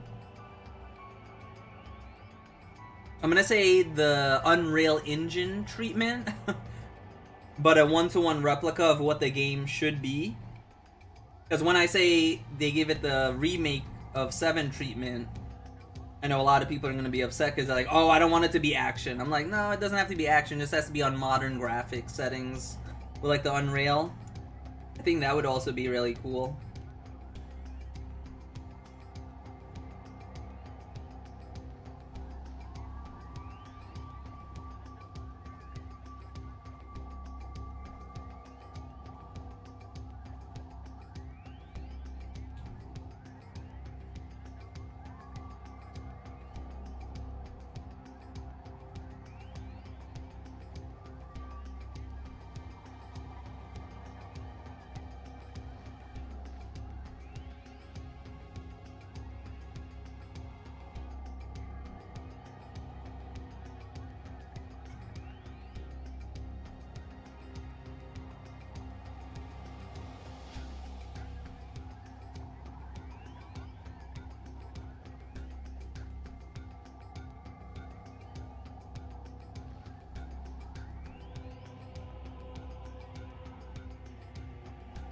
No battles is actually really nice. I feel like in this day and age, all the modern turn-based games I played had like a speed manipulator, so I don't know if that's saying too much. But I guess it's something, huh, Thomas? But yeah, no battles is a nice feature. I feel like Dragon Quest HD 3 did some good ones. Had the speed manipulator, like I was talking about. For gamers like me who are directionally challenged, it had the waymark thing, so it tells you where to go next. Now, if some of you think that ruins the experience of an old game, you did have the option to take that off. Like if you like finding the next area all on your own, it was there. So it was both accessible to those who want a one-to-one replication of what the game was. And then for like me, who's directionally challenged, they have that'll show you where you have to go as well, which I thought was neat. Plus it had extra content that wasn't a part of the game. What else? Just the HD 2D pixel on it made it look absolutely gorgeous. Voice acting. There wasn't voice acting.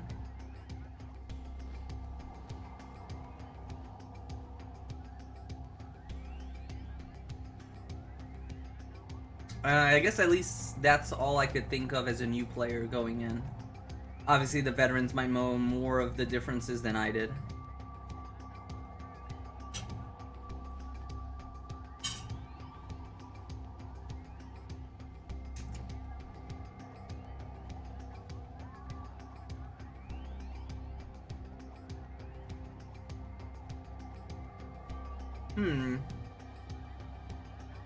Someone came in and told me that Final Fantasy X is getting a remake slash remaster.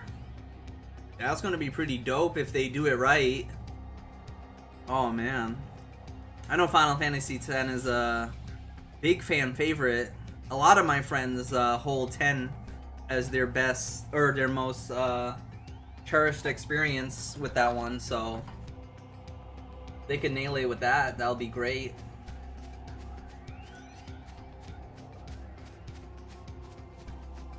I remember I was still a noob at gaming when I played it, so I beat the game. I recall doing a good amount of the side stuff, but I don't think I did everything. But yeah, it would be nice to go back to a remastered version and truly finish the game.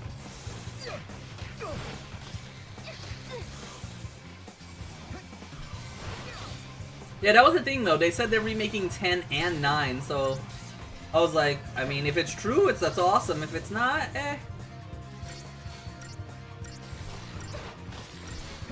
It was the Nvidia leaks, right? Is that like what you guys are going off of?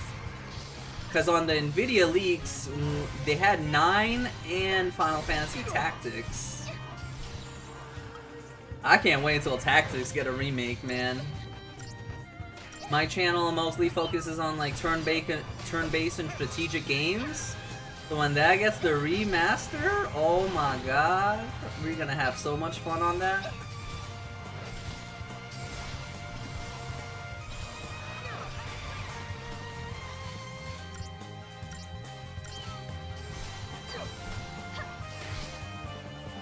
On to the next. Ooh, that was sloppy.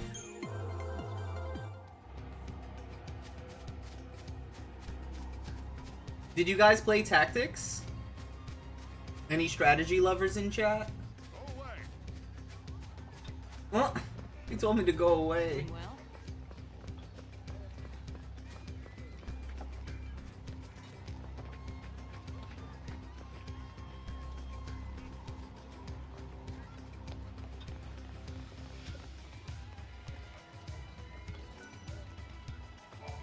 Thank you so much. The quality of this wool is amazing. Here is a little something for your trouble. Only the best hunters can fly around these plains without a care in the world. Maybe, just maybe, you two What can was save the us from advanced route? What did they do with that one?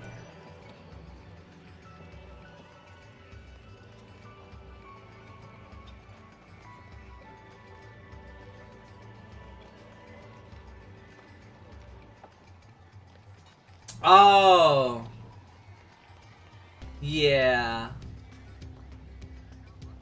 Just thinking about that? Yeah, don't do that. Don't do that. There is a direct correlation between weather and monsters. I can teach you how to use the weather control device if you'd like.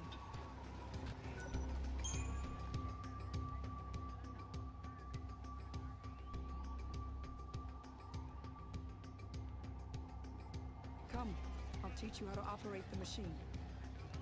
Use the lever to shift the direction of the wind. That's the first step in changing the weather. The weather will change depending on which levers you use. There are 4 possible combinations and 4 possible weather conditions. There is a correlation between monsters and the weather.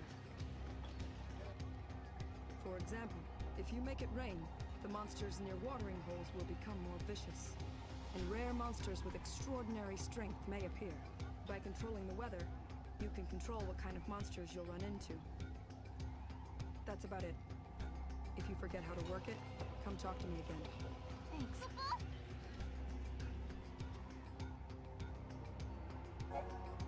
I mean, personally, I think triangle strategy is like a perfect example of what I would want Tactics to look like. The HD 2D pixel, and just like, yeah, like if you would take what triangle strategy is, but you know, put Tactics over that, I think that's all you really need, and it would be good. Did you guys play triangle strategy?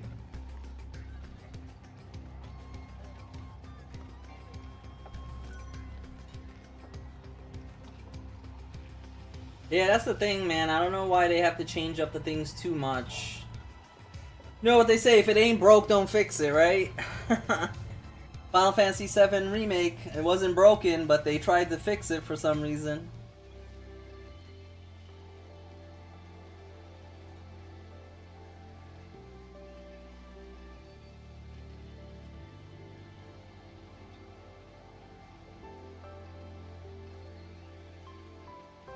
The hell is my game frozen?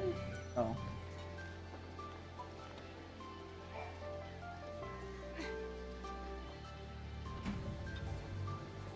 Oh, you didn't play that one, Thomas? Ooh. Yeah, I know you said you like your short games now, but you like good story?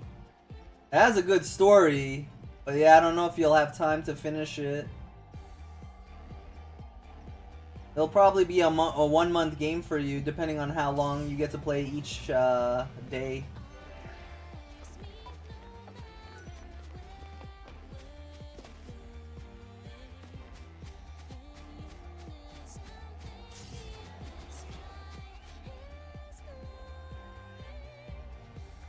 Okay, that's not what was supposed to happen.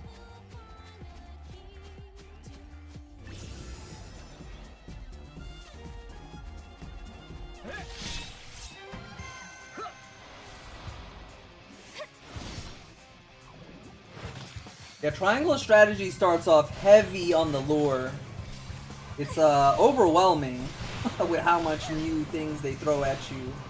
But if you could get past that start, it's a really good tactics-wise gameplay. And then yeah, the story has you picking options, and depending on what you pick, determines the characters you could recruit and some of the story you get. So if you guys like that in your RPG, that's pretty cool about it.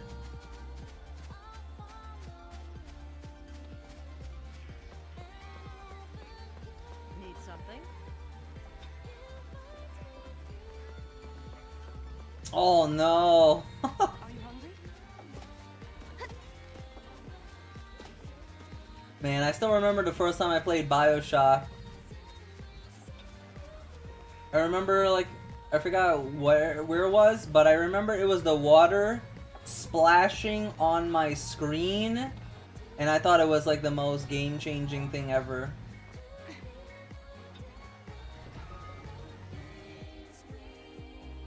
Because before, you never had the water residue hit your screen and stay on it, and like it, like, you know, like how the water trickles down.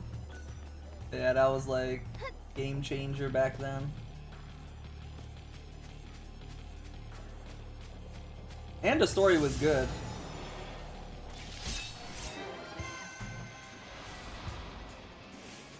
All good, Thomas. Thank you for hanging out, buddy. I'll catch you around.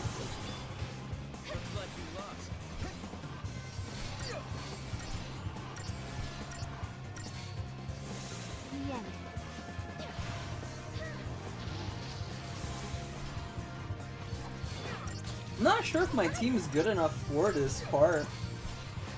We've been struggling on the tier 2 enemies. But I believe once I unlock the 3rd paradigm, I should be good.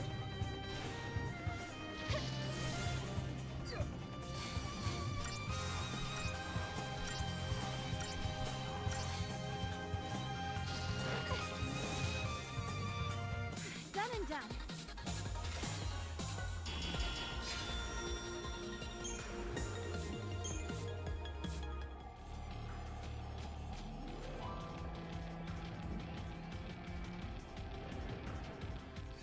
All good, Smoothie. Hopefully that goes well. And I'll catch you around. Alright, let's finish this up.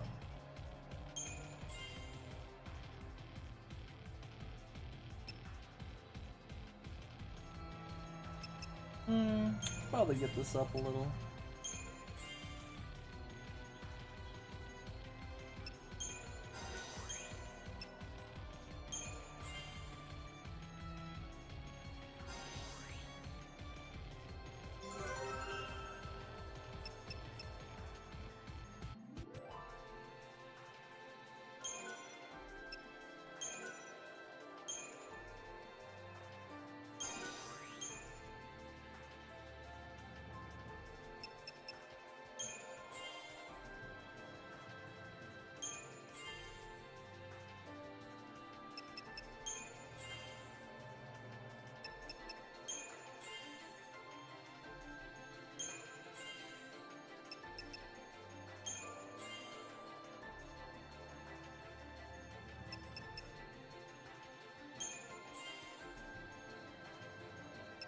Nice.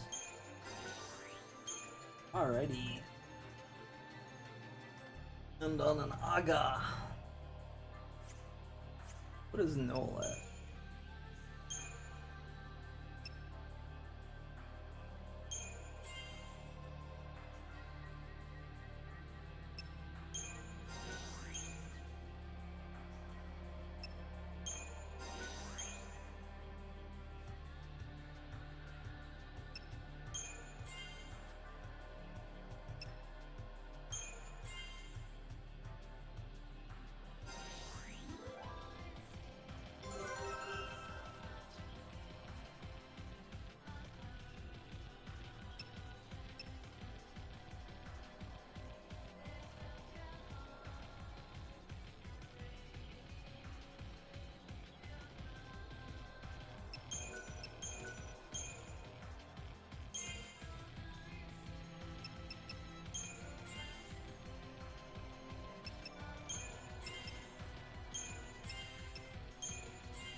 Alright.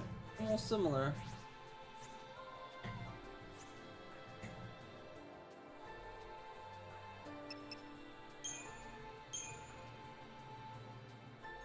Oh, you need 5 a level, right? Annoying.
That looks good.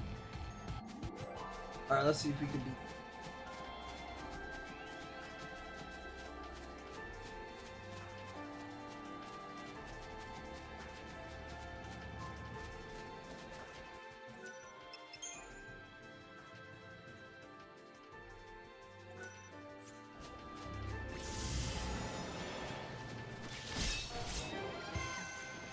Oh wait! That would have been a mistake. I didn't equip my medic yet.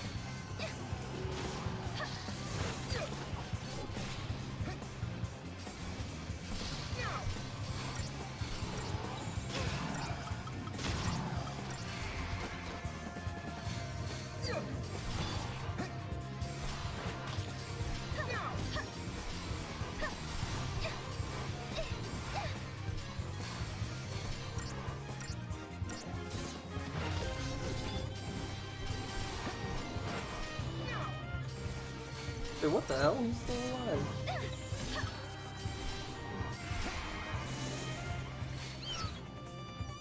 That wasn't even a warm-up.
time's over.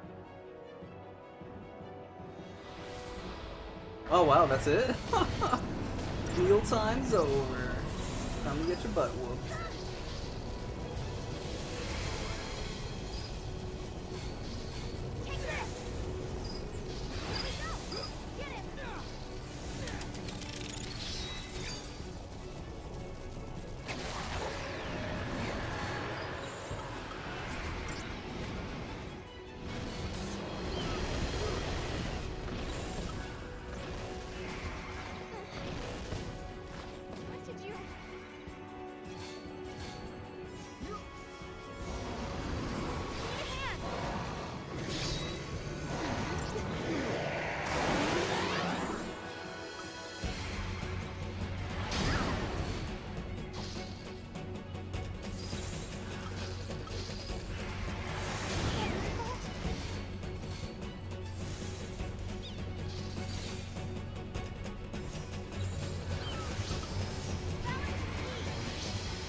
This should do it.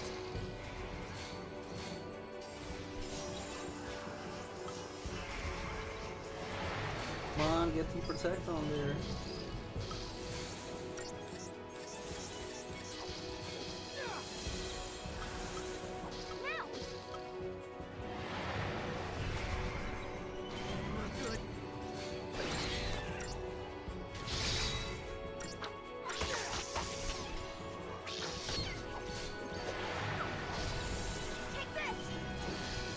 Aren't you healing? Oh no, why didn't you heal?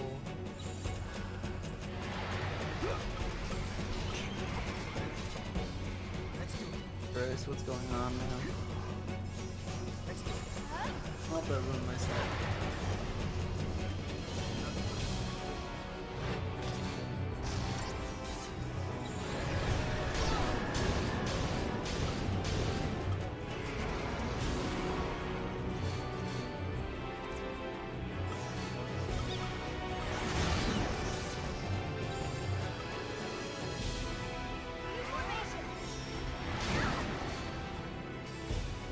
Yeah, I need to capture something.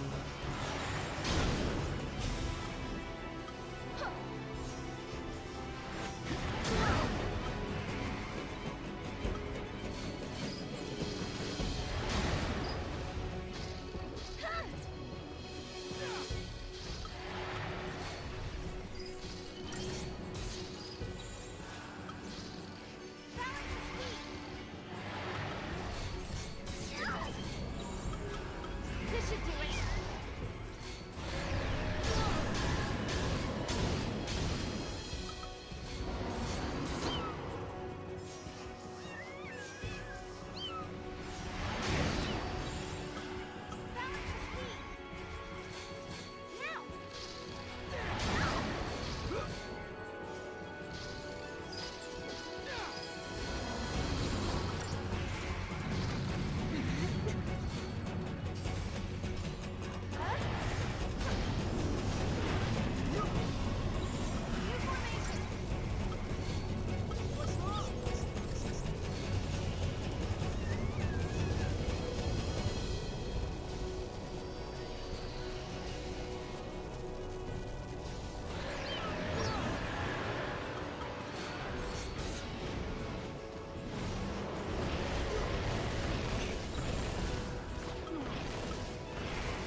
It's interesting that this attack is in the game before you try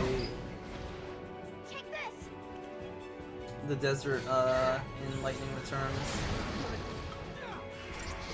What was he called? I forgot his name.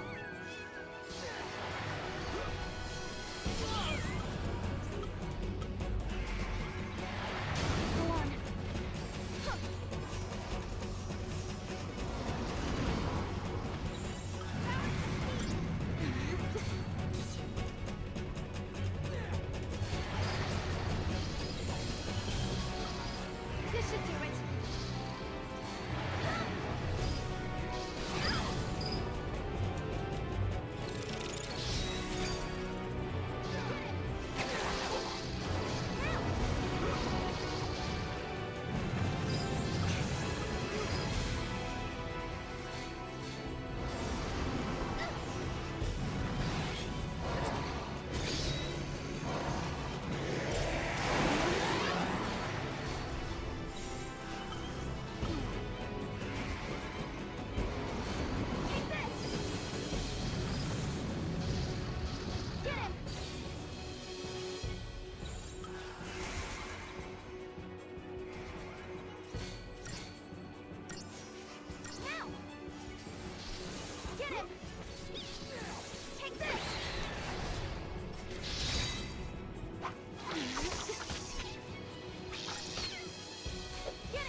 Could have sworn that was bad.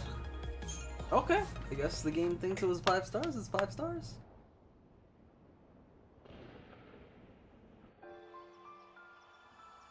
Do you think this'll fix the paradox? Yes. Now let's head back before Snow gets himself into more trouble. Why, are you worried about him? What? No. Just figured you'd be itching to see him again.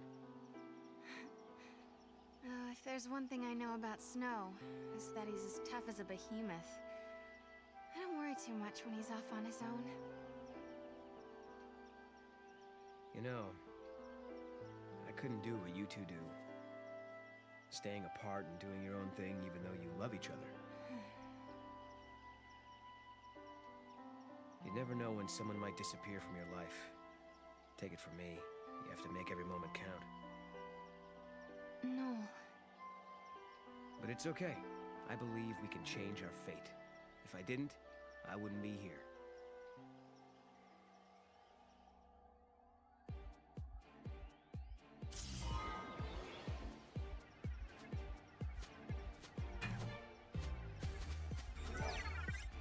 Oh, this is more upbeat. I like this.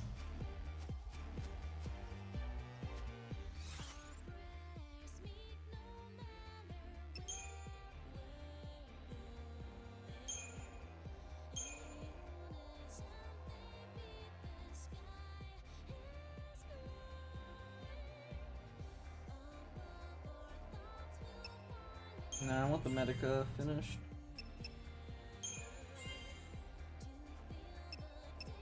Oh, it doesn't.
Alright, yeah, we gotta replace some of these members. They're too low on health.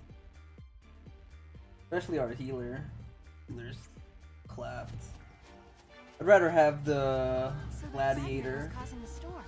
The monster swallowed it by accident, but it kept working inside it. Exactly. That's why it seemed the storm was coming right out of his mouth. Wanted to hear what they had to say. Now that we're a little stronger, I want to see if we could get the Pulse Gladiator. That would be a huge upgrade to this team. Because yeah, now that I have Medic, I don't actually need a Medic.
Bugaboo would also be an upgrade to our Ravager.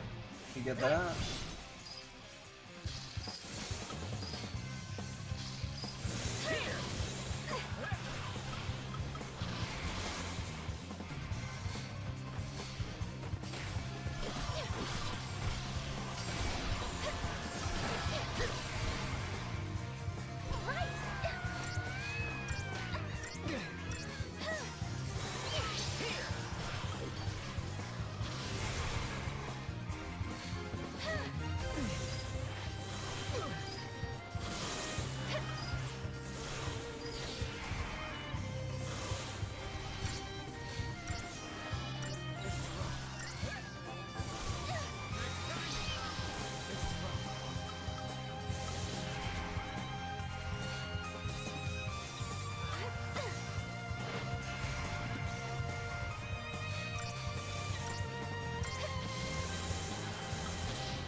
Slightly stuff. All good though. Where's the gladiator at? Or the red chocoball? That would be a nice upgrade too.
Come on, Bugaboo, join my team. Did he drop? I don't think so.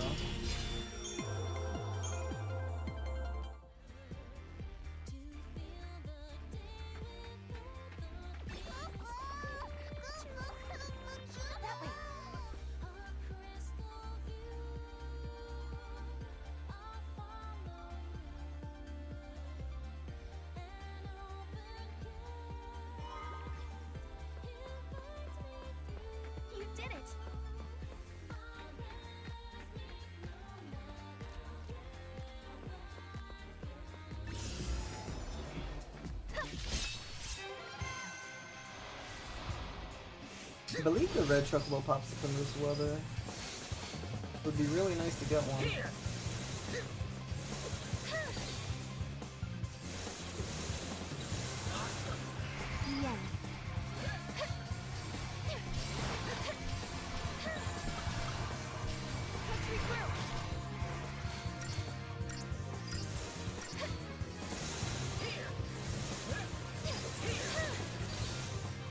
Now, everyone!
I have to kill the chief next time.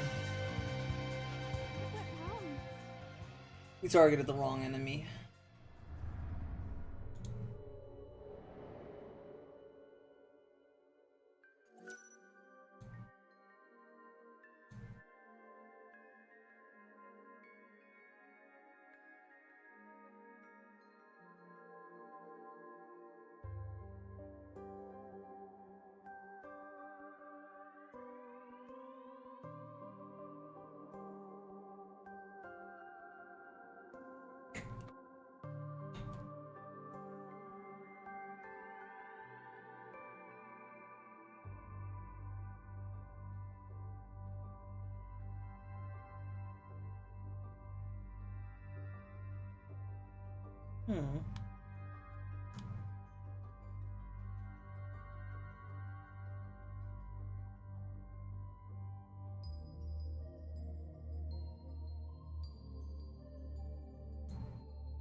Alright, I was just looking where the chocobo is supposed to spawn, because I swear it spawns around here.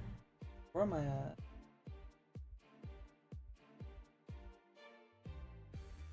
Okay, I am in the right spot. I guess, been really unlucky.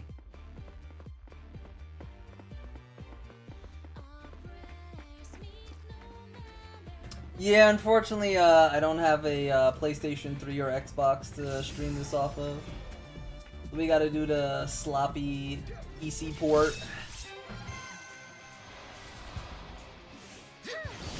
If I could, I would stream this off my PS5. Because, yeah, the PC port is, bad, to say the least. Yeah.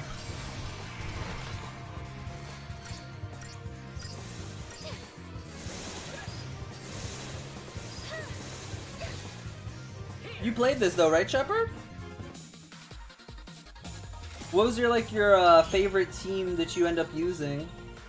Or your favorite monsters to capture? Right now I'm looking for a red chocobo. I know it pops up here. Because I remember my first time ever fighting one, it was around here where it popped up. When I played the game and I freaked out. I was like, oh my god, it's a chocobo! Yeah, I want it again for nostalgic memories. Hey man, I'm there with you. Amen to that. remake for the full trilogy, dude, that would be amazing.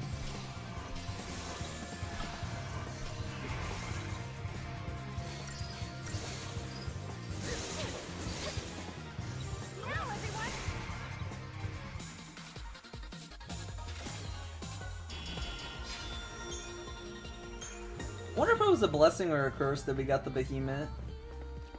'Cause I feel like he's... I don't know, I just don't notice him doing much. I felt like when we had the doggo was doing a lot.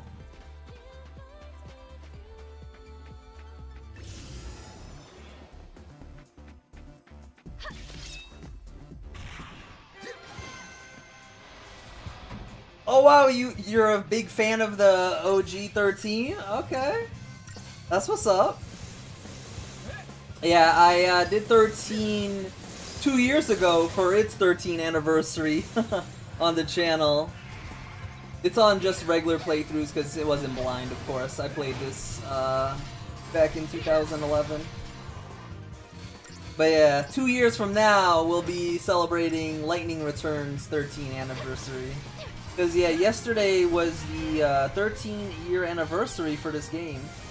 So I thought it was only fitting to go back and replay it. Especially because it was my first Final Fantasy, you know? Gotta play some homage to it. Done and done.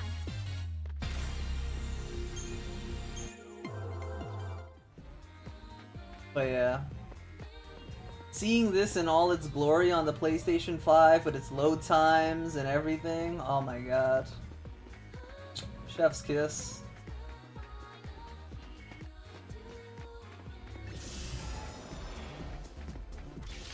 The Buckies.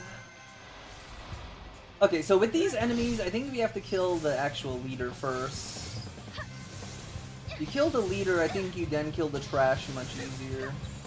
Let's go with that approach. Because it seems like these guys can also heal them, which is a big problem. Oh my god! What the hell just happened? They absolutely destroyed my dude in the back line.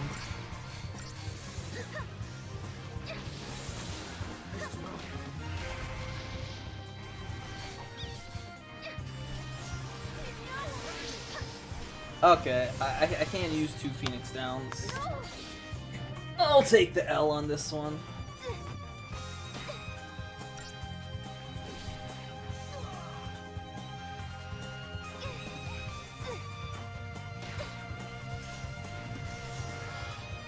I need help.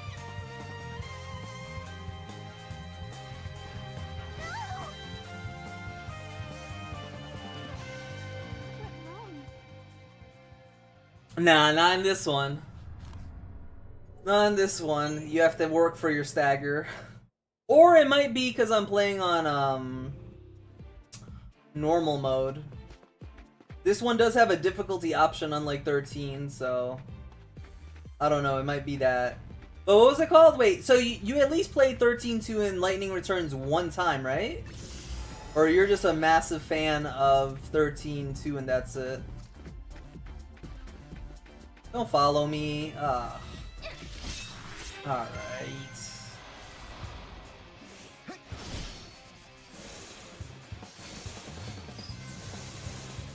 Alright, I think we have to use our limit break because, yeah, we're just getting clapped.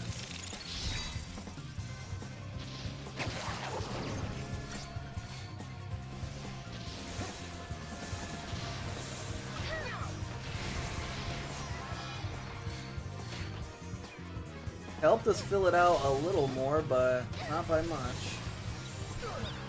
Come on. Go.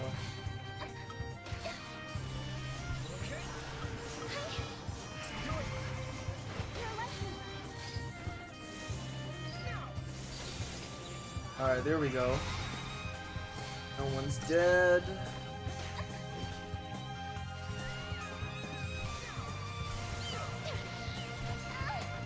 Oh my god! They're just destroying me back here. What the fuck?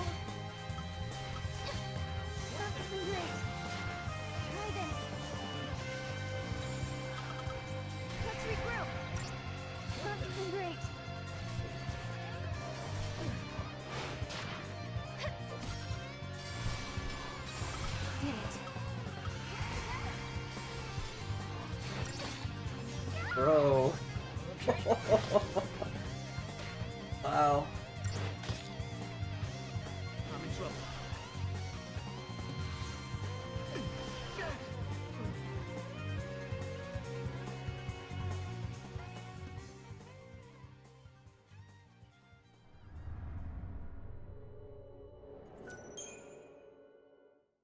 I must have grinded when I played this. No way this is this hard. Yeah, I mean, I did come from one area to the next. I didn't grind until now. I'm trying to get some stuff. I could just have under level creatures for the area I'm at, which is unfortunate. Oh, you never played them? Really? Interesting.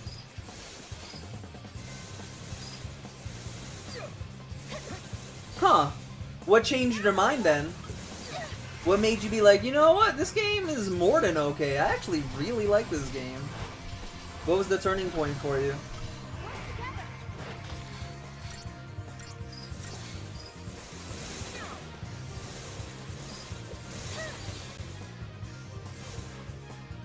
No one's hurt, right?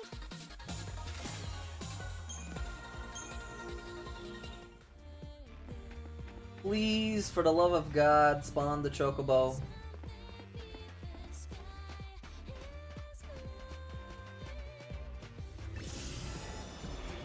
Nope.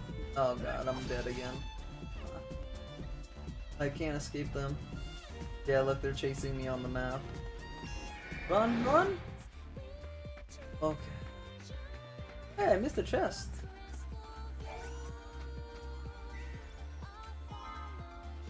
Wasn't anything crazy.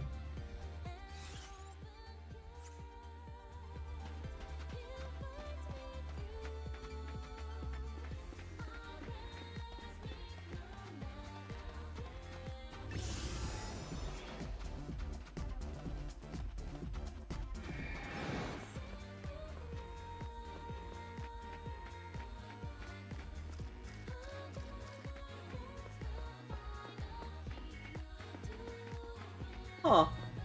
Okay. Well, I'm glad you're enjoying it more than you did last time.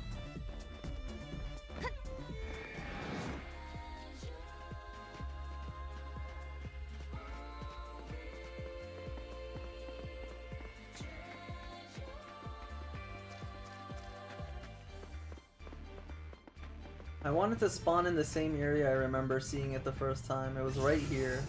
Oh my god, there it is! Let's go! See, I told you it exists. I just had to get it to spawn.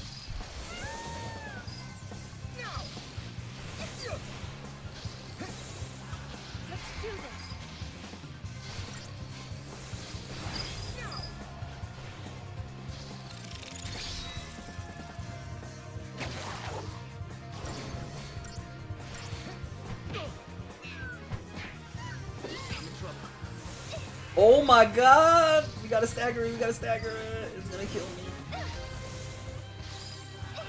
Come on, come on, come on! Heal him! Chocobo!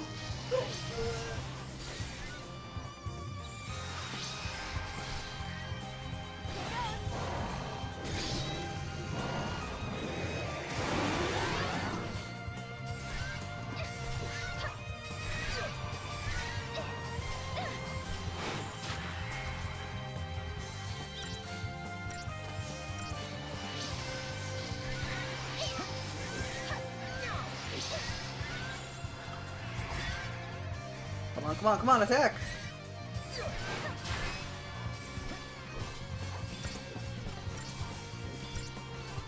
Oh, we're juggling it. There's no way he's dropping. Haha, you're mine. You're mine!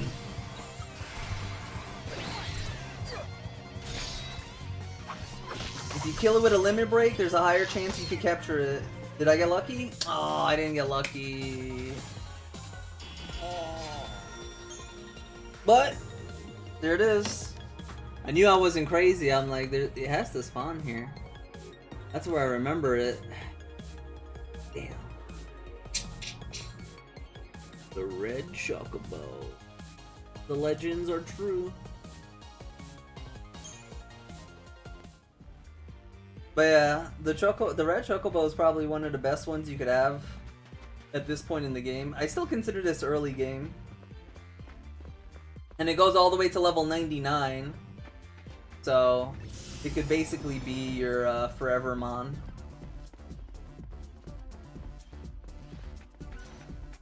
Oh no no. Oh my god, we got stuck on the cactus. Oh! We escaped somehow.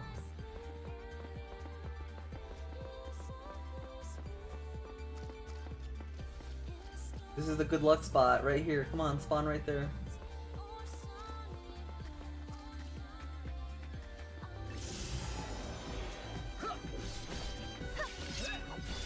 Oh, you guys don't have the chief with you? I could beat them up when they don't got the chief. It's when they got the chief that it's a problem.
Yeah, I didn't capture it. It's kind of treated like the capture rates like items. You have to get lucky and actually get it to drop. So just because you fight it doesn't mean you own it. You have to actually have it drop.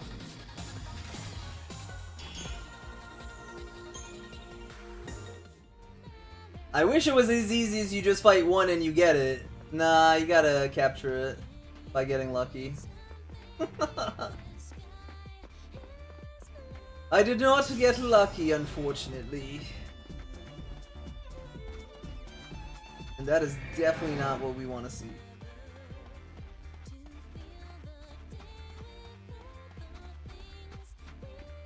Yeah, so this is like the farming aspect of the game, is you farming for the creature crystal. And then if you're a big sweat, you would also farm for the highest stats. Because just like Pokemon, you know, not every Pokemon's the same. They have different IVs you could catch them at. They could have different natures. Well, this game, it doesn't have natures. The only thing you have to worry about is the IVs. They have a range of stats you could get on the start, so if you're a super sweat, you want to get the mid-max on attack, magic, and HP. But usually it's just HP and magic that matter, since most creatures excel either on attack or magic. Neither, it's very rare that someone excels on both. Correct, you need to defeat them in battle. And then they have a chance to drop their crystal, and the crystal is what you use in battle. If one happens, I'll show you what it looks like.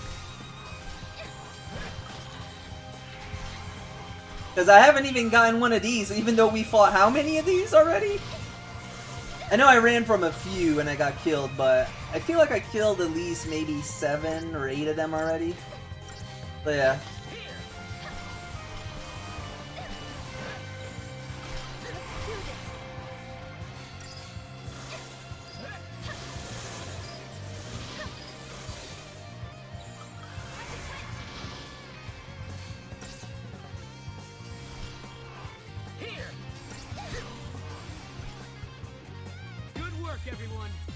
Oh, I guess that's a telltale sign. So when you kill them, if they're a black silhouette and they fade out, then you didn't get it. But if they're a white silhouette, the white silhouette fades out, but then a crystal floats into the sky. That's how you know you got it or not. Oh, I don't see any chief. I could kill them for some Crysterium points. Yeah, very grindy.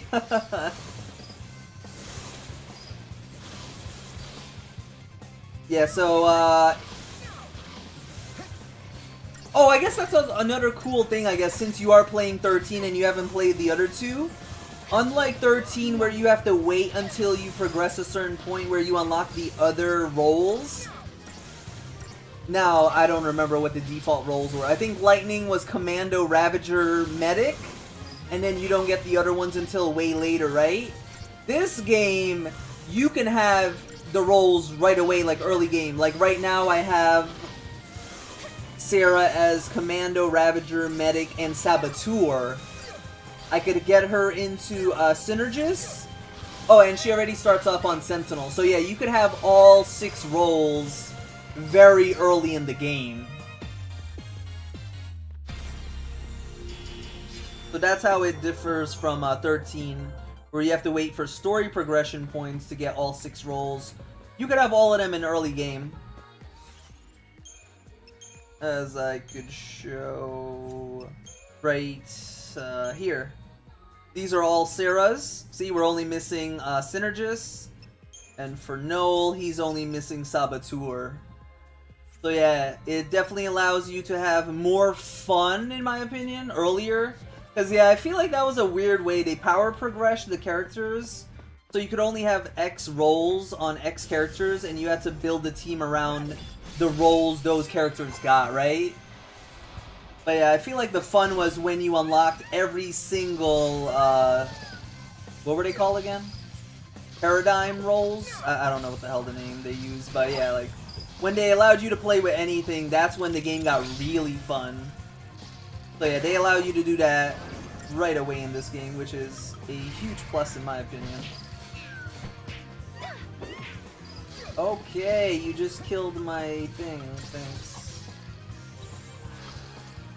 Unfortunately, I will have to suck it up and use a Phoenix Down because I cannot afford this creature.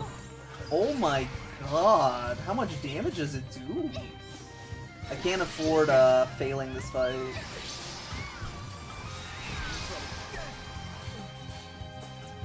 Yeah, wow, he's really strong. He killed Noel as well.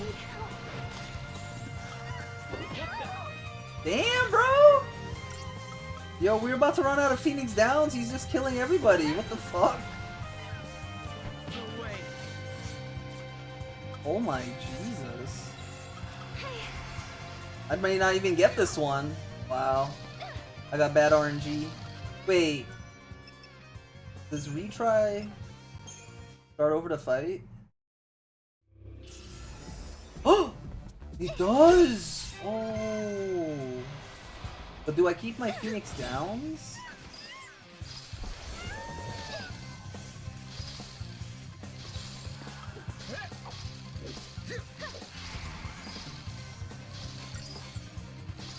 Wait a minute, I just think we found out a way to exploit this a little, huh?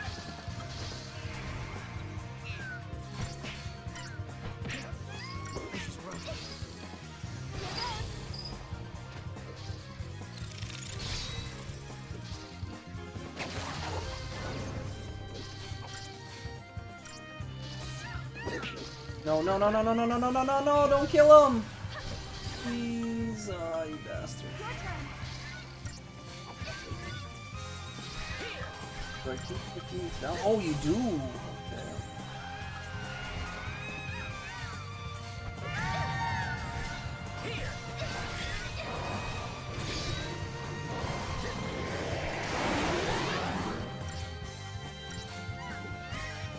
Come on, hit it! There you go. Thank you.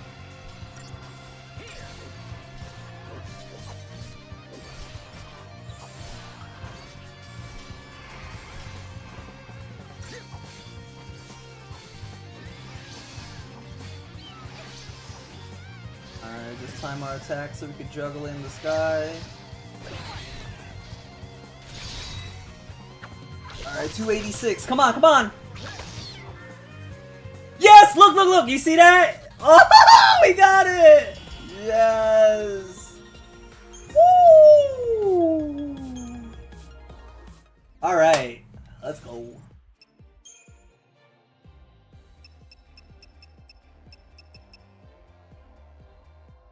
Do you use CP to level up? Yeah. Like, Sarah has... how much CP? Oh, there you go. I have 2,590 CP. And yeah, like, the rolls, instead of you, like... yeah, instead of them all having their separate paradigm rolls, you level them up on one field, which is this one. And then you get to pick which role you want to level up. So for example, I want to get my medic up, because obviously you see I'm having HP issues. So currently medic's level 11, and as you can see on the bottom left, at level 20, I will learn Curasa. So by investing some points, it levels up to 12, and I'm one step closer to getting to the Curasa. Now I'm at 45 on Ravager, and if I get to 50, I get overwhelmed. And since you played 13 4 times, you said, you know how important it is to stagger the enemy. So I always try to level up my Ravager as quick as possible. And here it is. I can unlock... oh yeah, that's another cool thing. So you get to pick your bonus when you level up. So I could either have the Rav bonus, where the stagger bar fills quicker, I heal more, or I just unlock a whole new role. Or you could get more accessory slots. So yeah, it's really cool. It allows you to play how you want. It gives you a lot more flexibility, which I personally think is amazing. I always like a game that lets me play how I want, instead of forcing me to play how the developers wanted.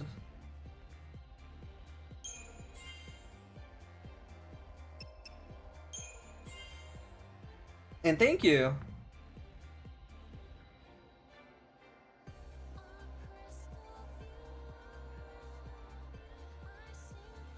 That is true. Yeah, in this game it doesn't matter. Yeah, I guess, yeah, it doesn't have that restriction because you get to level them all at the same rate.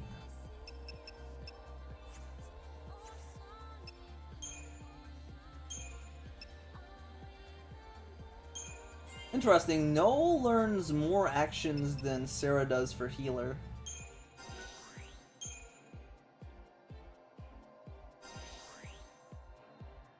We're just gonna unlock his last role, Saboteur, so we don't have to worry about that. Now I could focus all on the goodies.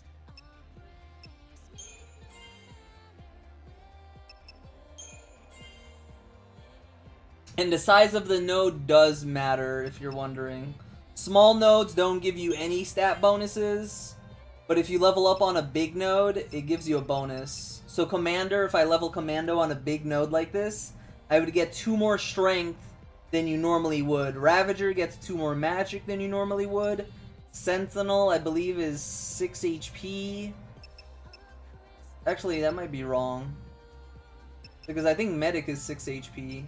Actually, I have it written down in my little notes that I'm using, so I'm not completely blind. Oh, no, yeah, Sentinel is 6 HP, so yes, Medic and, Sentinel gives you 6 HP, and then Saboteur, if you level it up on an even level going to odd, you get, +2 magic. But if you level it on an even level an odd level going to even, you get +2 strength. And Synergist is if your next level is supposed to be even, you get 6 HP, and if your next level is odd, you get 2 magic. So there's a form of mid-maxing there. I'm trying to get as much magic as I can because that's the majority of the game, right? The majority of you in any of the fights in 13 is staggering the enemy, and the more magic you have, the more damage you'll do in Ravager, and the more healing you'll do, and the longer your buffs last, and the longer your debuffs last. Whereas the only benefit for strength is commando. But after playing this game 4 times now, you're not the highest damage dealer as a commando. The creature you capture is actually the best damage dealer for a commando. So, you know, that means your primary role is these 4. And when you need to do damage, that's when you bring in the creature to do the most for you. So yeah. That's why I go magic with both of them. Even though most people would make Noel the physical damage dealer and Sarah the magic damage dealer. But I choose to make both of them magical because of what I just explained.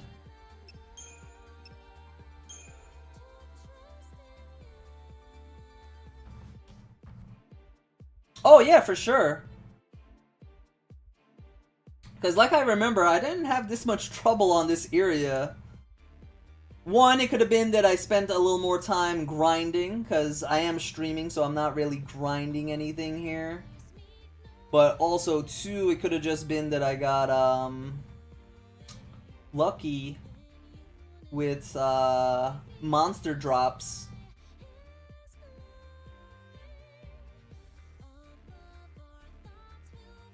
Yeah, I had a dragon on one of my runs. The dragon's a rare spawn to begin with, and I had it as a creature to use, which was kinda nuts.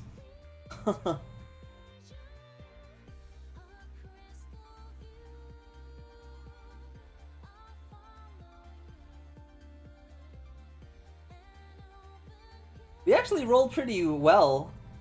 The Chocobo could have 55 strength as maximum, which it does. 69 magic, we got 68, so we're off by 1. And 666 starting HP, we're only off by 26. I think that's pretty decent. So yeah, I think we're actually going to keep this and level it all the way to max then.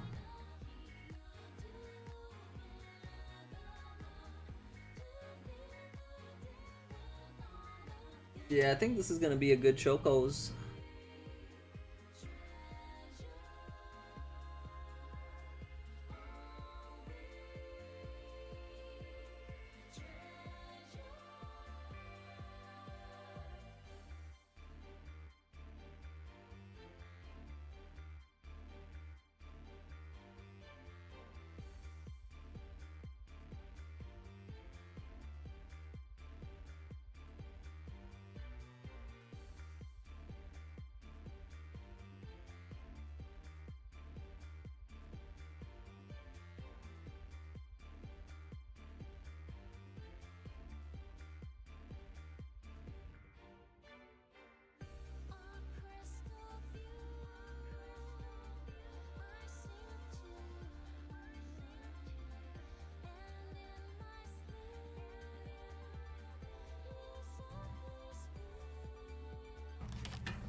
Alrighty.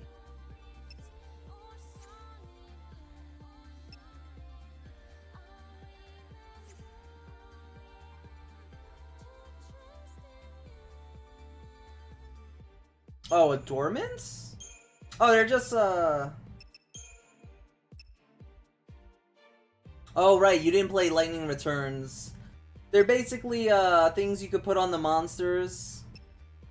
Accessories, there you go. They're like accessories you could put on the monsters. Actually, do I have a... Let me show you on a bigger monster. It'll probably look... Because it scales with size. That one's on his chin, though.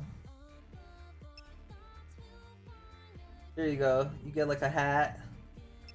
They're silly things. You get a big crystal.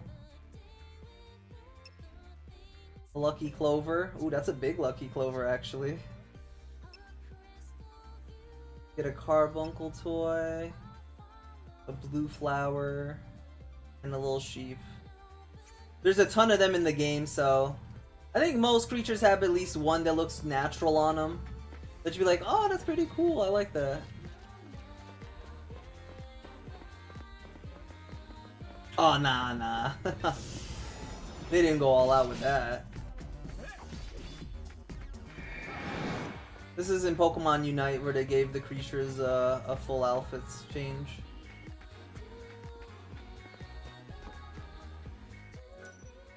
Alright, I could just return to the crux right here.